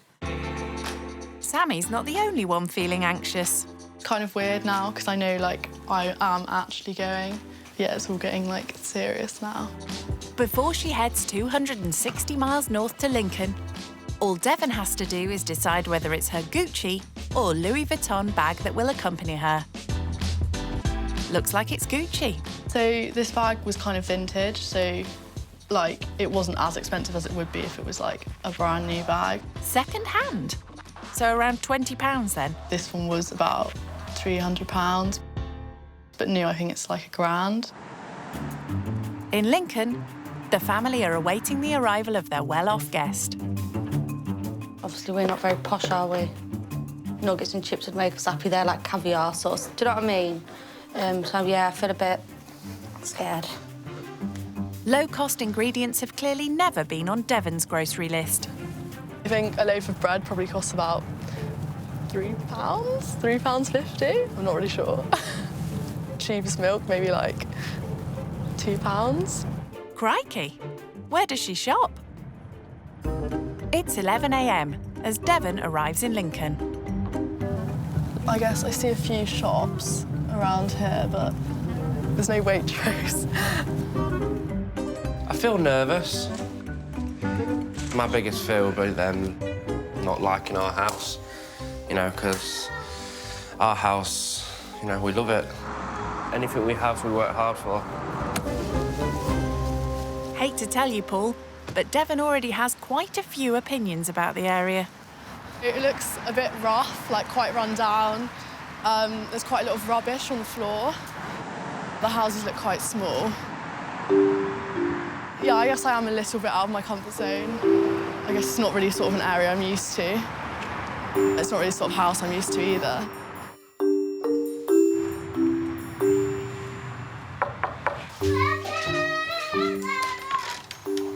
Hi! Come in. Lovely to meet you. Love to meet you. My name's Devon. Nice to meet you, Miss Sam. I'm Paul. Hi. Sammy. Hi. This That's is Ruby. Ruby. You're going to say hello? No, a bit shy. This is Levin. Got Ellie and Harley Harley's in there a as baby well. that keeps running trying to get back to me. Yeah. So is this your main room? No, this is the dining room where we kind of eat, and if I get fed up of the old ones, I'm going to go away, go play. Yeah. With the family of 5 cramped in the 3-bed house, Devon will have to adjust to rather more modest living arrangements than she's used to. My house is quite big, so it's almost like 3 houses. We have 3 separate kitchens, but obviously we only really use one. But that's, yeah, it's quite big. It's kind of, yeah. Kitchen. Yeah. Only one narrow galley kitchen here, I'm afraid. As you can see, it's quite small. Yeah, it's quite cramped, isn't it? Yeah. But it's not what you used to. So we've had to turn the handles in so we don't catch ourselves. Yeah. This is the bathroom. Yeah. Shower, but it's quite small. It's good enough for us, isn't it? Yeah. In my house, I have like the top floor to myself. Do you? So I have like 3 bathrooms to myself. So cool. Yeah. Do you need all of them? No. No, don't really use all of them, to be honest. For someone used to 3 bathrooms of her own, sharing one could be quite a challenge for Devon. But that's the least of her worries. The door doesn't shut, by the way. So we're going to struggle with that. Okay. I'm going to fix it today, If we do go hopefully. to the toilet, Yeah. we do just kind of tell people, you know. Okay. Is this your playroom? No. This is our living room. This is Ellie. Do you want to go and tell her how old you are? Speak louder so we can hear you. Choose the shower one. She's 8. How old is he? He's 17 months. No sign so far of a spare room for Devon. This is where you will be sleeping. I have got to do some pillows for you. You're lucky to get that. So, how are Devon's living quarters shaping up? There is like feeling of shock. That's definitely probably the smallest kitchen I've ever seen. Like, very different to what I'm used to. I think I find it quite hard to live here. This is Harley's room. There you go, mate. What's that compared to like the rooms in your house? Rooms in my house, I say probably a bit bigger than this. A little bit bigger? Yeah, and like I guess we have more of them. Like yeah. Okay. Yes. Only around 5 bedrooms and 11 bathrooms more. So this is our bedroom. Yeah. How big's your room at home? Would you say it's quite big compared to this? I have like my own walk-in wardrobe. I have an ensuite as well in my Do you? room. Yeah. So Walk-in wardrobe. She has the whole of the top of her house. To me, that's like never going to happen. It's midday and time for Sammy to prepare lunch. Do you eat with your... with my housemates? Yeah. I normally like order food in quite a Do you bit. order quite a lot then? Yeah, for like more than like 3-4 times a week, maybe 5 times a week. No takeaways any day of the week in this house. Lunch consists of homemade ham sandwiches. So how would you fund, like, getting your takeaways? Like, how do you earn your money? So I get an allowance from my parents for uni every month. And how much is that? So I get about £500 a month, and that's just, like, going out and eating, really. But if you spend that and you ask for more, would they give you more? Yeah, probably. Yeah, okay, yeah. That's lucky, because it's not just food Devon likes splashing out on. And then I guess, like, I get my hair done probably, like, once a month. That's, like, £120, probably. Well, where'd you get that from? Wow. Yeah, and then maybe, like, my eyelashes done or, like, my nails done. Yeah, so that's probably, like, another, like, £100, yeah. Are you good at budgeting? No, I'm so bad at budgeting. It upsets me a little bit to think she doesn't have to think about what she spends on clothes or her hair or her beauty or anything like that. Paul and Sammy want Devon to realise from the off that budgeting is essential for them. Just one unexpected bill could tip the family's finances over the edge. I get paid averagely £1,100 a month. Sammy gets 630. So once all the bills taken off, like rent, which is £535, probably less with about 50 something. Together we're left with £50, but we're in a little bit of debt as well, aren't we? Yeah, So we're trying to clear that as well. Trying to clear all our debts. For me. Yeah, sure. Should we take this one Okay, first? I'll pull. Here, darling. Yeah, it's ready. The fact that the family only have, like, £54 left after paying bills and everything is quite, like, shocking, especially as obviously they don't have any backup. No one wants to hear you chewing. If I really need money for anything, my parents can always back me up, so I'm never really super concerned about money. What's the most expensive thing you've ever bought? I guess probably my car is, like, the most obvious one, because that was, like, probably like £8,000. Really? Yeah, and then clothes-wise, Our car was £200. I have, like, a Moncler jacket. They were probably about, like, £800 each, something like that. Yeah. Okay. So, yeah. The fact that my coat is almost the same price as their rent makes me feel a bit, like, guilty, because I don't see it as, like, a super, like, big purchase. I didn't need to, like, save up or anything. Our car's probably our most expensive thing we do own, but we're still in a lot of debt with it, aren't we? If we had Devon's allowance, we could have been out of debt in 4 months. We could save for a new house, so our life could be dramatically changed, which is really scary to think. Gobsmacked by Devon's carefree attitude to big spending, Sammy's now on a mission to show her the realities of accounting for every penny they spend. We're going to go to a charity shop and buy the kids some festive presents, if you're up for helping. Yeah, that sounds great. Sammy and Paul are knee-deep in debt, owing around £3,000 in payday loans and overdrafts. It'll take around 5 years to pay it all back, so there's no splashing out on expensive birthday or Christmas presents. Would you even think of considering coming to a charity shop for presents for people? Or? For presents, probably not. But, no, I have been to charity shops before, but I just find that it's a lot more work. Charity shops are also a lot cheaper. Devon may never need to look at a price tag, but they're Sammy's only option, with a budget of just £10 for the kids' Christmas presents. Like something like that for Ellie? Yeah. Obviously, she's quite old. Yeah. I might get that for Ellie. A charity shop is quite an eye-opener for Devon, who loves her designer gear. Do you find a lot of, like, branded stuff in here? Yeah. This one's really good for the branded stuff, like, yeah, it's big Hollister and bubbles, but stuff. it's good for a pyjama top, if anything, Yeah. isn't it? That would probably retail at, like, 20 quid. Yeah. I've got it for £4 and that for a Yeah. quid. So it's like... That's good, yeah. Yeah. That'd be good for Ellie. But then I've got something for Ellie. Would you be good at walking into somewhere and spotting a bargain? So, like, in a charity shop or...? Probably depends, like, yeah, if I saw, like, a brand I knew, then I could probably see if it was, like, way cheaper than what I normally pay. Yeah, probably. But, yeah, I just don't do it very often. I should probably do it more.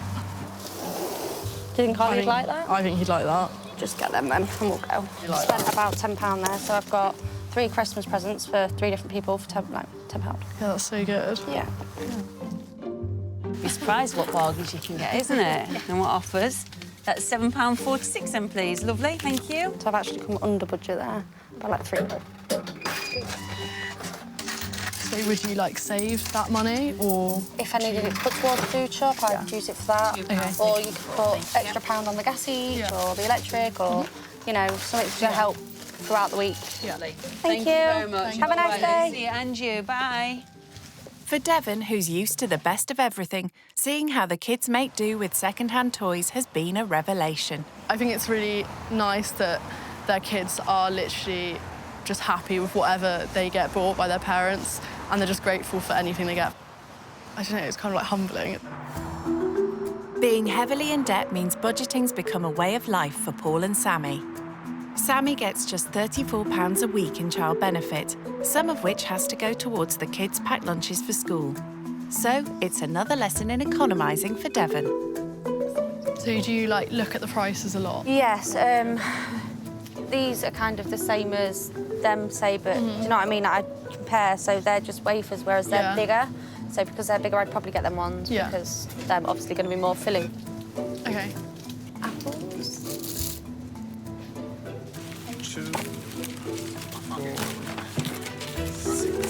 Pay-as-you-go energy meters can work out more expensive. £5 on each gas and electric. £5 sure. But when they owe so much, it's one less monthly bill for Sammy to worry about. £20.29, please. Thank you. Good news. Sammy's expert budgeting of her benefits has left her with a couple of pounds to spare. If the kids now said to me, on Monday, can I have some sweets after school? I can now because I've got £2 spare that I've not gone over budget with, if they behave. When I saw how much the family have to budget, it was quite like eye-opening because obviously in my life I don't really have to budget at all. I don't really have to think about how much I have left for the week. It's like really hard what they're doing. Back home, the bathroom door hasn't shut properly for months, as Paul rarely gets time for any DIY. But today, he's managed to rope in his rich house guest to help on her return from bargain shopping. This door obviously doesn't close. Yeah. So I'm looking at moving the door back a bit. I was wondering if you could give me a hand. Sure, yeah. I'm not sure if I've got much help, but I can try. You can try. Yeah. If I start by just like taking the screws off, I'll just give you that one. So, do you do any DIY? I mean, I've like at home changed. or... Yeah, I've changed like light bulbs and stuff. I mean, nothing. Yeah. Nothing Something everyone can do, yeah. I don't know. But my housemates at uni cannot change a light bulb. Okay. Paul works long hours as a retail delivery driver. Do you want to come in and then hold the door? That'd make more sense, wouldn't it? I've been meaning to do this for a while, you see, and I just don't get the time. Yeah. Not with being at work all week. Not finishing until 10 o'clock. You don't want to... You don't really feel like doing DIY. I don't want to do anything, to be honest with you. You ain't got hold of that now, have you? No. See if it'll close this as well. All right. I'm going to shut you in a second. All right. Hey. There we go. At least Devon will now have the privacy she's used to. I'm impressed with that. Thank you for your help. You're welcome. But there's no let-up for the rich kid. It's 6 p.m. and Sammy needs to start thinking about dinner. And Devon's now been summoned to kitchen duty. Should we go make some tuna pasta for tea? Yeah, sure. Sammy's rustling up a basic meal from what's in the kitchen cupboards. And it's a chance to get to know Devon a little better. So, did you say you were studying law, French law? Yeah, law and French law, So what's your, dream job sort of thing, like? I kind of want to be a solicitor, yeah. Has that always been your dream, or is that because of money, or...? I guess probably, like, a bit of both. It's exciting. Yeah. Isn't it? Did you ever want to, like, go to uni or anything? I really want to be a nurse. Unlike Devon, whose parents are paying for her studies, Sammy's had to give up her ambitions to be a nurse because she can't afford the childcare. I'd like to better myself, not just be a mum, just known as a mum. I think it's because I'd like to show the kids that even though, yes, I've had them young, if you work hard, you can achieve anything. Yeah. So... Paul, tea time. Oh. Bon appetit. Bon appetit. Tonight's budget dinner is tuna pasta.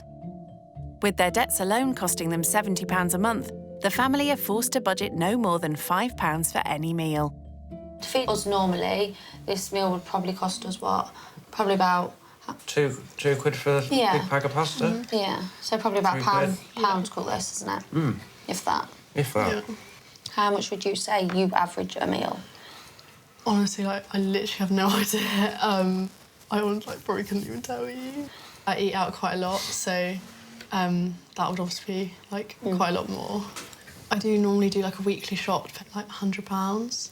Yeah. Just for you? Just for me. Just for you. Is that for the month or a week? A week. Yeah, and then I'll probably order, like, meals in between that as well, like takeaways and stuff, yeah. Devon may be able to splash out at high-end supermarkets, but for the family, stretching their meagre food budget is sometimes impossible. We've had to resort to either asking for help or... We've gone to a local food bank, do you know that? Yeah.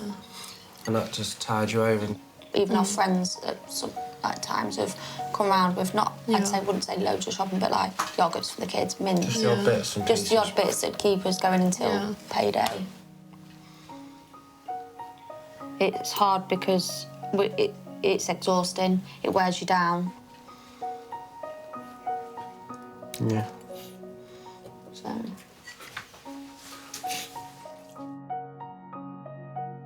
That you're working a lot and you've got the kids, you're probably, like, tired after having the kids. Like, when you do have free time, you don't really have free time because you're so tired after doing everything.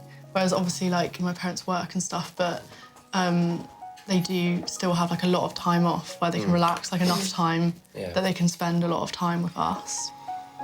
Do you appreciate the situation you're in? Do you ever think, oh, I am lucky, you know, there is people that aren't in my situation, right? Probably not enough. I probably don't think that enough, to be honest. No. I suppose you don't really understand it until you're in that situation, so... Yeah. I think I've learned how, like, lucky I have it and, like, how hard they have to work for their money in comparison to, like, what, like, I have to do. Having seen some of the challenges Paul and Sammy face raising a family with little money, Devon's decided to try and help lighten their load. I know you guys don't have very much time, like just you two together. So I was wondering if you wanted me to just look after the kids for a bit and you guys could go out and have a drink or something. That'd be really nice. That'd be amazing. Devon has babysat for friends in the past, but tonight will give her a taste of the pressures of parenting 3 young kids. Bye. See ya. Bye, Mummy. Are you going to say... See you soon. Have fun. Ring us if you need anything. Be good, yeah, girls? Little wonder Sammy and Paul are so quick to get out the door. They'll only be a 2-minute call away, but it's the first time the couple have enjoyed a night out in over a year. Hiya, can I get a Carlin? Please. You gonna come read the book? We're reading the book now, Ruby. It's just nice for them to have, like, some time by themselves because they obviously don't get, like, much time alone without the kids. That's nice. It's lovely. Cheers. What else she's doing back at home? I think she'll be doing fine. I hope so. No problems at all. No, come on, no kicking. No, Mummy and Daddy aren't gonna be happy if you kick. No. Come on, let's read your book now. Yeah? I will read all of it. I will. I think she'll be fine with the kids. Yeah, me too. We'll get back and we'll just be able to put our feet up. That's the plan, isn't it? That's the plan. Doesn't look like things are quite going to plan for Devon. You need help? Careful. Book? Book. Okay, no jumping. Hard work for her, but she seems like she loves children, so... She might not after tonight. We're going to do one book at a time. Which one? Mine, because you started reading it first. Mine. Started reading mine first. Mine! Right. It's 9 p.m. and time to get the kids to bed. Surely that'll be the easy part. Night-night. Night-night. Night-night, Ruby. Not going to go to sleep. Not going to go to sleep? You're going to try and go to sleep? No. Perhaps not. This has been a long time coming. Cheers, Devon. Looks like Devon's the one who could do with a drink. Oh, my God. I'm absolutely knackered. So parenting's not quite as easy as you thought, then? Probably, like, way more tiring than I expected. They're both very energetic. And, yeah, I think they're both very overtired. So, yeah. I really hope that the kids have been good. I'm a bit nervous to find out. Hi. Hi. How did it go? Hi. Good. Yeah, all in bed now. Thank you so much. It was so nice to go out and just spend like an hour together. Really appreciate it. We actually do. Was it a bit crazy? A little bit, yeah. They're quite energetic. I think they got a bit overtired, but yeah.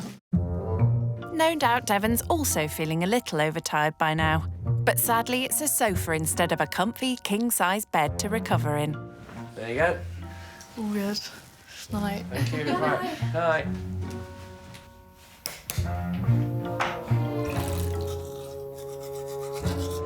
I haven't slept on a sofa before. And also, their house is right by the road, so it might be a bit noisy. But yeah, hopefully I sleep. I have a king bed at home, so it's a bit smaller than my bed at home. And obviously, yeah, it's not a bed. Never mind, Devon. There's a first time for everything.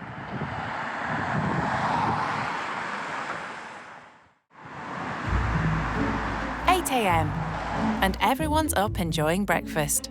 Got more? What? Eat what you've got first. Everyone apart from Devon, that is. She seems to be struggling with an early start. Not gonna lie, it wasn't the best sleep I've had. There was quite a lot of road noise outside, and yeah, I was a bit long for the sofa, so it wasn't the most comfortable sleep. Would you like some more? No?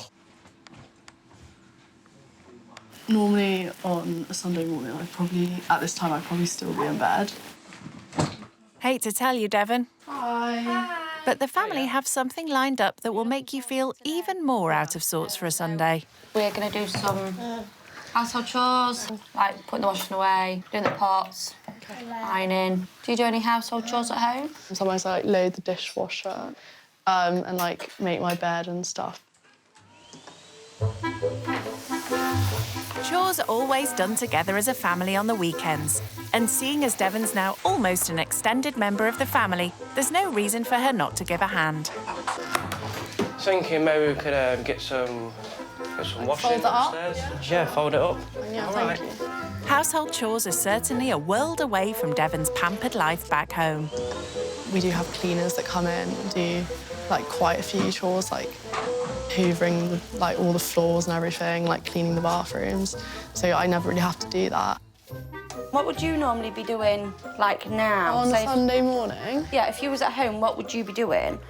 Probably been out, the Saturday night before, so I'd probably just be, chilling. I'd probably get up at, 11 or something.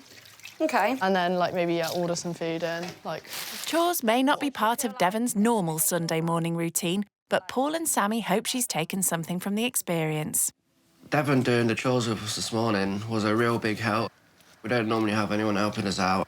It opened our eyes up to what it's like for people who haven't got cleaners, doing this day in, day out. It's not just cleaners the family do without. Do you not have, a tumble dryer? Do you just always... We do. Each are electric. Yeah. So it's not worth it, so that'll hold 2 loads. Yeah. It's OK in the summer, it's just in the winter it's a bit harder to dry your clothes. Yeah. And guess what? Dried clothes also need ironing, another first for Devon. You just kind of go over it to get rid of all creases sort of thing, look. So do you want to have a go? Yeah, sure. This is a 1 time a week thing. Yeah. Can you sew? Because, I've noticed the buttons come off this look at the bottom. So that obviously needs sewing back on, so that would be kind of the next job. Yeah, I could probably sew it, but probably not very well. I can show you how to sew a button back on after if you like. Yeah, sure. Is that something your mum would do at home, or you just chuck it out and get another one? What would you do? Just get another one. OK. Yeah. There's no throwing out for Sammy and Paul. Hand-me-downs are essential when you have crippling debts to pay back. Do you find that it's really expensive, like, raising children? What they want is expensive, so say if we went out for the day, they'd be like, I want, which is normal for any child, I suppose. Okay. The school uniform's ridiculously School uniforms priced. are expensive. You ought to see how much Devon costs her parents. Went to private school, that's expensive. And, like, stuff I asked for Christmas and stuff is probably quite expensive. What sort of presents do you get? Like, at Christmas, what would you sort of ask for? I got a Louis Vuitton handbag last year. That was, like, £500. Wow. I guess, and, like, more expensive than the average child for my parents. Their Christmas spending would have been our Christmas spending for our whole family and our family, so that'd have been the kids, me, Paul, my mum and dad, And grandparents, and she just gets that herself. How much do your days out cost? Like, on a Sunday, if you all were to go out for a family meal, how much would that cost you? At least, like, £100 for us So all to eat. your like, probably days more out than probably that. cost my 2-week food shop, say? Yeah. OK. It upset me that Devon's family can go and spend £100 on a meal without even thinking about it. That, you know, it seemed like pennies to them. If we was to go out on a Sunday, we look for nice parks and make a picnic. Yeah. We make it from stuff we've got at home. Yeah. It costs us about £15, if that. Yeah. It's like, does she know the true value of what she is spending? And I'm hoping this weekend has kind of shown her the true value. Should we tidy up and make beds? Yeah. When it comes to her schooling, Devon's parents have always given her the best of everything, including a private education totalling almost £100,000. This tomb belongs to a man called Tutankhamun. Tutankhamun, yeah. Private schools may be out of reach for the family, but Paul, who had his first child at 19, the same age as Devon is now, is determined to give his children the best start in life. A, B, C, D, E, F, G, H. So it's I, is it? Yeah. Once the chores are done, Sundays are always spent doing homework, and Devon's been asked to give a hand. Oh, they had hieroglyphics, didn't they? So they wrote, yeah. I don't know how to spell that. Is education important to your family? Yeah, like both my parents went to uni. Yeah. So I think I kind of was You need to follow expected to in do their the footsteps same. then, Yeah. Is it important for you that your kids go to uni? Yes. I want them to have the best education that I can give them. So, you know, that means going to school every day, doesn't it? Yeah. So, like, did you go to school all the way through? Did you go to uni? I did go to college, then I had children, so that's been sort of put back a bit, but I do plan on going back to college to do something, either a trade or further education. Yeah. Do you support Sam in wanting to go back to study and become a nurse? Yeah, definitely. That's what she's been wanting to do for a while. But only one of us can really afford to go back to uni at a time. Someone needs to be keeping the money coming in for the house. It just won't work any other way. Yeah. But yeah, I support her 100%. But to teach Devon to be less wasteful, Sammy's come up with a challenge for her. At the end of the month, we've got to go with what we've got and kind of make ends meet. So I was thinking you could maybe try and cook us all a meal. Yeah.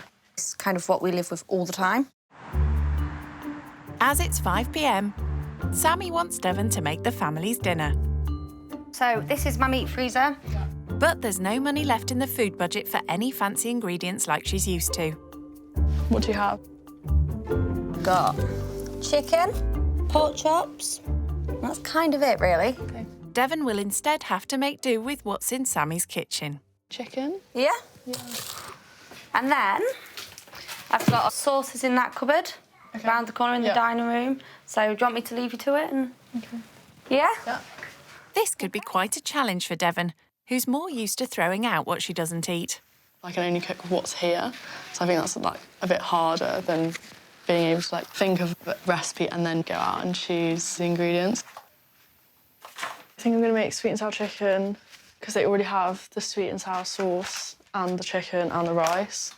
So, yeah, then I don't really need to buy anything else. Good thinking. Although Devon's already hit a problem. I have absolutely no idea how to defrost chicken. Do you actually want me, like, cooking it now?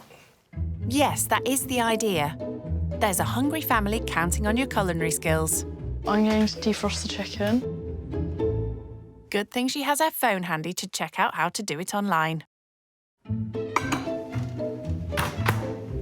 Don't forget the power.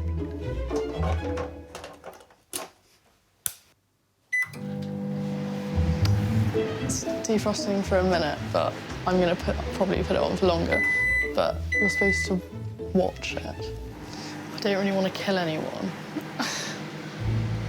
This is going to take hours. Luckily, Sammy's on hand to keep an eye on proceedings. Hi. How's things going? Yeah, I'm not really sure what I'm doing. I feel like this is defrosted, but I'm not really sure. So I kind of feel it. And it feels defrosted to me. Yeah. Well, that's at least a start. But now Devon's facing her next problem. Yeah, I don't know how to use the cooker. Time to call the expert back in. Sam?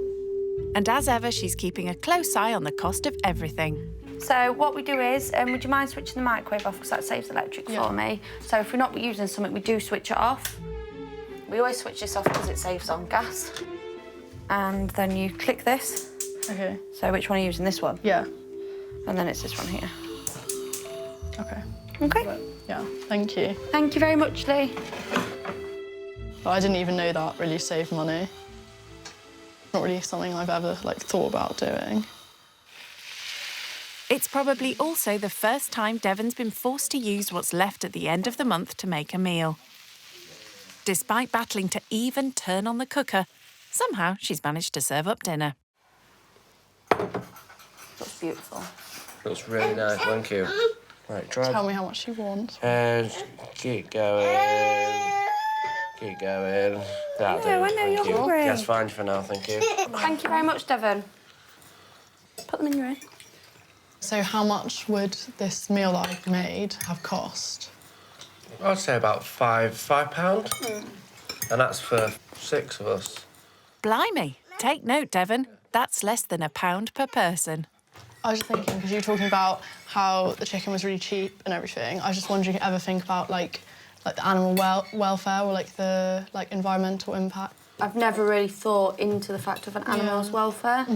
At the minute, our main priority is keeping the roof over our head and keeping food in our children's bellies. Organically sourced chicken from a posh supermarket is not on the menu. Devon's dying to know what the family make of her culinary efforts. So how did you find the meal? I actually found you did really well. I think you did originally get 2 pots of sauces out, didn't you? And you only used the one, so I thought that was absolutely brilliant. And you got 3 bags of chicken out and then only used 2. So I think you did really well. So Yeah, she did give brilliant, yourself a pat on the back. And it tasted great. It did. You know, when the kids have seconds, you've done fantastic, and all 3 of them did, so And I finished you deserve mine, a pat on the back. Devon's time living skint with the family is almost over. Having realised how hard they work with little downtime with the kids, she has a surprise for them. I just want to say thank you for everything this weekend. No, it's been lovely. It was actually lovely, getting to know your family, getting to know the kids. They're all so cute. Thank you. Got you 3 tickets for the kids for the new trampoline park. Oh, thank you so much. Thank you. That's brilliant. I shall love them. Absolutely love them, won't they? Yeah. For now, though, it's time for Devon to pack up and say her goodbyes. It's kind of sad to be leaving the family. They're all so nice. I think it's really made me open my eyes to how other people live. I will miss them. Oh, I can't carry you both. Are you going there? Yeah. Never seen us again. I'm going to keep in contact with your parents. How are you going to do that? On Facebook. We really enjoyed it, haven't we? It's been fun, hasn't it? Yeah. Oh, so hug. I feel like I gained someone new in the family Yeah, that I'd like to keep in contact with, so. Yeah. Right, well, bye. It's been lovely. Yeah, it's been great. Thank you for staying. Thank you. Honestly, Make sure, thank you. Yeah, make it's sure we been keep lovely. in contact. Yeah, we'll do. Thank you. Thank you. Say bye. Living skint has had its ups and downs, but the experience has made an impact on spendthrift Devon. I love the time I spent with the family. I think I'll take away the fact that I am really lucky, and I need to probably appreciate that a little bit more and realise that not everyone is lucky enough to live the way I live.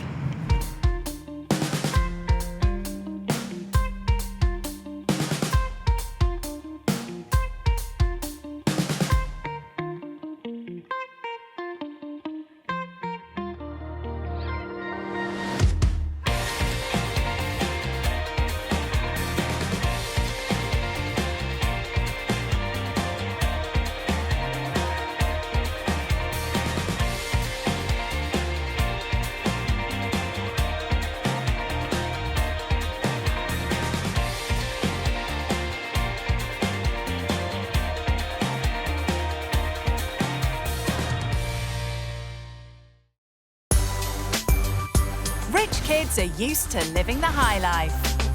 We have 8 bedrooms and about 12 bathrooms.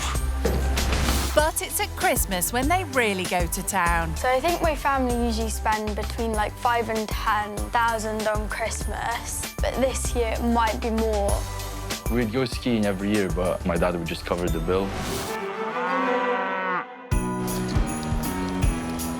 And with the festive season now upon us, one rich kid is about to learn all about doing Christmas on the cheap.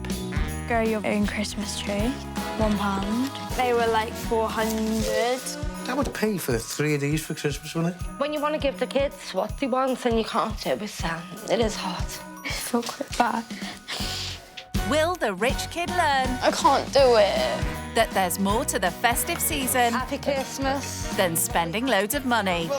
Hey. They're used to like a big luxury Christmas, and they're not going to get that yet. When rich kids go skint at Christmas. 18-year-old April from Buckinghamshire is looking forward to her first Christmas in the family's brand new £9 million 7-bed mansion. So our interior designer decorated the house for Christmas this year. At the moment, we have 2 trees. There's some fish and a reindeer. This is the second Christmas tree, but we're getting a real Christmas tree as well. Blimey, 3 Christmas trees? It's practically a forest. So I think my family usually spend between like 5,000 and 10,000 on Christmas, but this year it might be more. It's only once a year, so you have to like go all out. And with their new pad kitted out with every luxury, the family are on track to have their biggest Christmas yet. So we have a bowling alley and a gym. Perfect for working off those excess Christmas pounds. And a bar. Ah, just the place to mix a festive cocktail. And a cinema. That's about it. She's forgotten the sauna, maybe because she's never even used it. And how many bathrooms? 1, 2, 3, 4, 5, 6, 7, 8, 9, 10. The house is arranged over 4 floors, but if the stairs are a bit much... So this is the lift. We don't really use it. The family's money is thanks to her dad's IT business, which he sold last year. My dad definitely likes cars. The most expensive is about 160,000. As well as working for a fashion company, April also sells vintage clothes. So originally, I got the money from my dad. I made it back quite quickly, so I gave him that and then kept the profit. But it's buying rather than selling clothes where April's passion really lies. The main thing I like doing is probably going shopping. I think that I'm probably addicted. These are my special shoes. Got them for my 16th. I think they were like 500. But they weren't the only present. I got a Cartier watch. I have no idea how much it costs, but Meghan Markle has the same one. And like Meghan, April is quite the jet setter. This year, I went to Dubai, Sweden, Croatia, Marbella, Barcelona, then Crete. So I'm going to New York next. So, is April nervous about festivities with no frills? Christmas, like for my family, is always a really good time of the year, but maybe for other families, Christmas is quite difficult. It will probably help me to appreciate what I have more. There certainly won't be any of the luxuries she's used to when she stays with the Burke family from Merseyside. Alan, Lindsay, 16-year-old Clayton, 11-year-old Wyatt, and Trinity, who's 4. I think the rich kids will probably pack the bags and run because they'd be terrified because they're used to a big luxury Christmas and they're not going to get that here. Ex-children's entertainers Lindsay and Alan met 20 years ago when he was doing a full Monty show at Lindsay's workplace. I think she liked the hat I was wearing. I think that's what it was. But 7 years ago, Alan developed a throat condition followed by a series of mini strokes and reluctantly had to give up his job. Sometimes I'm on the floor collapsing. I can't walk. I can walk, but I can't walk far. Lindsay also had to give up her job as a catering assistant in a local hospital to become Alan's full-time carer. I used to love the job, didn't want to give it up, loved it. The family now gets their rent paid and has to survive on benefits. We have about £160 coming in a week, and then by the time we get off shopping and stuff like that, lucky if we've got £10 left. Before I got ill, it was OK because I was on quite a decent income, £700–800 a week. I went from that to basically £160. It's a bit difficult, you know. You've got a budget on that, you know. With the household finances having taken a huge hit, the only way the couple can afford Christmas is through a loan, which they pay back with their child benefit. I get about £800, and that's got to do with the whole Christmas. Children, presents, everything. Lindsay, this is getting worse, you know. Lindsay's now become the queen of economising. I love doing bargains, especially on the internet. I do looking for them. And the family make do and mend as much as they can. I've had this for about 5–6 years, and it's quite good, actually. It's just for bits. It'd be great if you could wave a magic wand and we could have money and just do what we want. You know, when you want to give the kids what they want and you can't do it, it is hard. So, what are they hoping the rich kid will get out of staying with them? We're going to show the rich kids exactly what it's like for us at Christmas. I like to teach them that you can actually budget rather than spend. Maybe to let them understand how other people live. To help overcome her pre-trip jitters, April's having a last-minute pep talk with her mum, Beth, over some sushi. You looking forward to it? Yeah, I'm excited, but I'm a bit nervous as well. I bet. I think it's a fantastic experience because obviously I grew up in just a normal household. I didn't have the things that you have. It'd definitely be interesting to see how another family does Christmas, Christmas shopping maybe, and buying presents. Yeah, it's really difficult to really understand these things until you actually see them. What if they ask you to clean and tidy and things like that? I like to think I'd be fine. Exactly, that's the thing, isn't it? It's like, this is what we think, and it may be completely different. It may be not cleaning the toilet. Cleaning the toilet, yeah. I don't think anyone likes to clean the toilets. Hopefully, you know, it will lead you on to being aware of other people. Yeah. With the big day here, the rich kid's up before dawn as the issue of just what to pack weighs heavy. Stress. Oh my God, this is hard. Mum! I always feel like I have nothing to wear, but that's probably not true. Probably not with 5 wardrobes full of designer gear. This is Louis Vuitton. This is Ralph Lauren. I might wear boots and bring these.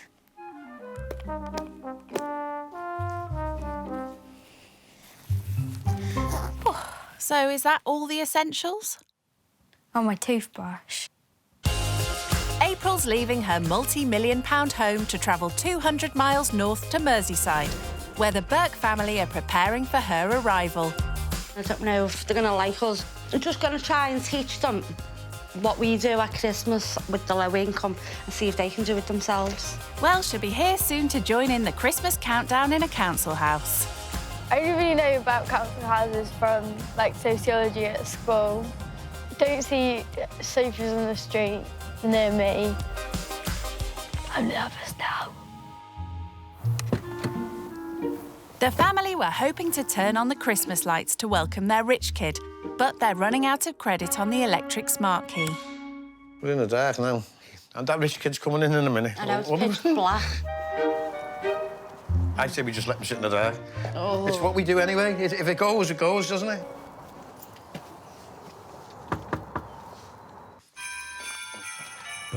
Hiya. Hi. How you doing? Nice to meet And you, love. Hi, I'm Alan. Hi. Nice to meet you. This is Trinity. Hi, Trinity. This is Wyatt. Hi. And this is Clayton. Hi. Just got to go and get some electric because the electric's gone as you turned up. Okay. Should we go and get electric? So see you in a minute. See you in a minute. Bye. See you in a minute. And see you in a minute. Pay-as-you-go electric smart cards can work out more expensive, but it's a way for the family to control their spending and not spiral into debt. We'll just have to wait till we get the electric, so we'll just have to sit in the dark for a bit longer. Can't do nothing, can't make a cup of tea or nothing. We got the electric. Hey, April, sorry to leave you in the dark. It's okay. I hope the light's on. We have light. Not only is this April's first visit to Merseyside, it's also the first time the rich kids ever stepped inside a council house. So, time to see how it compares to the huge mansion she's used to. This is the kitchen. It's nice. It's OK for what it is. At home, my kitchen is, like, open plan a bit because it, like, flows through to, like, the dining room. Do you do the cooking at home? Not really. Have you cooked? Yeah, I know how to cook. If my parents aren't home, I can cook. What you don't see over them lights, kid? Yeah, well, this is the bathroom here. Have you got one of these in your house? I have about 8, 9 or 10. 10 baths? No, not baths, bathrooms. Bathroom, only, like, 10 bathrooms? Only like 2 baths. Yeah, but you only use one. This is Clayton's room. OK. What type of bedroom have you got? Is it bigger than this one? It is a bit bigger. Have you got an ensuite or anything like that in your bedroom? Yeah, I have an Don't say that. ensuite. You know? Yeah. When we've got to queue up to use the toilet and you've got an ensuite, it's great to get out of bed and you can go to your ensuite. Yeah. This is our room, OK. If you notice, we haven't got a wardrobe in here, so our clothes are stuck in there. In there, yeah. Is your mum and dad's bedroom, and they've got walk-in ones, or...? Yeah, it's like a dressing room. They have a dressing room? Yeah. It's unbelievable. It just is, you know. They may not have a walk-in wardrobe, but the family does have one luxury item that they could only afford by buying it second-hand. Oh, wow, a hot tub. Have you got one of them? No. You... No. We've got something you haven't got? Yeah, exactly. Oh, yeah. It needs cleaning. I think you'll have to help me clean that as well. Yeah. Watch your feet where you're walking. And watch you not stand in any dog muck. Yeah. It wasn't just the hot tub they got for a bargain. Alan and Lindsay also found a cheap second-hand swimming pool online. The reason we have this is because we don't go on holiday. Yeah. What we do is the children have got something to do. So you haven't got a pool, so what have you got? We have a sauna and a steam room as well. How often do you go in them? I haven't been in it yet. I can't believe you got them and you don't use them. Yeah. I mean, we'd be made up with them. Yeah. We could make one into a toilet. Yeah. Because we've only got one. That's true. But you haven't got a pool? No. You haven't got a hot tub? No. We're doing well. Yeah, exactly. We're doing well. There is, however, one thing the family definitely don't have. A spare room for April to sleep in. See that pillow there? Yeah. Well, guess where you're sleeping? On here. Oh. Yeah, no, it looks really comfortable. It might look comfy, but if the rich kid thought Christmas was all about sitting around scoffing mince pies, she's sadly mistaken. Catch this. Here's another one. Sorry. Didn't mean to do that, love. There's another one. Here you go. The family wants to show April how decorating for Christmas can be done on the cheap and have roped her in to lend a hand. Should we just put them here somewhere? Lindsay's decking the halls with recycled Christmas decorations she's saved and collected over the years. A far cry from April's festive extravagances. What were the decorations like? Are they the fancy ones? This year, because we moved into a new house, our interior designer comes and decorate it. That's fancy. Yeah. So what's your Christmas tree like? So we get one real one, and then we have 2 fake ones as well, in different parts. So there's one in the living room and one on the landing. So you've got 3 trees? Yeah. So how much are the Christmas trees? I think they're about 500. For a Christmas tree? Yeah, I think so. We've been saving up for years. Yeah. To buy a Christmas tree. Yeah. What's your budget for your Christmas day? So my family don't really have a budget. We do kind of go all out.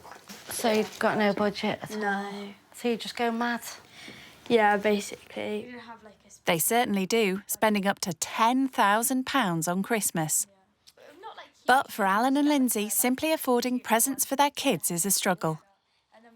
They're forced to take out a loan which is paid back throughout the year using their child benefit payments.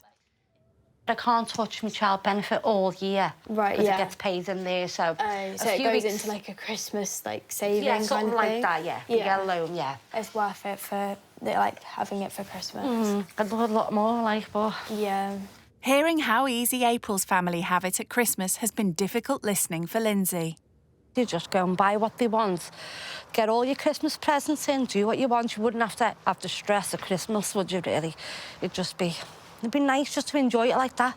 Just go and buy what you want. I think maybe they're a little bit don't have a great impression of me at the moment. Probably was the 3 trees. Before the family begin decorating their one and only fake Christmas tree, Lindsay and Alan are keen to show the rich kid how to bag a festive bargain. These are actually Christmas Eve boxes we do for the show. Yeah. And the challenge is you've got to fill that to the top. Christmas stuff, basically. Right, OK. Filling all 3 boxes on a tight budget could be a push for someone used to splashing out thousands on her Christmas. £5 each. £5 each? And it's got to be Christmassy as well. OK.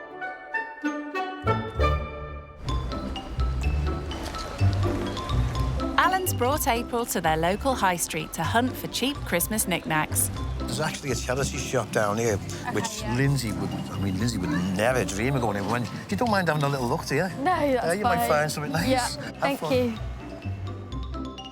She said she's up for the challenge, so let's just see how she gets on, you know. April has bought from charity shops in the past, although not for quite the same reasons most people would use them. You can get some quite good, vintage stuff to, resell for quite a good price. Ah, vintage stuff. So that's what the rich kids call second-hand items. And trying to find vintage stuff for 3 kids with just £15 seems to have April stumped. What is it? Just thinking whether one of the boys would like them. I don't know. This is really difficult. I don't know how to do this. Grow your very own Christmas tree. How much is that? £1. This is going to be hard for the older 2. I've no idea. You better get your Christmas thinking cap on. Alan's getting impatient. Oh my God, she's been in there a while. It's getting dark. It's hard. I feel like when you get older, you really value presents like gloves and socks. But when you're younger, that's the worst present you can ever get. Finally, April manages to sniff out a few bargains she thinks the kids might like. A hand warmer. I quite like these. Half price. Yeah, 47p. Time to find out if she's kept within Alan and Lindsay's all-important £15 budget. That'll be $14.96, please. Blimey, by the skin of her teeth. OK, thank you. I'm actually really happy about that. Been in a while, you know. It's going dark. Yeah, I know. How'd you get on? You never got change? I do have change. How much? 4p. I didn't think you'd get change and fill them. Yeah, yeah. But the real test will be whether the kids like them. It's 6 p.m. as they arrive home, where Lindsay wants April to give her a hand putting up the Christmas tree they spent months saving up for. Thank you. At just £80, their tree's a fifth of the price of April's family's main one. There we go. Oops. Imagine she got 3 trees and Mum must be up the wall trying to put them all together. It's bad enough just doing one. The family are hoping to show April that with a bit of imagination, a budget fake tree can look just as good as the £500 real one her family's put up this year. She look at her own Christmas tree and go, the money we paid for that. Straighten all these branches out. Yeah. So it looks like a real Christmas tree all puffed out. Is she going to learn that when she goes home and got a £500 tree's real one that you got to throw away, you can't use it next year? That's all just a waste. There we go. Is that it? Yay. Oh, nice. And a lot cheaper than yours. Now for the finishing touches. Wherever you fancy. Can you push it down where you are up there? It's wonky, but it's up. It's nice when you've got like a full Christmas tree and you've been saving for like each little bit over the years. This is really cool. Think you've done it better than me? No. Oh, you did? Next year, can you come down and do it again for me? I think that you can definitely decorate a tree, make it look nice without paying loads for new decorations. The tree looks really nice. Thank you so much. Thank you so. The girls have worked up an appetite. Good thing Alan's busy in the kitchen getting dinner on the go. I'm doing pork steaks, chips and salad. I don't know what the rich kid will think about it, like. It's what we have, so I think it's just got to have it. It's not quite the cordon bleu cooking from the private chef April's family hire in for Christmas, but Alan's beloved fat fryer is a lot quicker and cheaper than using the oven. For this meal, it doesn't cost much, you know what I mean? Chips, not the expensive, are they? We'll find out if she likes it, you know. She must like chips. Everyone likes chips. Still, Alan does want to make an effort for the rich kid. I'll give her a nice wine glass. Ooh, very fancy. Looks like it could do with a clean, though. Trying to impress the girl, you know what I mean? Show her that we can do just as fancy as she can on our low budget, you know what I mean? We can. It might be pushy. Come on, Trinity. Wyatt. Clayton. Come on, hurry up. I don't know if she likes peppers. Maybe she's not allergic to peppers. She shouldn't be. Alan's dinner has come in at just over £6 for the entire family. Time to see what the rich kid makes of a low-cost meal. Thank you. Thanks. Oh, is this mine? Yeah, that's yours, I'm sorry, Lord. That's yours. I hope you enjoy your meal. Thank you. Thank you so much for making it. Would you have anything like that at home? To be fair, not much of my family really like chips, so we don't really have chips, but we'd have maybe like the same with like rice or like pasta or something. Yeah, pasta or salad and stuff like that. How did you go with the tree? I'm good outside. Did you get covered in snow and all that? She got drenched in the snow. She got covered in it. Yeah. I get one of these. You don't want those two? I want these and these. You want all three? Here's your paper, scissors, prick stick. Do you want to come cut some out, babe, and stick them on? After dinner, Lindsay gets April to help the kids as they begin making their Christmas lists using cutouts from a catalogue. Yeah, do you want to have a look at the toys and then just look at what you would like out for the Christmas? Do you want to choose your favourites and we can cut them out and stick them on your paper? The good school, they know what we can and can't do, so they won't go and find something stupid and go, I want that and I want this and that. Having a limit from her parents when she makes her Christmas wish list is not something April's ever had to worry about. Well, you've got no budget, so you can buy what you want. But you can see with people who are not on a high income, you have to do to make Christmas for the children, you know, make them happy, you know. What did you get last year? I got these shoes that I'm wearing last year. But how much with the trainees? I think they were like 400, maybe. That would pay for 3 of these for Christmas, wouldn't it? Yeah. Oh, my goodness. I think she could have said anything and they'd have got it for it, regardless, because there's no limits.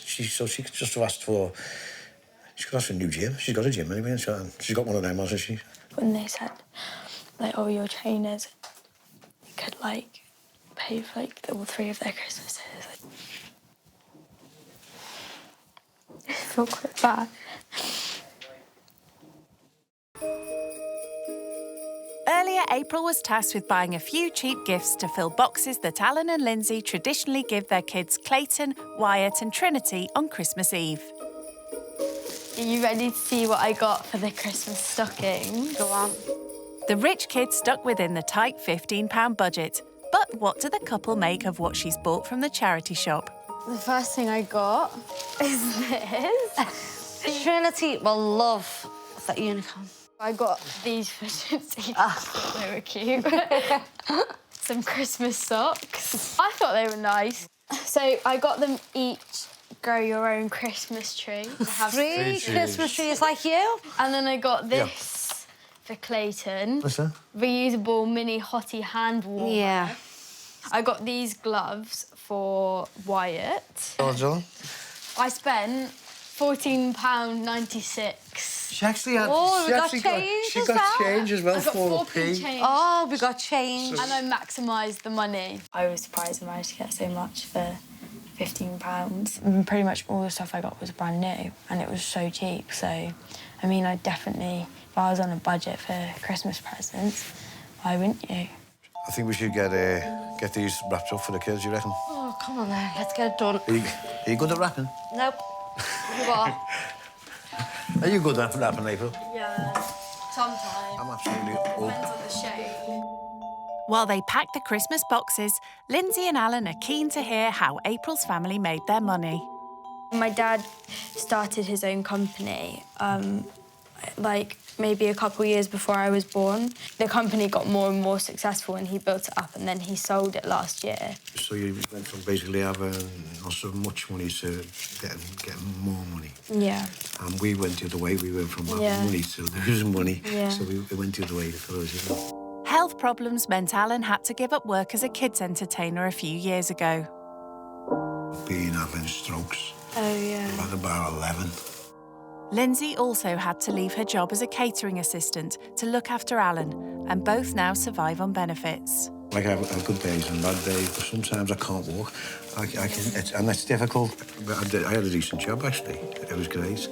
And you guys were like stable and like had... Yeah, well, we were stable because we could go on holidays and things like that, which we did do. What was Christmas like then when you were working? Christmas was a bit different then. It was because you could get what you want, basically, for the children, you know. Yeah. Do you think that there would ever be like a point where maybe like you get better and you can work? Alan would never ever get better. It's gonna go worse. So does this. It's gonna go worse, not any better.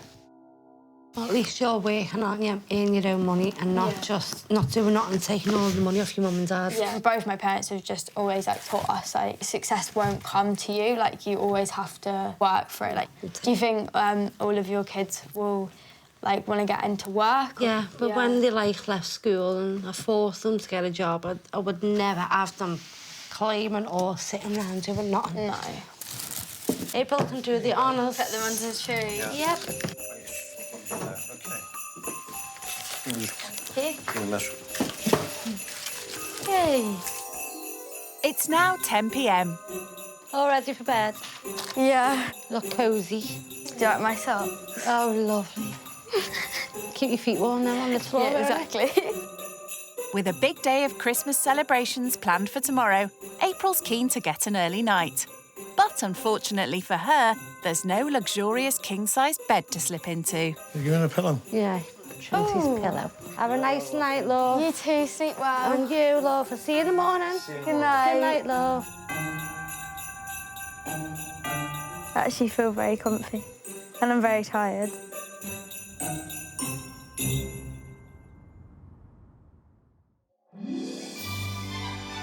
It's 10 a.m. and the start of a full day of festive Christmas fun for April and the family. Yeah, I slept well, actually. Ooh. But with the family already up and showered, the rich kid's still busy adjusting to a shared bathroom rather than her own ensuite. The floor's a bit wet. I do miss my bathroom, but this is fine. There's no time to have a long, relaxing soak in the bath. Seeing as April's never had to budget, Lindsay set her the ultimate challenge, shopping for the family's festive dinner. Our budget will only be about £15. For how many people?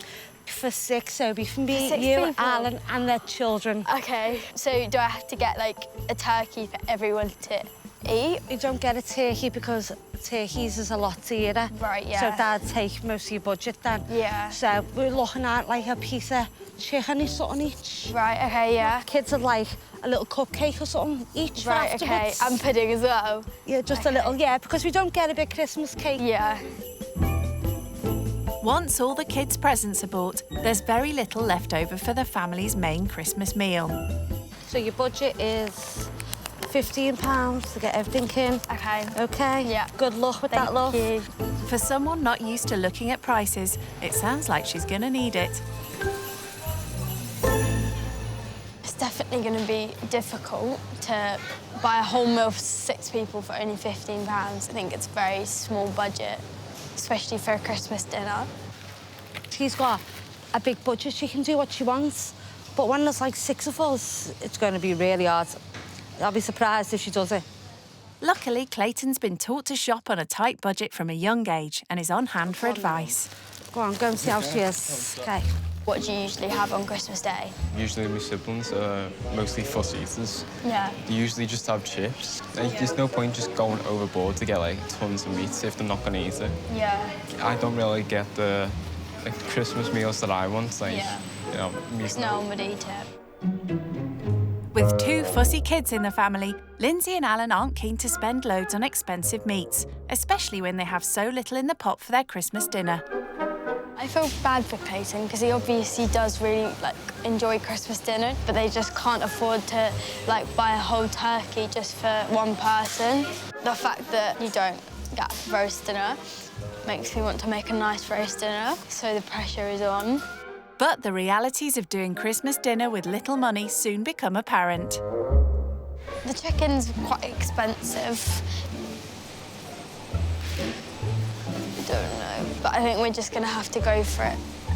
But then, there is 2 kids, and kids don't. I'm gonna get another one. That is a lot of money on chicken. Spent $7.99 just on chicken. Blimey, that's already over half her budget. How are you doing? Hi. I'm struggling a bit. These chickens are really expensive, so I was wondering if there was an alternative. Well, over there's aisle with all frozen foods that are probably cheaper. Seems that's some good advice from Clayton. How about if I got 1 pack of the chicken, Yeah. and then I got a pack of chicken nuggets? Whoever wants chicken nuggets can have chicken nuggets. Yeah. And then the other people can have meat. Golden drummers. Oh, this is turkey as well. Brilliant. Turkey There you go. drummers. I'm gonna get 2 packs. Sounds like she could be onto a winner. But it appears April's forgotten about the strict budget that she's supposed to be working to. Maybe we should get some Christmas crackers. There's the Christmas stuff. Oh, look at that. Oh, £5.99. I don't Um, have that kind of budget. It's Christmas and we need Christmas crackers. No, So Christmas for our Christmas I'm going to buy them as a gift. April may be paying for the crackers, but it's the moment of reckoning. Has she managed to keep within her £15 limit for the Christmas dinner? There you go, thank you very much. Thank you. How did we get on? Yeah, good. Should we stay in budget or go over? Yeah, we've got 49p change. Well done, love. You're getting good at this, aren't you? That's Your you. mum is going to love you. Thank you. Let's go.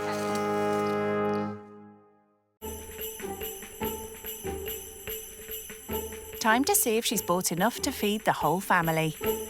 First of all, I got the chips. Most important thing. Most important thing is for chips, Wyatt. yeah. Also, these potatoes. Yeah, they're good. For roasting. For you to peel, yeah. These frozen vegetables. Clayton helped me out a bit in terms of what meat you guys eat and stuff like that. So I got these, but they're also turkey. So it's technically a Christmas dinner, but they're nuggets. And then I got, for all of us, some chicken breast. Finally, we got these Christmas crackers as a gift. Crackers as well? Yeah. Isn't that lovely? You got everything? Yeah. You did think of everything, didn't you? I think so. Well done, love. You never brought another 3 back. Yeah. If April thought her festive chores were done with the shopping, she's sadly mistaken. It's 1 p.m. and Alan's keen to get the Christmas dinner on the go. Is that a deep fryer? Yeah. It saves doing roast potatoes and stuff like that. If you put them in the oven, they take quite a long time to do. Yeah. Electricity costs a fortune to do, you know. Yeah. Did you eat any fried food at home? We sometimes like fry stuff in the frying pan. You want to invest in a fryer? Yeah. It's quick. Yeah, I know. It's quick, isn't it? Easy. We've never had like a fried Christmas dinner before. I don't think actually there's anything in our Christmas dinner that is fried. Doesn't look like she's ever had to peel a potato either. Put the blade onto the potato. Watch your thumb. Yeah. And just pull it backwards. Not easy with those nails.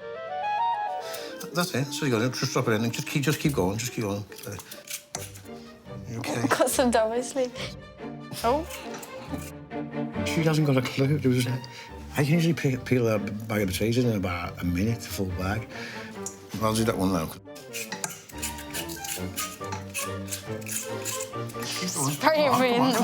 I'm not spitting it at you. No, keep going. You'll have a chip in a minute if you carry on with that one. Keep going. Might get Christmas dinner about 9, 10 o'clock.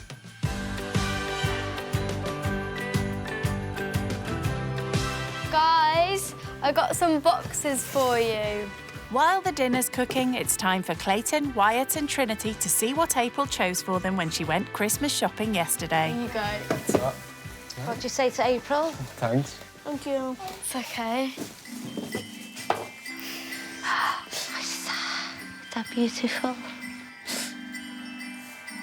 Well, at least she likes the unicorn. Hobbies. Pair of big socks to go with your legs. Thank you. That's okay. A hand warmer. Okay, definitely win. I draw all the time, so I need something to warm up my hands. Well, there you go. So I need, thanks. I think Clayton liked his box, which was good, and Trinity liked her unicorn, so I think that went well.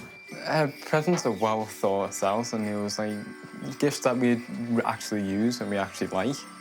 She doesn't know our children like we do, so I've made up for her. She worked well. Made up for her. She really worked well because she got everything with the ages as well. She did, didn't she? Yeah. You gonna play with these? Yeah. It's now 4 p.m.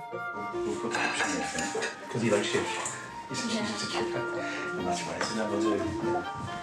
And April's been called back to kitchen duty. Right, I'll just do this one without sorting that out, OK? Not only is this the first Christmas dinner April's ever made, it's also most likely the cheapest she's ever had. Sixton's in, Clayton's in. Are they sitting there on that table? Hello, your dinner's ready? Hello. Clayton. Christmas dinner, come on. She's very good, you know. She's a good cook, you know. She's very good at serving as well. Well done, love. Thank you. What do you say? Thank you very much, April. And she cooked it herself, and she bought everything herself. She even brought it in. Thank you very much. Happy Christmas. It's been lovely having you. Ready? 1, 2, 3, April. Oh, I lost both. A £15 budget Christmas dinner has certainly made April see her family's lavish Christmas Day meal in a whole new light. I will be grateful for it because I guess I always just thought that maybe everyone has like a big Christmas dinner and you just save, but I guess it's just not possible if you're on a budget. Has your impression changed of me over the weekend? You surprised me, actually. When they asked you to do something, you didn't hesitate. You just got on with it. Yeah. I could have asked you to dig the garden, and I think you'd have done it. Or I would have tried. It changed your opinion on rich children. I'm glad you think that. Especially coming from what you've got, coming from what we've got. Thank you very much, anyway. Thank you for having me. Not a problem. I'm very grateful. And special Christmas toast to April. And thank you for letting me stay.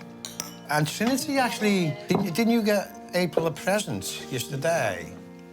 Thank you. A nice you. Christmas thing for when you go home. Thank you. Aw. I have a present for everybody as well. We are going to go to the Christmas Ice Festival in Liverpool. Wow. Yeah. Oh, okay. It's okay. Thanks a lot. That's okay. Thank you. It's really nice and thoughtful. She didn't have to. That's what I'm saying. She didn't have to. And we wouldn't bother us if she never. You know, it wouldn't But bother our us. kids will be made up because they haven't been out, so our kids will really be made up.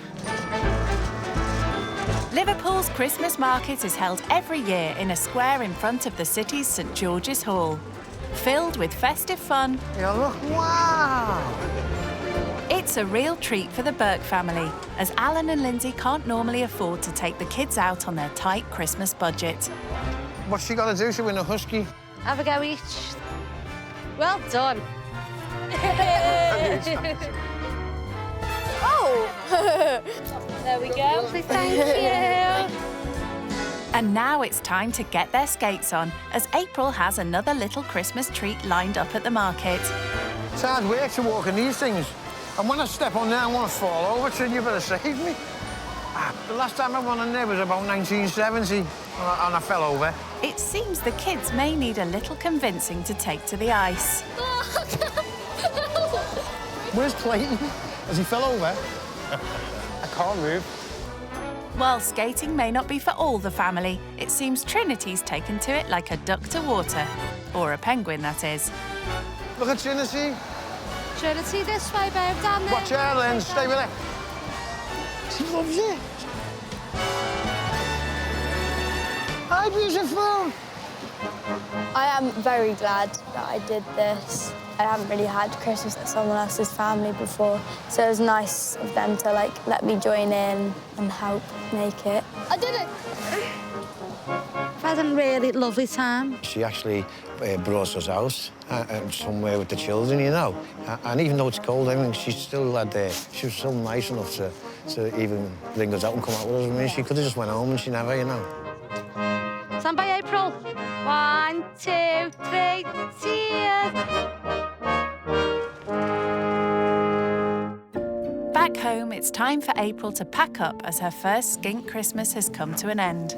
I can't believe it's over. I've missed home. My gift from Trinity.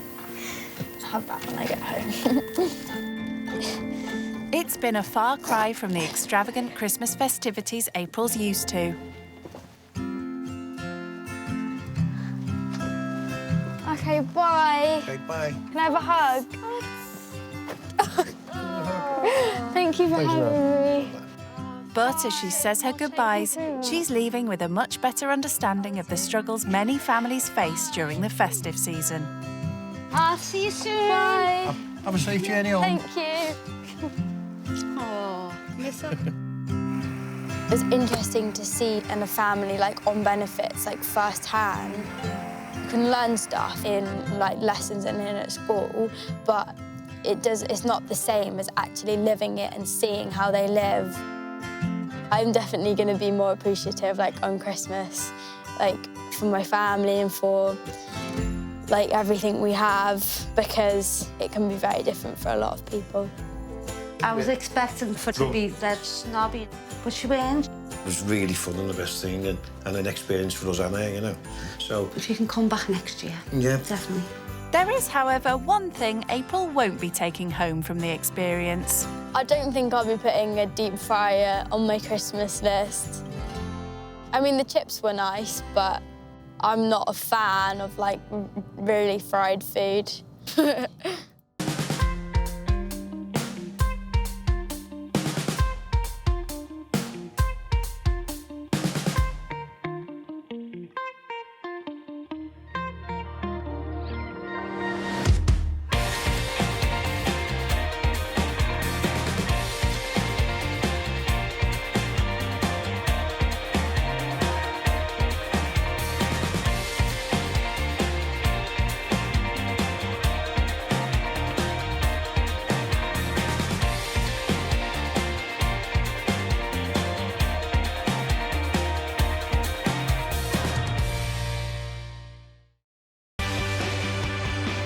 Brand new rich kids, used to living the high life. We have 8 bedrooms and about 12 bathrooms. Walking is for peasants. They're about to take a giant leap out of their comfort zone. It looks a bit rough. What's the benefits? They'll stay with typical British families living on the breadline. Wow, that car's really big. People are rich, they're stuck up. Just snobby. Snobby. I think I find it quite hard to live here. Sleeping on a sofa for the rest of your life isn't ideal. Do you not know what a struggle is? They'll learn what life is like What does this button do? for those struggling to get by This is like a food bank. I didn't even know what a food bank was. and the sacrifices they make. He gets everything he wants, and we just about get everything we need. So when was the last time that you actually treated yourself? Oh. Will the cash-strapped families change their views? Doesn't make you a bad person just because you're rich. It doesn't mean you're a good person just because you're not rich. And will the rich kids learn I have no idea what I'm doing. there could be more to life than money? The best experience of my life. When rich kids go skint. I'd say yes, I am from a privileged background. 19-year-old student Olivia has a very cushy life over the next 4 years, thanks to her late grandfather's trust fund. Harry Railbrook, the man himself. He, I believe, was the first one to invent the non-iron shirt. And his company had a snappy jingle to advertise it. Railbrook, top blue in the shirt you don't iron. Railbrook, top blue in the shirt you don't iron. It kind of makes me want to live up to his name. I mean, I've always kind of wanted to start my own business. Who knows if I've got the $1 million idea, I don't know. Determined to achieve that kind of success, Olivia's just started studying international business at university in Edinburgh. But when she's not there, she's at the £1 Million family home in an affluent part of North London. I live in a muse house. There's loads of artwork everywhere. That's thanks to my mum as an artist. This one here is worth above 30,000. Olivia's parents are no longer together, and she's an only child. So my family is really, really small. It's me, my mum, my grandma, my auntie, and my 2 babies. I don't actually babies, they're dogs. Paloma and Max. And my mum, she's probably more like my sister. We're so, so close. And this is my baby, my lovely. OK, that was enough. OK, that's enough. A close-knit family is important to Olivia. I'd like to have kids around about 27. 3 kids. I've got some names in the back of my head. One thing's for certain, they'd have to play golf. I love playing golf. There's something really surreal about being on the golf course. There's honestly nothing like that. That was so bad. So, apart from golf, what else does Olivia like splashing her cash on? I love going out in London, Mayfair, clubbing, all the typical party scenes. And what does she wear to all those exclusive clubs? I'd rather spend a lot of money on one incredible piece than loads on lots of kind of rubbish, you could call it. Vintage Moncler, probably about 1,000. Louis Vuitton, over a K. That's £1,000 to you and me.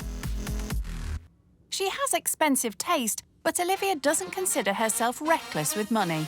I often ask myself, do I actually need something or do I want it? There's obviously a big difference. She's even done a couple of part-time jobs as a waitress and delivery cyclist. I love bike riding, I love exercise. Why not get paid to ride my bike? So she knows that earning money takes hard work. Per delivery, you'd make £3.75. It did get exhausting in the winters when it got really, really cold. But it was good fun. So, could Olivia cope living skint? I don't think I'd actually find it particularly difficult. And I think completely stripping it back, it's almost like a detox.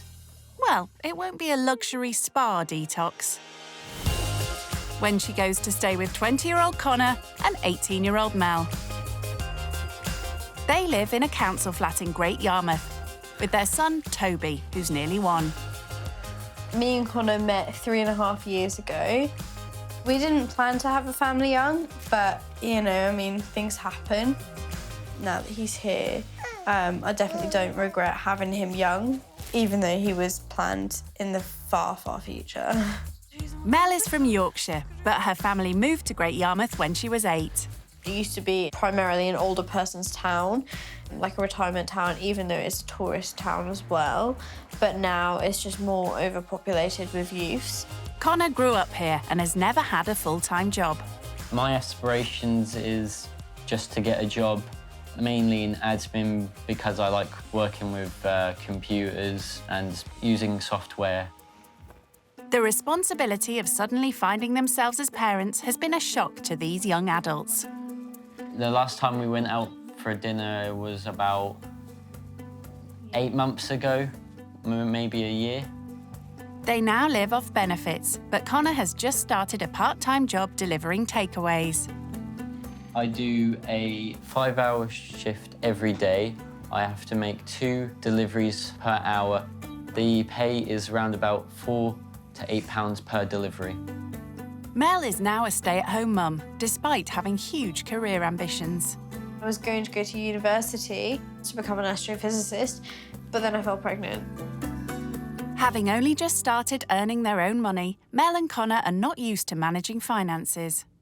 We get £556 a month, but due to rent arrears, we only get £480 to pay for all of our stuff for the month. We need to pay Sky. That's £70. That's a quarter of their monthly budget. £10 for Apple Music, all the insurances, £25 for nappies, Amazon Prime so that we can get the nappies cheaper is like £7. How much does this even come to? Let's add this up. £37 for food for a month. That's less than £10 a week. We would have to then use our child benefit, which is £20.70 every week for more food. They've a lot to learn and are starting to have concerns about meeting the rich kid. I just hope that they, get to know us before they judge us.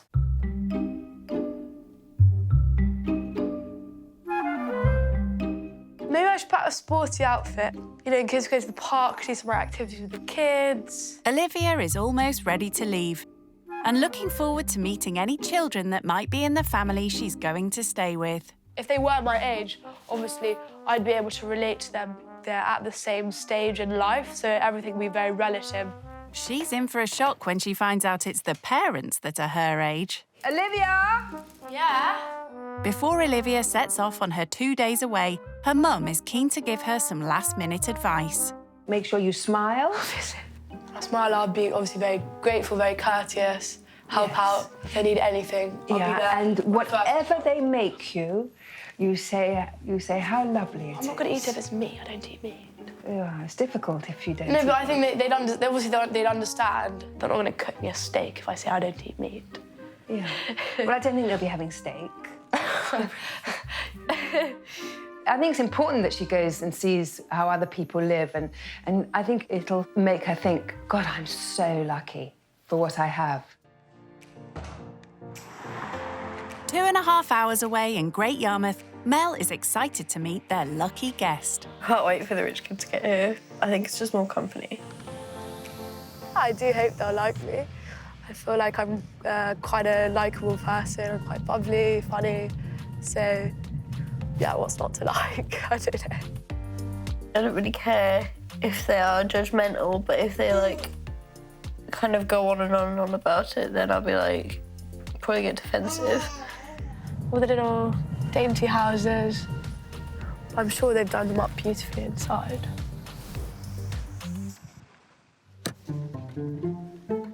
Living in a world full of art, Olivia recognises the work of a local. You spelled loser wrong up there. So whoever wrote that is a loser.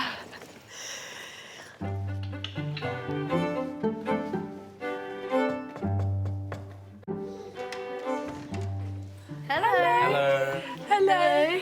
I'm Olivia. Hello. Hi. Hi, I would give you a high five. And what's this little treasure Toby. called? Hi, Toby. Did you want to come through? Yeah, thank you so much. Toby, how old is he? 1. Birthday tomorrow. Aww. Hope she's brought her party dress along with that £1,000 designer jacket. So what's your living room like? It is slightly bigger, but yeah, it's quite modern because my mum is an artist. Oh, So nice. in the house we've I got, love got art absolutely everywhere, lots of different colours and everything. In the kitchen, Olivia finds the ideal moment to discuss what she eats. What's your go-to thing to cook for breakfast? Oh, hash browns and egg with plum tomatoes. Ooh. Yeah. A vegetarian fry-up. Yeah, I don't eat meat. The only meat I eat is chicken. I eat chicken occasionally, but then I'd say I'm pescatarian, but poly-pescatarian. Yeah. That's a new one. But it means the girls have already found common ground with their eating habits. Next up, Toby's bedroom. Does he play with all these toys? Yeah. He's got so many. I know. Oh. How old are you, if you don't mind me asking? I'm 19 in Really? November, yeah. Okay, so I'm actually older than you. Really? Yeah. How old are you? I'm 19. What would you say has been like the hardest thing, you know, bringing him up? Being young, going to university and getting like better jobs and stuff. Did you want to go to university? Yeah, I was literally going to do physics to then go on to astrophysics. Wow, you must be so clever. Physics, that was like my worst subject. Really? Yeah, I was going to do that and then I felt pregnant. Next stop on the house tour is Mel and Connor's room. So this is our very messy bedroom. Yeah, it's really decent size. How big's your bedroom? My bedroom is slightly bigger than yours. See, I thought this room was massive. It's slightly bigger, and I've got like a little ensuite as well, which is nice. I'm jealous. Lucky. Mel and Connor don't even have a proper wardrobe, let alone an ensuite bathroom. Do you have more than one bedroom or like just the one? Yeah, so ours is a 4-bedroom house, but then we use 2 as like main bedrooms and then 2 others as like little sort of guest rooms or something. Study. Do you still like go to school then or like uni? Yeah, so I'm at university at the moment at Edinburgh. Do you want to go take him into another room to try and settle him down because he's really tired? So what does Olivia think so far? Their kid is absolutely adorable. It makes me want to have my own, but not now. I think 19 is quite young to have a kid. There might only be 6 months in age that separates them, but they are worlds apart. Your mum's got a steam room? Yeah, we do. That's quite nice. Oh my God, no, I'm quite jealous about that. Mel doesn't have a steam room, or in fact a spare bedroom. This is where you're going to be sleeping, like in here. You can have the sofa, or I've got a double air bed, so you can like blow it up and then you can sleep on it. I mean, I don't want you to like blow it up or anything. I can like perfectly sleep on the sofa. Sure? That's yeah, fine. okay, perfect. That's my closest thing to a spare bedroom. First impressions, Mel and Connor, they're really, really lovely people, and I'm looking forward to spending more time with them and just seeing how their lives are, really. Well, no time like the present. First up, Olivia gets to see what it's like food shopping with a tenner. Do you ever budget, ever? It's not something that I have to actively think about. How much would you spend on food a day, essentially?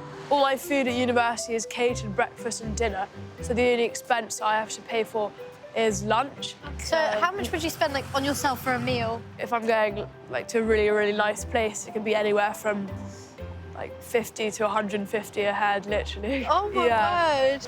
I think the most I probably spent on myself was £25. Really? Never like 150. Yeah. Oh, that is so crazy. So would you say that because you have a child, your spending habits and food have changed at all? We can't just choose to, you know, go out for meals. We can't just choose to go out and buy ourselves new clothes. So all of the nice stuff that I do have, it's like I've had it since I was like 13, 14 years old. So the money Olivia spends on one meal could be life-changing for Mel. That would literally do my family for like a good month. Well, probably more than that, probably like 2 months of food. Like, that's ridiculous. Do you ever have porridge for breakfast? I mean, we do. I mean, like, we've got oats at home, yeah. I think we should get some tomatoes. Then we've got eggs and things at home. Oh, like two for a pound. There you go. That's decent. That is perfect. That's breakfast sorted. They've got baby carrots there if we want to get some carrots. Cool. Right. Have you ever gone into debt badly? Yeah, we then went into rent arrears, so now we have to like pay back the rent arrears. So it can be quite difficult, you know, obviously where you can't afford like everything, and now we can't really afford anything else. Recognising that at 18, Mel's having to face real adult problems, Olivia comes up with a cheap suggestion for lunch. Have you ever done tuna pasta bake? No. Ooh. I love pasta. We can make that for lunch. Should we do that? That'd be good. It was like 2 for a pound. Looks like Olivia's cooking lunch then. Hello. That's £10 altogether. Thank you. Thank you very much. Thanks, bye. When I go out shopping, just whatever tickles my fancy, I just chuck in the basket. She actively has to be conscious about, you know, how much money am I spending. I guess it was a different experience to what I'm used to. Olivia loves cooking, but doesn't get the chance in her catered accommodation at uni. I'm excited to show them my cooking skills. Hopefully, it's good. I have to boil the carrots because they are rather frozen. Not a bit much. I definitely don't think that she's used to cooking with the whole family. I think it's more just herself. Yeah, I put a bit much in. I mean, I don't really eat a lot anyway. Like, it may look like it, but I don't. I've never tried it, so I'm excited to see how it tastes. And Mel wants to find out more about Olivia's expensive taste. How much money would you roughly spend on yourself in like a week? I wouldn't say I spend a ridiculous amount, or I don't go out shopping.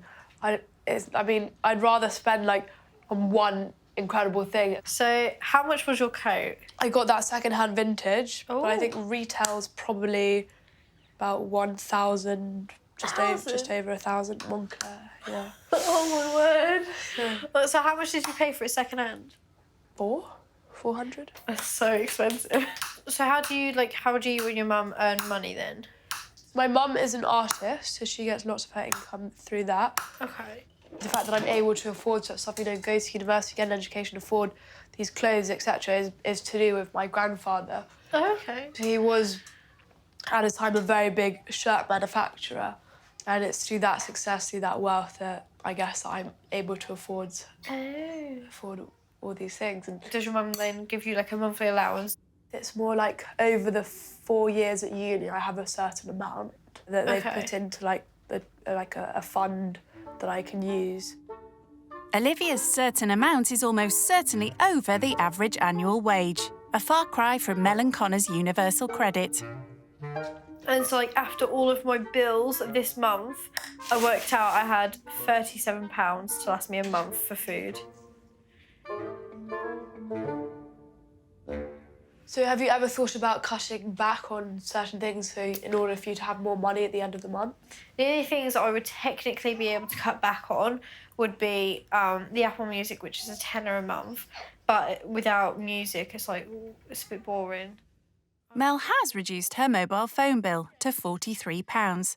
At least it's a move in the right direction. That looks good. That looks brilliant. Although this family often eat cheap and cheerful pasta. Oops. Oh, look at that food. Yummy. They've never tried this dish, which costs less than £5, and are grateful to have someone else cook for them. Enjoy, everybody. Thank you. Tony, what do you think? It's actually quite nice. Mel is really proud of her 2-bedroom council flat and hates it being messy. Some of it needs to be folded up and put in his drawers, and some of it's too small, so it has to go in that box. And I'll fold up all these clothes and put them away. So obviously being on a budget, does that affect the amount of money that you're able to spend on Toby? I mean, a lot of his clothes are actually like Hugo Boss or like Versace, Burberry, like everything like that. But actually, we used to go out and we used to go buy him like brand new clothes from like Primark or things like that. And I thought, well, if I just go on eBay, like this top and this top, they're both, these 2 Hugo Boss tops, I got them both for £1 on eBay. Seriously? Yeah, and this Tommy Hilfiger top, that was brand new and that was only £1.50. Brilliant, absolutely brilliant.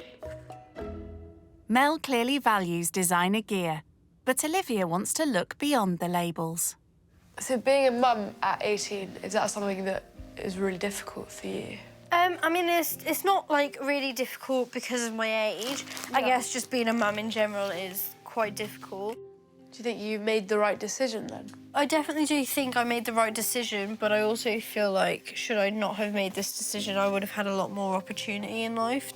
But I don't feel like it stopped my dream. Like, my dream will always be there. I've had it since I was a child, so it will always be there.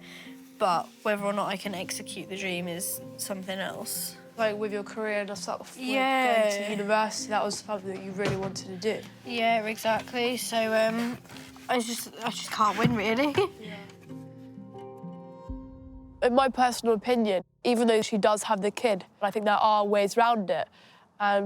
Maybe she hasn't found that avenue at this moment.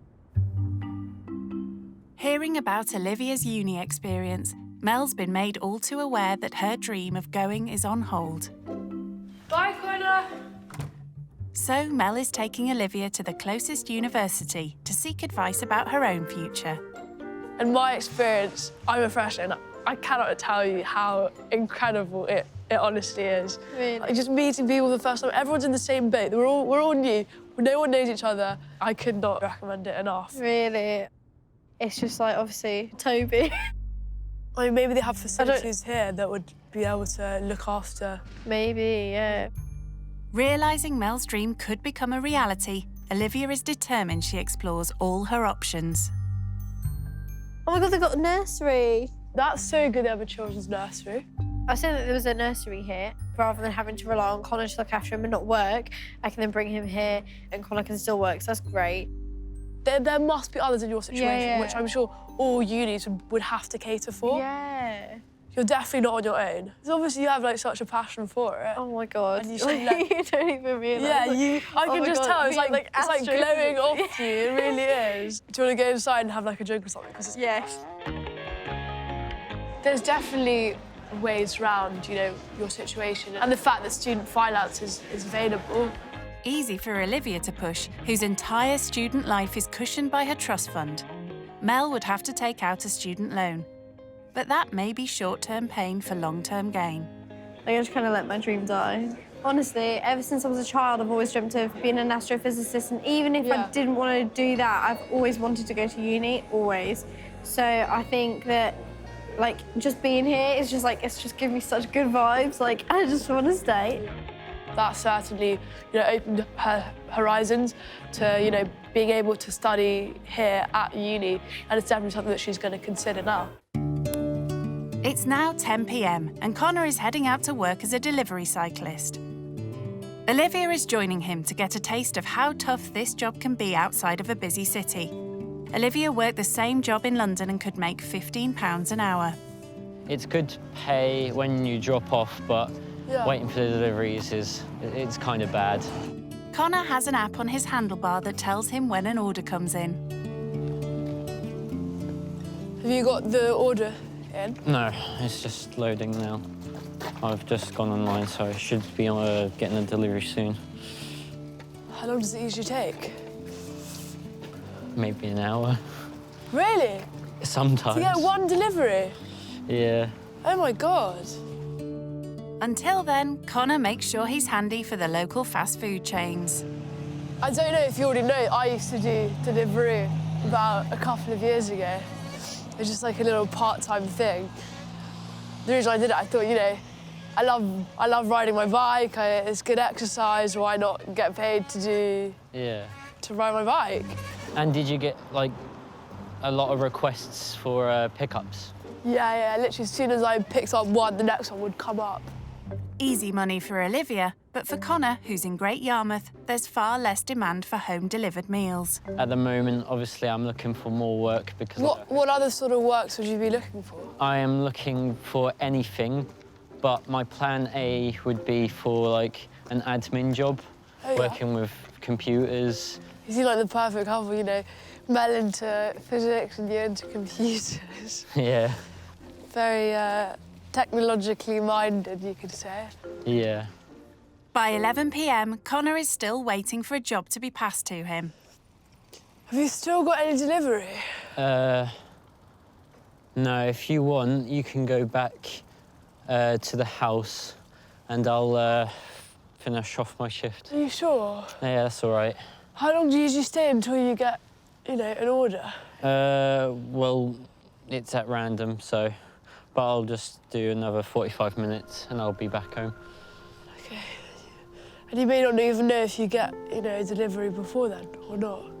I won't have a clue. I do hope you do, because it's so cold. Yeah. OK, well, I guess I'll see you back at the house with Mel. All right, I'll see you later. OK. I'll catch you there. Just kind of hits you hard that he could be spending, you know, hours out here and still not making any money whatsoever. It is an hour literally wasted where he could be doing something more productive.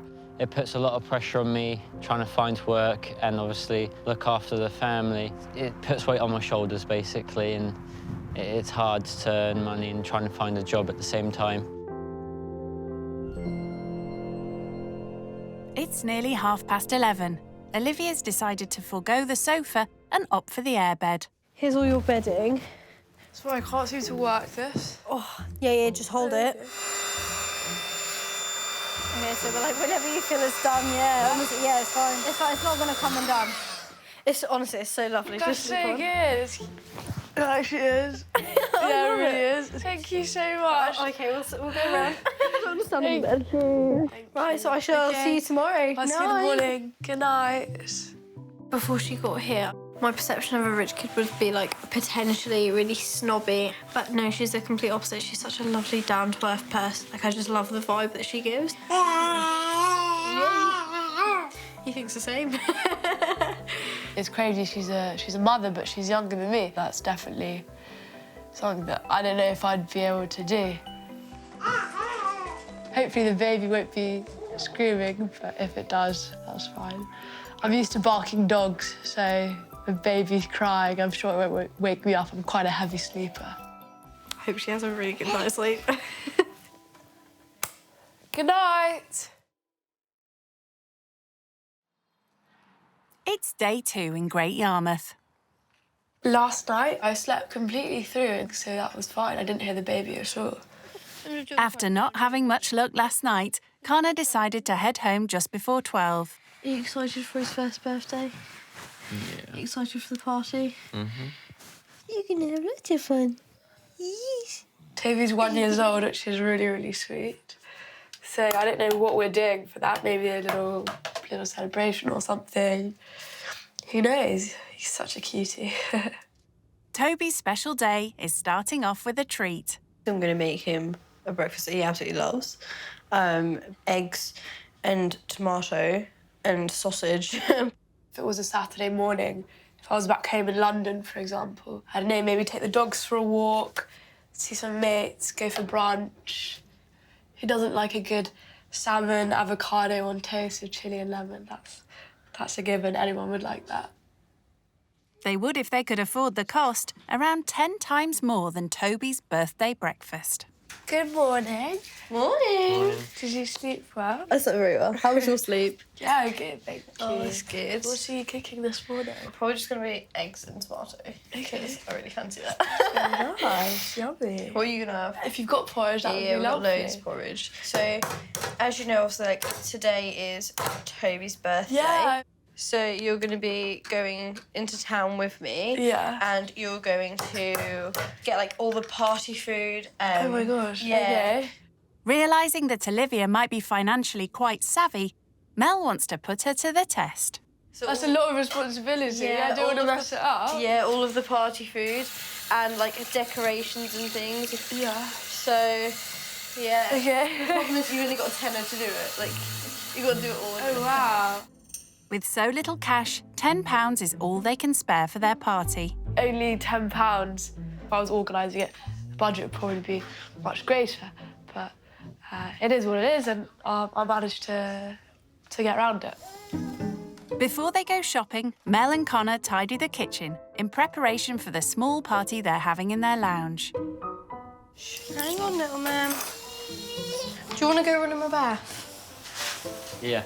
Olivia, Yeah? could I borrow you a second? Yeah, of course. Is it possible you could clean the table He's up? so messy, Oh my God, yeah. I think he's actually asleep. Oh, he's asleep. Oh my God. Bless him. Come on, Tobes. Well, once you give him a bath, he'll get really tired again afterwards, and that'll be perfect. Then he's not grouchy in his party. So, what chores do you do around the house, like, to help your mum out? So yeah, I do the dishes at home. I water the plants. Sometimes hoover. Oh. Yeah. Haven't That's cleaned quite up a baby chair before. Yeah. That's the first. What was it like giving birth? To be honest, actually, like, giving birth was nowhere near as hard as everybody makes out. Like, I had the epidural. The labour itself was absolutely horrible, but when it came to actually giving birth, yeah, that was the easiest part of it all. How do you reckon your mum would react if you turned around to her and said that you were pregnant at 19? She would be absolutely gobsmacked. She'd be like, "No, Olivia, you cannot have a kid right now." If I was in that situation, to be quite honest with you, I would probably get an abortion. Yeah. Because I don't think I'm in the right mindset to have a kid. Yeah. I would want to, you know, be probably like settled down and married and have a, I don't know, a really like substantial income to raise the kid on. So do you not reckon like your income that you're on right now is good enough for a kid? Like, I'm not like working. No, I mean like so like you know like money you get from your mum, like obviously like you would save it and like do like loads of things. But I still want to, you know, work for my I be completely my own boss, understand work that. for myself or work for someone else. Like I'm not just going to rely on that in any way. No. Still, at this current age, No, I don't. at 19, I'm a mum myself. I'm 19 and I'm a mum, but I completely don't blame. Like, I wouldn't advise somebody my age to go out and get pregnant. Like, I'm not going to advise it at all. Are you planning on having any more? Oh God, no. No. You've just got the one child. You're able to literally just pay out for that one child, and it's a lot easier on yourself. Financially, it's much easier just with the one. Yeah, exactly. It's clear Olivia thinks it's important to be financially secure. So will she feel out of her comfort zone buying everything for the party on such a small budget? Here's a tenner. Thank you. So basically, you can, you know, get like loads of great things in here, but just remember you need to buy food with that too. Okay. Yeah, have fun. Right, thank you very much. That's okay. The fact that Olivia's used to spending £150 on one meal alone, I think I'm just a bit, you know, scared as to how she's going to be able to, you know, do a birthday party for like under a tenner. So, does Olivia have a plan? Oh, the ratio that I'm going to do here is probably 60-40. So £6 here, £4 on the food. Mel's already baked a cake and they're doing homemade sandwiches, so it sounds about right. Balloons, like lots of confetti, banners. Oh, okay, over there. So I think I'm getting like maybe just one banner that they can put when they enter into the room, first birthday one, and then lots of different balloons. Maybe get one of those confetti things that you put up, because maybe that'll scare the baby actually. You get a pack of 10 balloons for 99p. That's very good value. Has she been adding it up? So I am slightly over budget. I'm going to think about which one out of all these to put back. I'm definitely going to get these two. Hello. Good morning. Can I help? Yeah, thank you very much. I think I'm actually going to take one of the banners away and just see how much it comes to. So that lot there is going to be £6.49. Now in full budgeting mode, Olivia tries her hand at bartering. Did you ask it for 6? No, darling. You can't. No, sorry. 10 out of 10 for trying, though. Thank you. That's £10 you give me. That's your change, £3.51. And everything's there for you. Have a nice day. Thank you very, very much. Bye. That leaves her with very little to buy the food. Will Mel be impressed with this rich kid? Hello! So I got a huge pack of popcorn. That is brilliant, yeah. Well, I'll hold this. I got wagon wheels, which I think everyone likes. I know you said you had a cake before, so I thought, you know, we could put some chalky spread on. Yeah, that's perfect, rather than like icing. Yeah. Because that's cheaper, it'll go further. Yeah, brilliant. Precisely. Proving that despite her trust fund, Olivia is a pro at budgeting. And when they get back, Olivia steals a few minutes to call home. Hello. Hello, Mummy. How are you? I'm very well, thank you. You're on the golf course. Have you had a really good time? Yeah, it's been honestly incredible. It really, really has. So what's the house like? Yeah, so they live in a really, really nice council flat. Do they have any animals in there? No, they got a little baby though. Can you believe? Listen to this. Toby, the kid, he's 1 year old. But guess how old the mum is?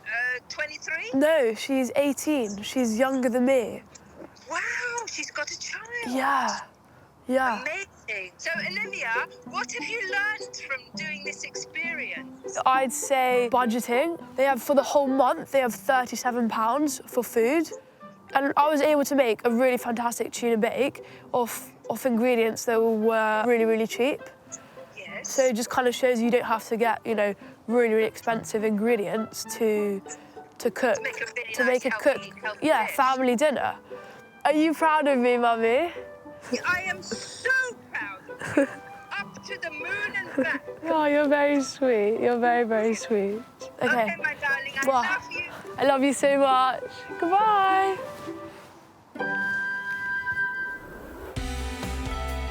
Is that in the middle? Yeah, I'd say that's in the middle, yeah. Olivia has excelled with her budget purchases for the party.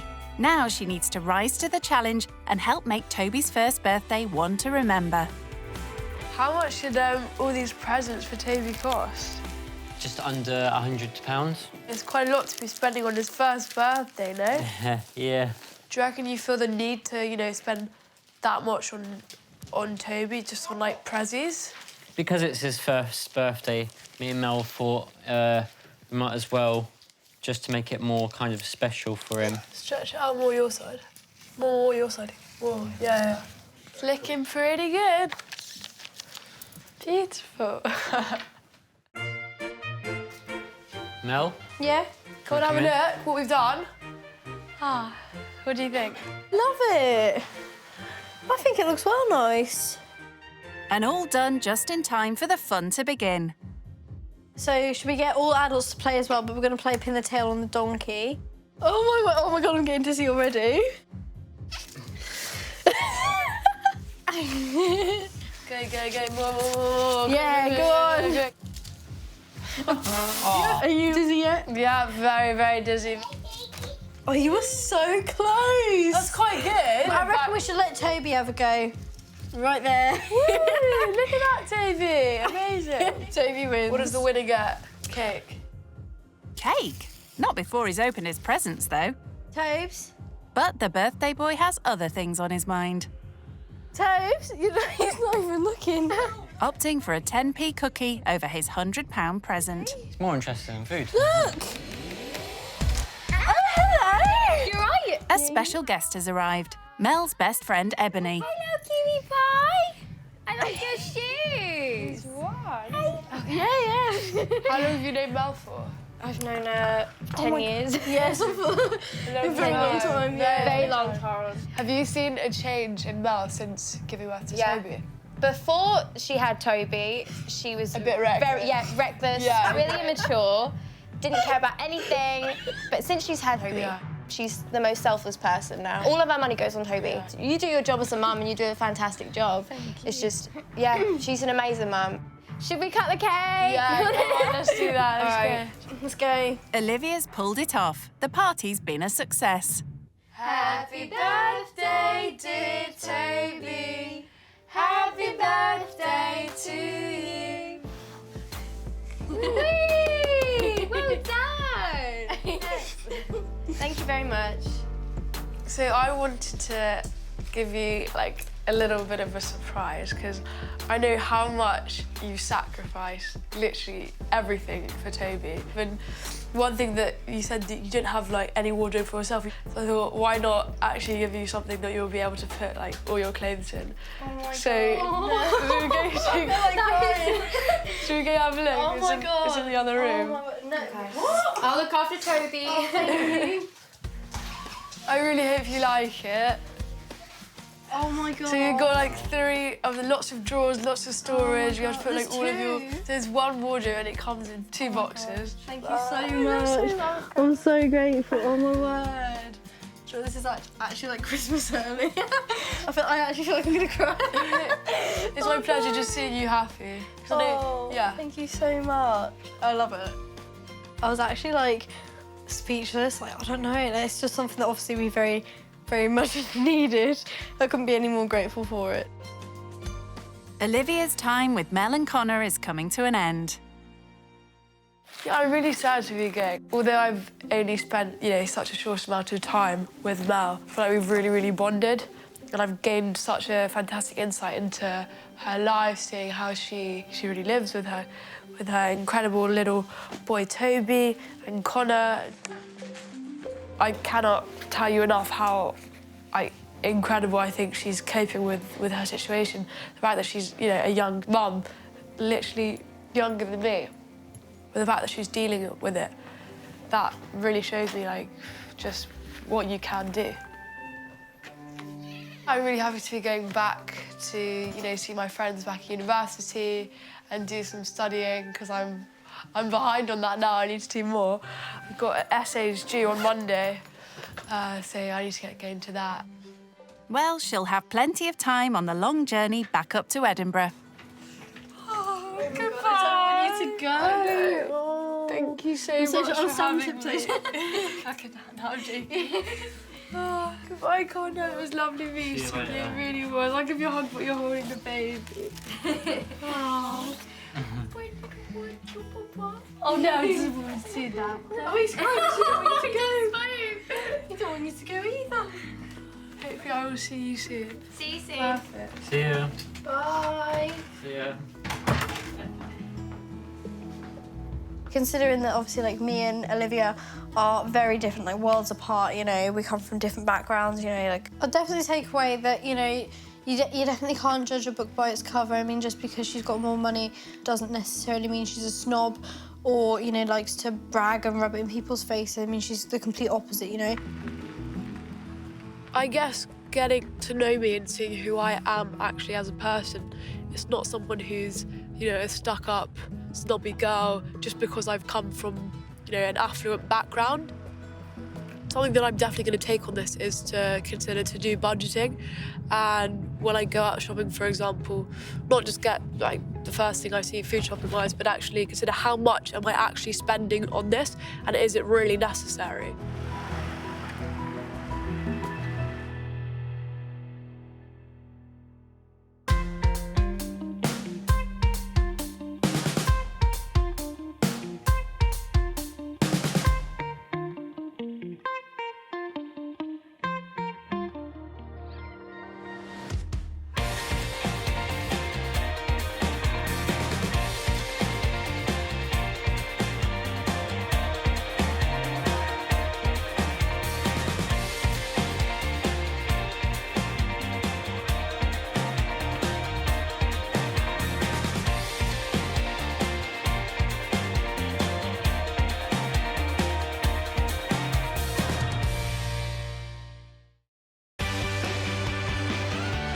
Brand new rich kids used to living the high life. It was about £85,000 on my education. On a month on clothing, I'd probably spend about £5,000. That sounds really bad, doesn't it? They're about to take a giant leap out of their comfort zone. These are flats. I've never been in one of those. I've never really stayed anywhere by myself. They'll stay with typical British families living on the breadline. Obviously, she looks rich. He never had anybody say no to him. Oh. This is worth about 8,000. Terrible, aren't I? They'll learn what life is like. I don't know how they do it. I'm just surviving. For those struggling to get by. I just cried and cried. And the sacrifices they make. She's doing all she can. It's heartbreaking. If you have something that you want to do, you have to work hard for it. Told you I ain't got no muscles. Will the cash-strapped families change their views? I thought he was going to be stuck up, but I was wrong. Rendell is a big surprise. Oh, it's a big one. And will the rich kids learn? I was blown away by what they do and how they live. There could be more to life. Thank you, Jesus. Than money. That's the least I could do. This is so great. When rich kids go skint. I don't think it's fair that people can potentially receive a full-time wage from benefits and just laying on their arse doing nothing. Alex, 25, from Stoke-on-Trent, pulls no punches with his views on the unemployed. If it's just laziness, then I have no sympathy at all. Alex was privately educated from the age of 3, costing his parents over £100,000.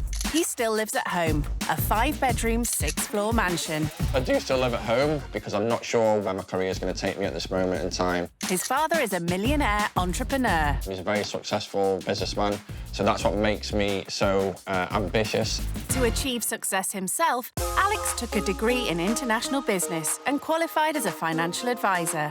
My lifestyle is funded by juggling 2 jobs. Alongside my financial advisor job, I work as a personal shopper. That's allowed me to produce a 6-figure salary, which also allows me to live a luxury lifestyle. His personal shopping clients are the mega rich, who are impressed with Alex's eye for style. It's important to be able to showcase myself, and also fashion is a good way to express yourself without saying anything at all. And he doesn't hold back showcasing himself. On a month, on clothing, I'd probably spend about £5,000. And I don't like to wear the same pair of boxers twice. Come again?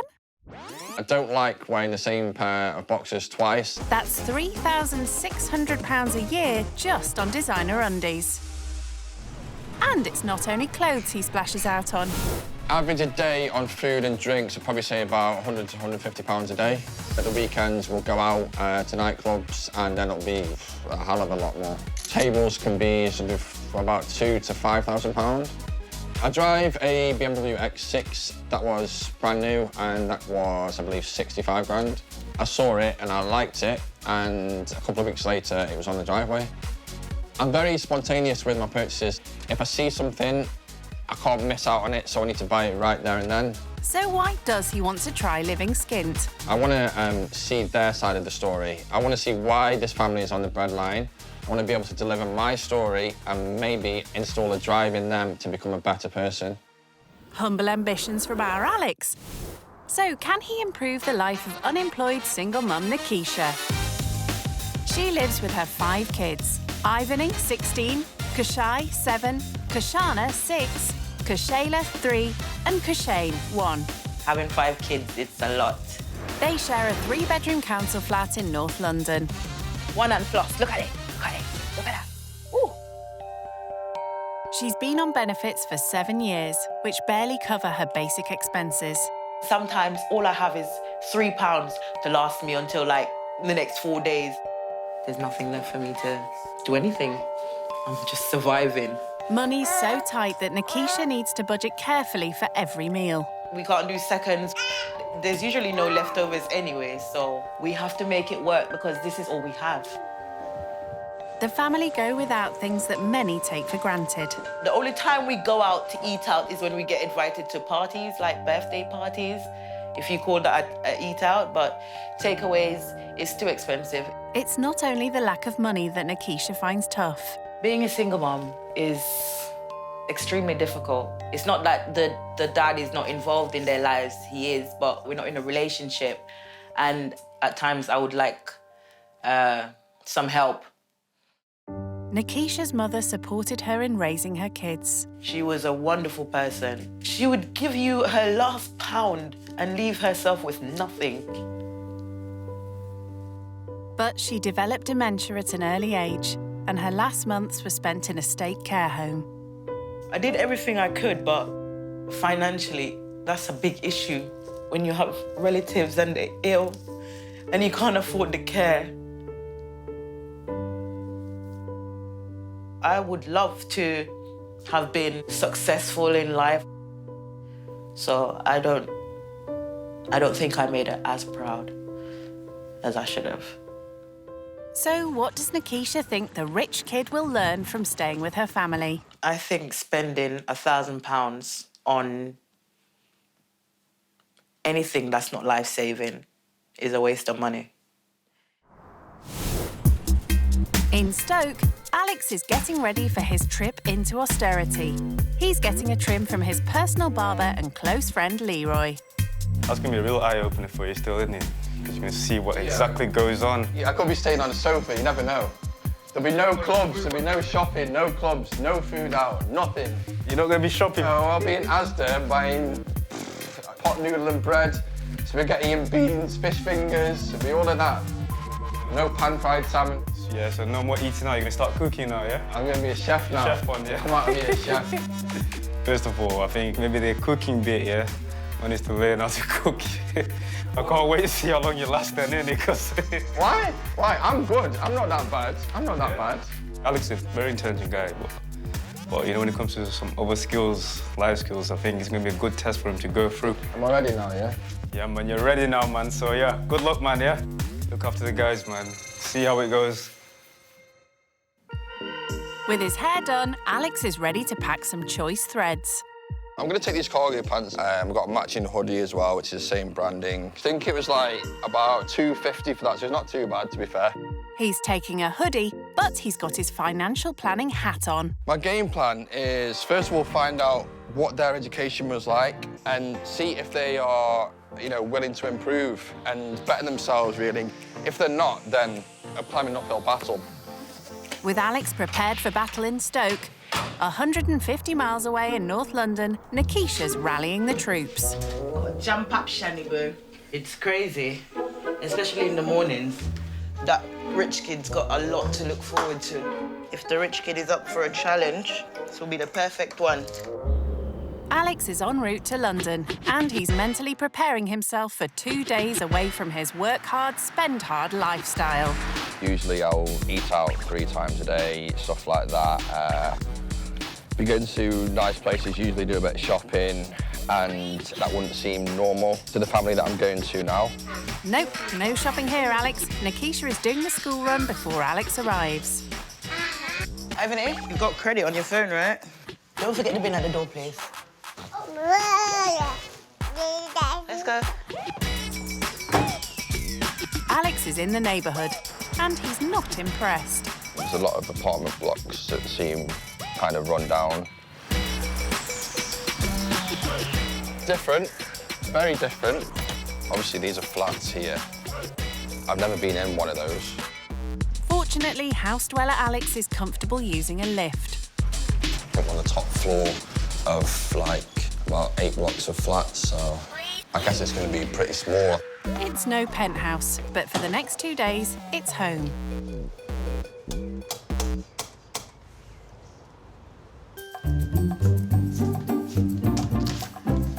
Hi, Alex. Nikisha. Nice to meet you. Nice to meet you, Got Alex. a little one running around. Hi. Yes, come in, come in. Yeah, so lovely to meet you. You How are too. you, okay? I'm not too bad, thank you. Not too bad for a Monday morning. Just come back from the school run. It is Have you? absolutely... Oh, so is there more children? Is there? How many children do you have? I've got 5. Are you on your own or partner or? No, I'm on my own. Right, so you're on your own with 5 children. Yeah. Wow. Right, I'm ready for this. I'm ready for this. I'm ready for this. When I first went in, I would have probably said there's maybe 3 people living in there maximum. Finding out it's actually 6. Yeah, it's tight, very tight. This is Shayla. Nice Say to hi, meet Shayla. you. Is she scared? No, not today. Maybe later. She'll warm up to you soon enough. I'll give you a tour. Let's go, let's go. So this is the kids' room. Yeah? This is where they sleep. I'm on my own in my bedroom, but then I am an only child, so... Okay, so you don't have to share with anyone. No, no. In a house of 6, sharing is a necessity. Have you got any brothers and sisters? Yes, there are 6 of us. Yeah, my dad was from a big family. Where is your dad from? Well, he's born in the UK, but Yeah. his dad is from Jamaica. Okay. Yeah. Where are you from? Jamaica. Oh, so we've got something in common already. Yes. I like that, I like that. Yeah. This is Ivany's room. Is that the eldest one? Yeah, 16. If I go in there, she'll murder me. I Not will allowed in not. that one, no? This is my bedroom. I share this room with Kushayla and the baby. Yeah, the 2 little ones. So what do you think about my bedroom? Is your room bigger than this? Yeah, it is bigger. I've got TV on the wall, but no, yeah. Yeah. I feel like he was holding back in describing where he's from because obviously my house is not up to scratch. So is this a blow-up mattress, is it? Yeah, it's inflatable. So is she on this She sleeps here, there. yeah? So how long has it been like this for? For a couple months. Yeah? Yeah. It's basically temporary because Yeah. I need to get her a proper bed. Yeah. You can use it as a trampoline as well. Yeah, that's one of the it, 2 in purposes 1, for isn't her, it? yeah. Second youngest daughter is sleeping on a blow-up mattress, which is quite heartbreaking. 6 people in that tight space is a lot. It was cramped, it's cramped. This is you on there. I'll just fit on there, I don't mind that. Let me test Throw all it. those pillows away and just make yourself I don't mind at that. home. Have you ever slept on a sofa before? Drunk after a night out, probably. Yeah. Probably slept on the floor, so nothing phases me. Yeah. And I don't mind anything at all, and I appreciate that you've let me come into the home and given me somewhere to lie for the night. I really appreciate that. Cool. I like your down-to-earthness. It's really nice. Thank you. I thought he was going to be stuck up because obviously he's rich, but I was wrong. Over a drink, Alex is keen to spill the tea on how he spends his money. I do spend a lot of money. Yeah. Eating out 3 times a day. How much does that cost? It could be £100 a day. £100? A day, yeah. That's my whole week food shopping. Ooh, £100 a day for takeout. That seems like a lot. It's almost like a crime, and it's a sin. And also going out the weekend, we usually go on tables in nightclubs. What does that mean, on tables? A table in a nightclub usually costs about 3,000. I know. But you mix in with these footballers and stuff like that who are on 500,000 a week, some of these guys are on. Yeah. But once they trust you, you're winning. Especially when you're a personal shopper to the rich. Would I like to be able to spend £3,000 a night in a nightclub? Absolutely not. No way. There are better things to do with that £3,000, I think. What about yourself? Well, I have not worked since 2012, when I gave birth to Kushai. I was doing caring work, so I kind of decided to take some time off. And then during that time off, I got pregnant with Kushana. Yeah, it just followed on. It just followed on. What do you do for income? I get benefits. And what kind of figures are they? So that's £290 per week. £70 of that goes towards my rent. Yeah. I have to top up my gas and my electric, which is £20 each per week. Yeah. Broadband, toiletries, and everyday essentials. And stuff. Well, for food shopping for the week, it can be anything up to £100. Yeah. Do you usually feed them all pretty much the same food? Yeah, everybody eats the same. Mostly simple meals. But it's never any ackee and saltfish and fried dumpling or anything like that. So what are outspoken Alex's views on this single mum with 5 kids on benefits? She's kind of chosen to have the children. So she has got to provide for them, I see it, and she is doing that, which is great. And no one should ever be able to look at you in a different way for having more children. Then there shouldn't be no issue. Not quite so outspoken with his opinions anymore. Nikisha needs to buy some winter coats for the kids, but her budget is very constraining. Where would you usually get the kids' clothes from? Charity shops, because I've got 5 of them, so... Yeah, of course, it adds you know, up. Yeah, definitely adds it up. does. Have you ever shopped in a charity shop? No. I have been in one. Why did you go in there? In a charity shop? I think I just went to have a look. It's not me, I'd never judge anything. I'd always want to see it. I want to experience it for myself and make my own judgment and opinion on what it's like. I hear that. Nikisha has £15 to spend in here, but her options are limited. This one's $4.99, I think. It's tiny, though. Yeah. It's way too small, isn't it? Yeah. It's either too small or too big. I know, I just can't get the bargains you like, you know? Yeah. But personal shopper Alex has a very different idea of the bargain. That's Prada, so Prada jacket. Oh, wow, look at that, $39.99. That's obviously in still here over now. my budget. That's £40, but that brand new will probably be over 200. Wow. The way I'd look at this is buying this and sell it on eBay, because you sell that for double the amount. Really? Easily. He's really just thinking about profit and making money, so I don't really think he gets the drift of shopping from a charity shop. Fortunately, the shop manager understands Nikisha's budget. This is the only decent one I see there, Alex. Yeah, $4.99. What do you think of it? Yeah, it's in good condition. How much was your jacket? This was $7.50. And he doesn't mean £7.50. Alex! Terrible, aren't I? Oh, my God! I know. Oh, my, wait. How much was your watch? How much was it? This is worth about $8,000 now.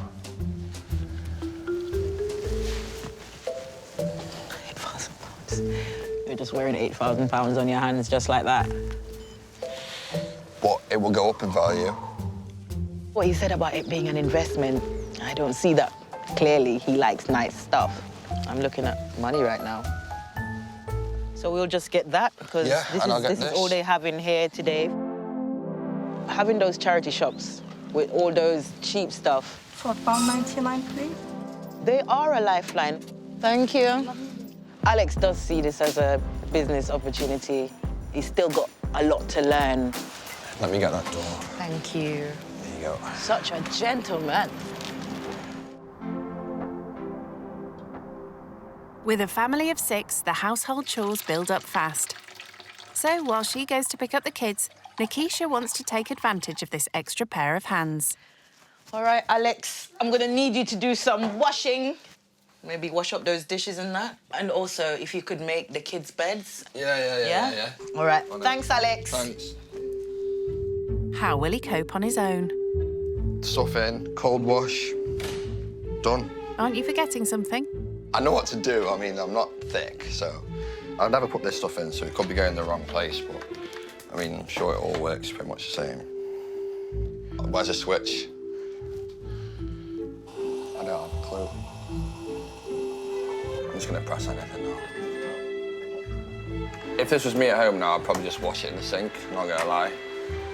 Maybe do the dishes first, though, Alex? There we go. I like that. Just wash some dishes and...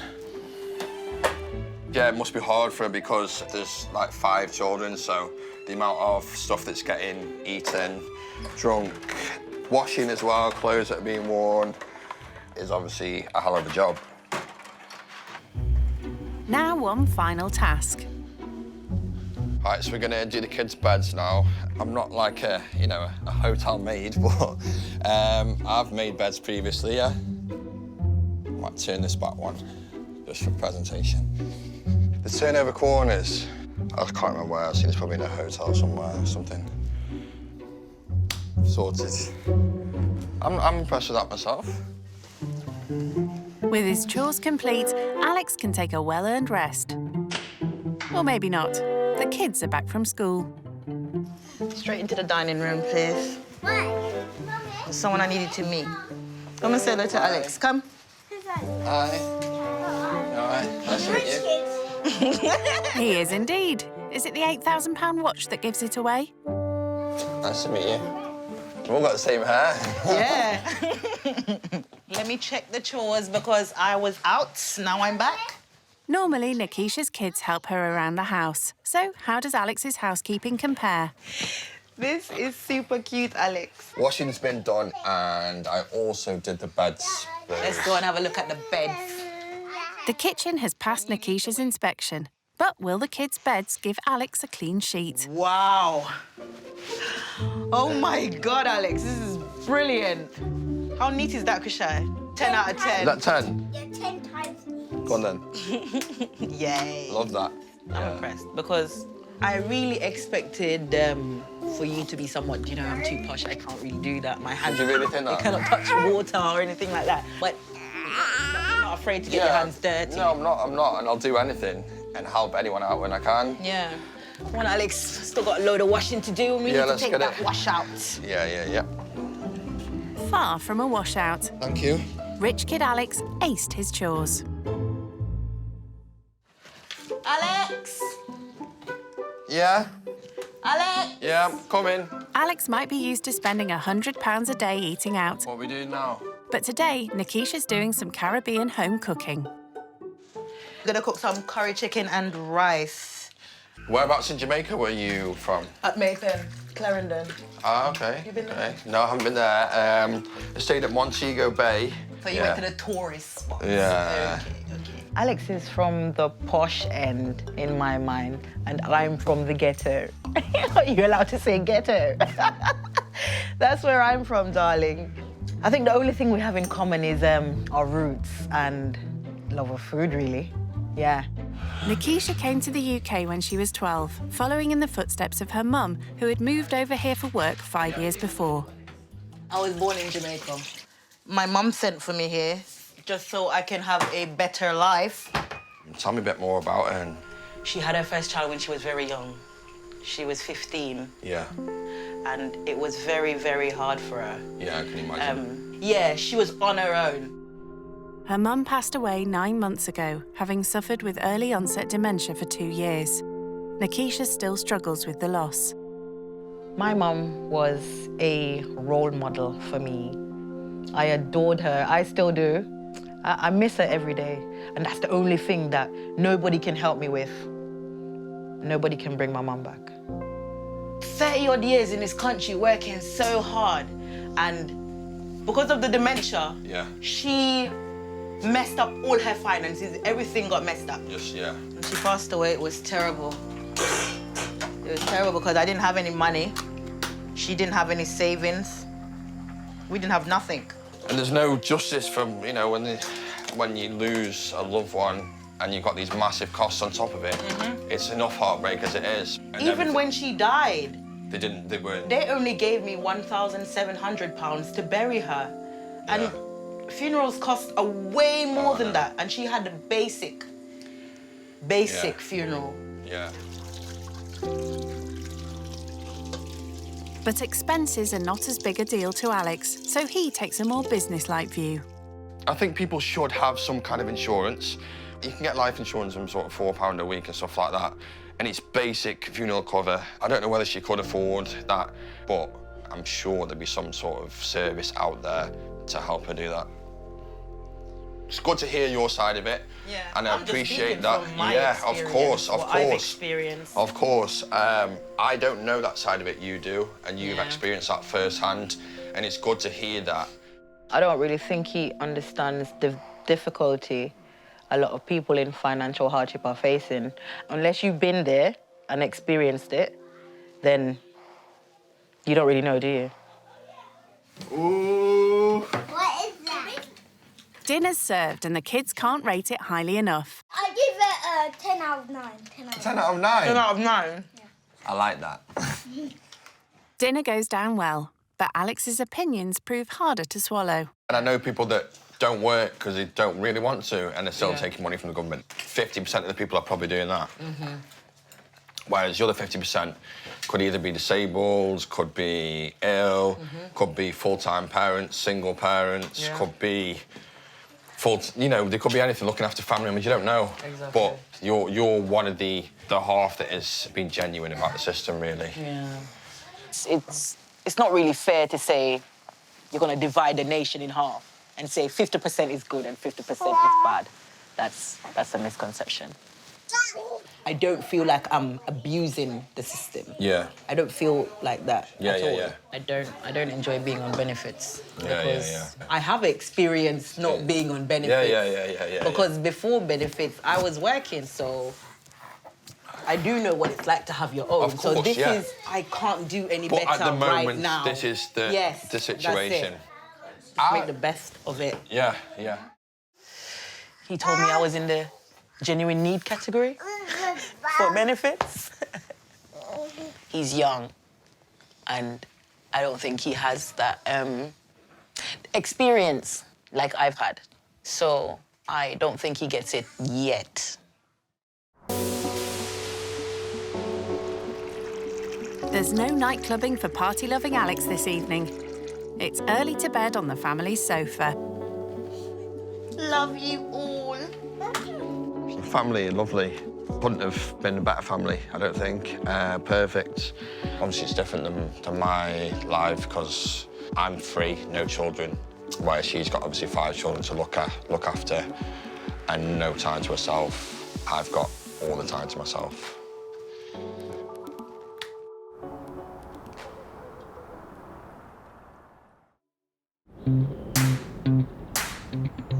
It's 8 a.m. and Alex didn't get much rest in the living room. Sharing a house with, like, 6 people is fun, but if I'm tired and I'm tired right now. Nikisha doesn't have the option of a long lie-in. Even without a job, she works hard every morning getting her kids ready for school. Have some porridge. Huh? Morning. Good morning, Alex. How are you? We're gonna go do the school run this morning. So what time do you normally leave for that? 8:20. So like 15, 20 minutes? And we are walking. Let's do it. No luxury BMW for Alex this morning. I might ride you one of these at school as well. We are ready. Good to go. Smiling. All right, guys. Chop, we don't want to be late. With her daily routines being this busy, Nikisha has little spare time to search for a job, let alone do one. Getting the kids ready takes 1 hour in the morning. Yeah, yeah. And to go and pick them up It's again, another hour. it's another hour to get these ones ready. So Yeah. I don't get much time to go out and Yeah, look yeah, because yeah. by the time I get in and I do a few bits and that, it's It's time time to to pick get them them up again. and then you got to look after them all the And evening. then, yeah. It's very difficult to juggle, sort of look for work in between Of time course, and that. yeah, yeah. Even online and stuff, that does 'Cause it's the require actual time. dedication Yeah, yeah. and time. Yeah, so when the youngest two are at school, you think it'll be easier to It will be much easier part-time for work me. then? It will be much easier. Do you think that you could manage being a single dad with 5 kids? I don't want to say no, because I can manage anything and I'm confident. Yeah. But it will be a hell of a tough time. Hell of a tough time, and I respect you for what you're doing. And I've seen it firsthand. Yeah. And, yeah, I'm proud. Yeah. Proud. After dropping the kids at school, Nikisha makes her monthly visit to the cemetery where her mum was buried. And this time, she's bringing Alex. When her husband died, Yep. she bought the plot to go on top of him. Oh, did she? That's cute. There she is. I'd like to get her a headstone and... How You much know. are headstones, roughly, do you know? I I don't even want to know now. And plus, I still owe the funeral home. Yeah. And I'm like, how can this be? This woman who worked so much and all her life. Maybe she's not proud of me because everything didn't go according to how I wanted it to go. But she's buried. That's all I can do. But I hope she's in heaven. I hope she's She will be, she I will hope be, she's she at will be, peace. she will be. She'll be happy with everything you're doing. And I know it sounds impossible, but I wish she would come back, even if it's for a day. That's my wish. That's what I want most in the world, more than money. More than money, riches, food, clothes. Just to spend one day with Mum.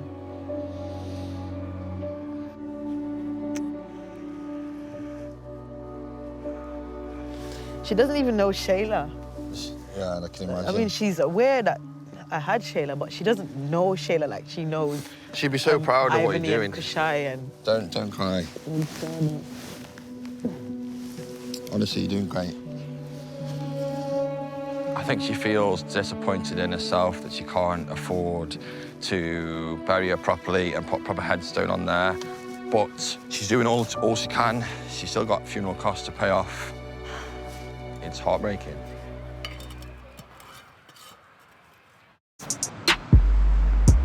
Alex eats out for every meal, costing over $3 grand a month.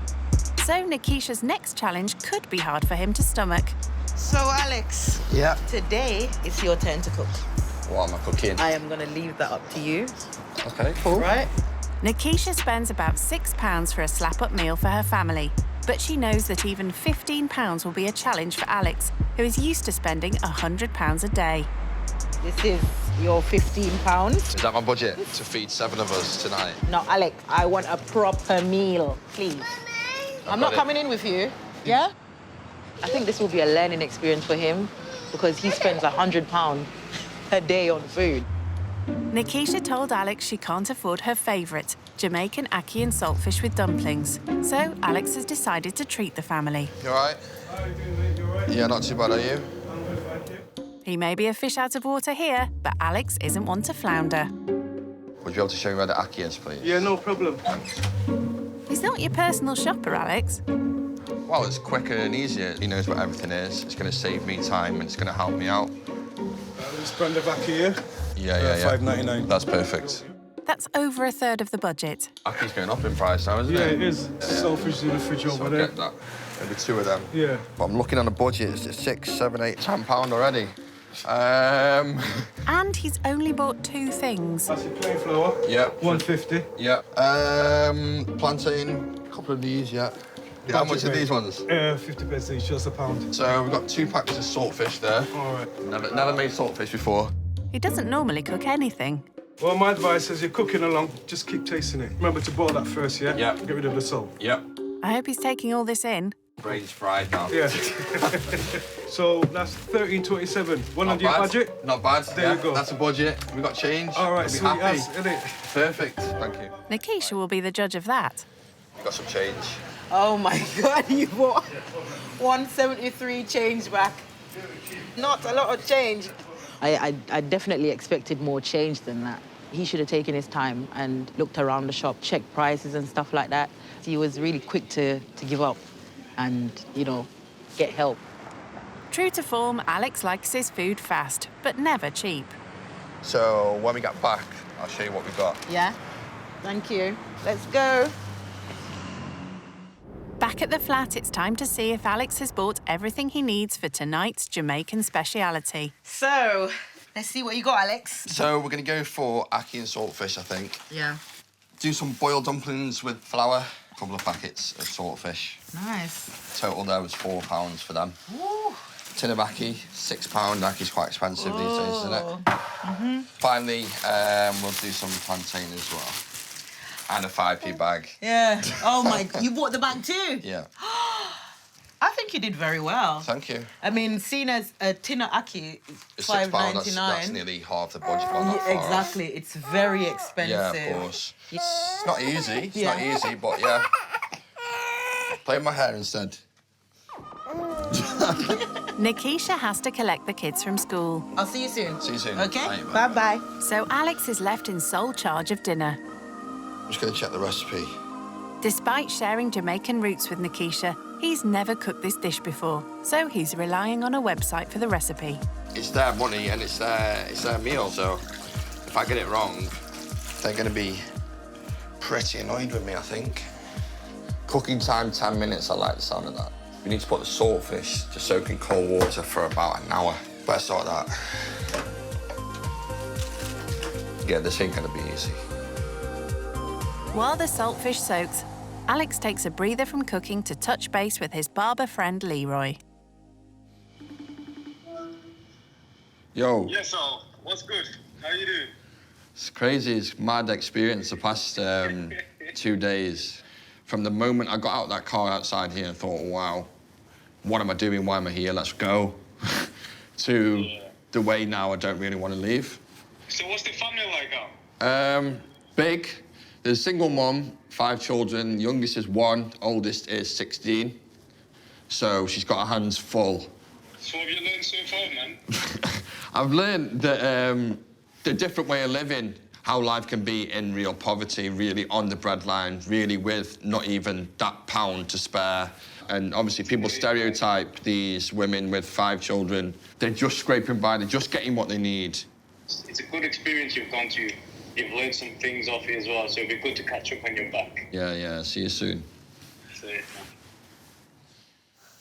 It's 5 p.m. when Nikisha and the kids arrive home. These all right like this? Yeah, they look like Chinese dumplings, but, you know, it's dumpling, right? Exactly, it's the same. They're going to the same place, same mate. You consistency. can go on ahead, do your thing. It doesn't even matter anyway if you get it right or wrong. It's your effort that counts, and you've made big effort. Thank you. I have to give you that, and credit is due. Alex has a whole family to feed, so it's time to plate up pronto. Is this enough for the children? Yeah, that's enough. Yeah? Maybe Alex's boiled dumplings will get Kashai's seal of approval. What's that? Boiled something. Yeah, it's boiled, not fried. No, it tastes the same. No. I'm actually quite impressed myself, to be honest with you should be. First time I cooked that meal, ackee and saltfish, I was pleased with it, they were pleased with it, kids were pleased with it. So yeah, job done. You don't need to spend up to £100 a day on food. You can cook some food and pack lunch in a box, innit? I'll definitely cook this for the family at home, definitely. Yeah. They definitely have taken to me, the kids, which is great. I thought myself before I came, that's one of the most important things. Alex's ackee and saltfish is a success, and he's left his mark on the family. And it was very nice having you. Yeah. It was nice having you here. A bit of adult conversation. You've really made me, like, opened up a lot about Mum. And you know what? I actually feel better. You feel like it's relieved you a bit? Yeah, I actually feel like otherwise I still would have been sort of just closed off. And it's not good to box yourself away sometimes. It's better to express yourself and get everything off your chest because otherwise it's just going to eat at you. You are going to have your downs and it's about picking yourself up and being a better person than you were yesterday. Yeah. It's just a part of life, isn't it? Yeah, definitely. Nikisha's views on rich kids have shifted too. I'd say you're well off, but you don't behave like it. You can't have this perception of somebody from an outside view, and that's what I love to reiterate because you do get judged. Yeah. I get judged, you get judged, everybody gets judged, but it's just one person's perception, and that's why I don't worry about what anyone else thinks of me. I don't care what anybody thinks about me because I know I'm this way. Yeah. It's good. I'm actually gonna miss him when he leaves, like, it's one of my own children leaving home. Honestly. One thing that really touched me when I first come in the house, you showed me your bedroom, and obviously there was the mattress on the floor because obviously you couldn't afford to get the bed frame. So, I've got a gift for you, and it's just outside, so I'll bring it in. Good. I don't know where we're going to put it and how I'm going to set it up, but there's one part.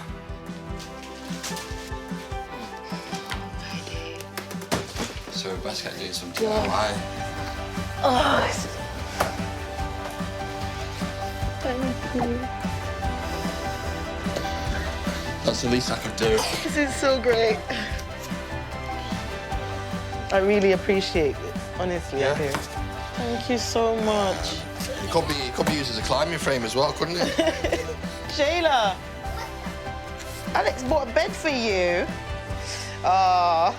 Do you like this bed? Are you?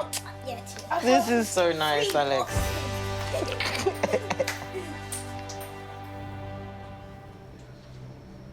Before he leaves, Alex has some time to reflect on his experience going skint. It's a sad time to leave, obviously. I've been here for the past sort of 36 hours, so we've got a real connection. Alex had strong opinions about people on benefits before. People can potentially receive a full-time wage from benefits and just laying on their arse doing nothing. So has anything changed? Learned how the other side lives, how hard poverty can be, that people on benefits can be in very different situations. I knew that anyway, but I didn't know how little they get. I'd want to know why they're on benefits, but I don't judge someone because they are.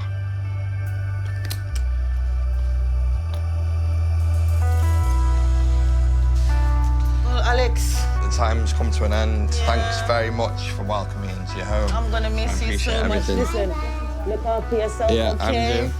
Bye. Okay, bye-bye. It was nice meeting Alex. I'm missing him already. I come here every weekend. Come here every weekend. I'll try to. You gonna give him a hug?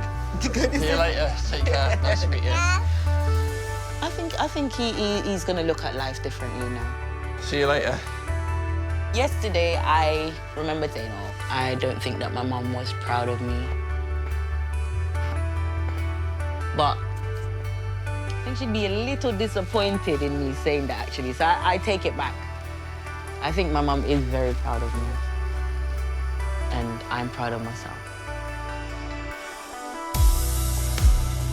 Rich kid Alex went skint, and he's leaving with a wealth of experience.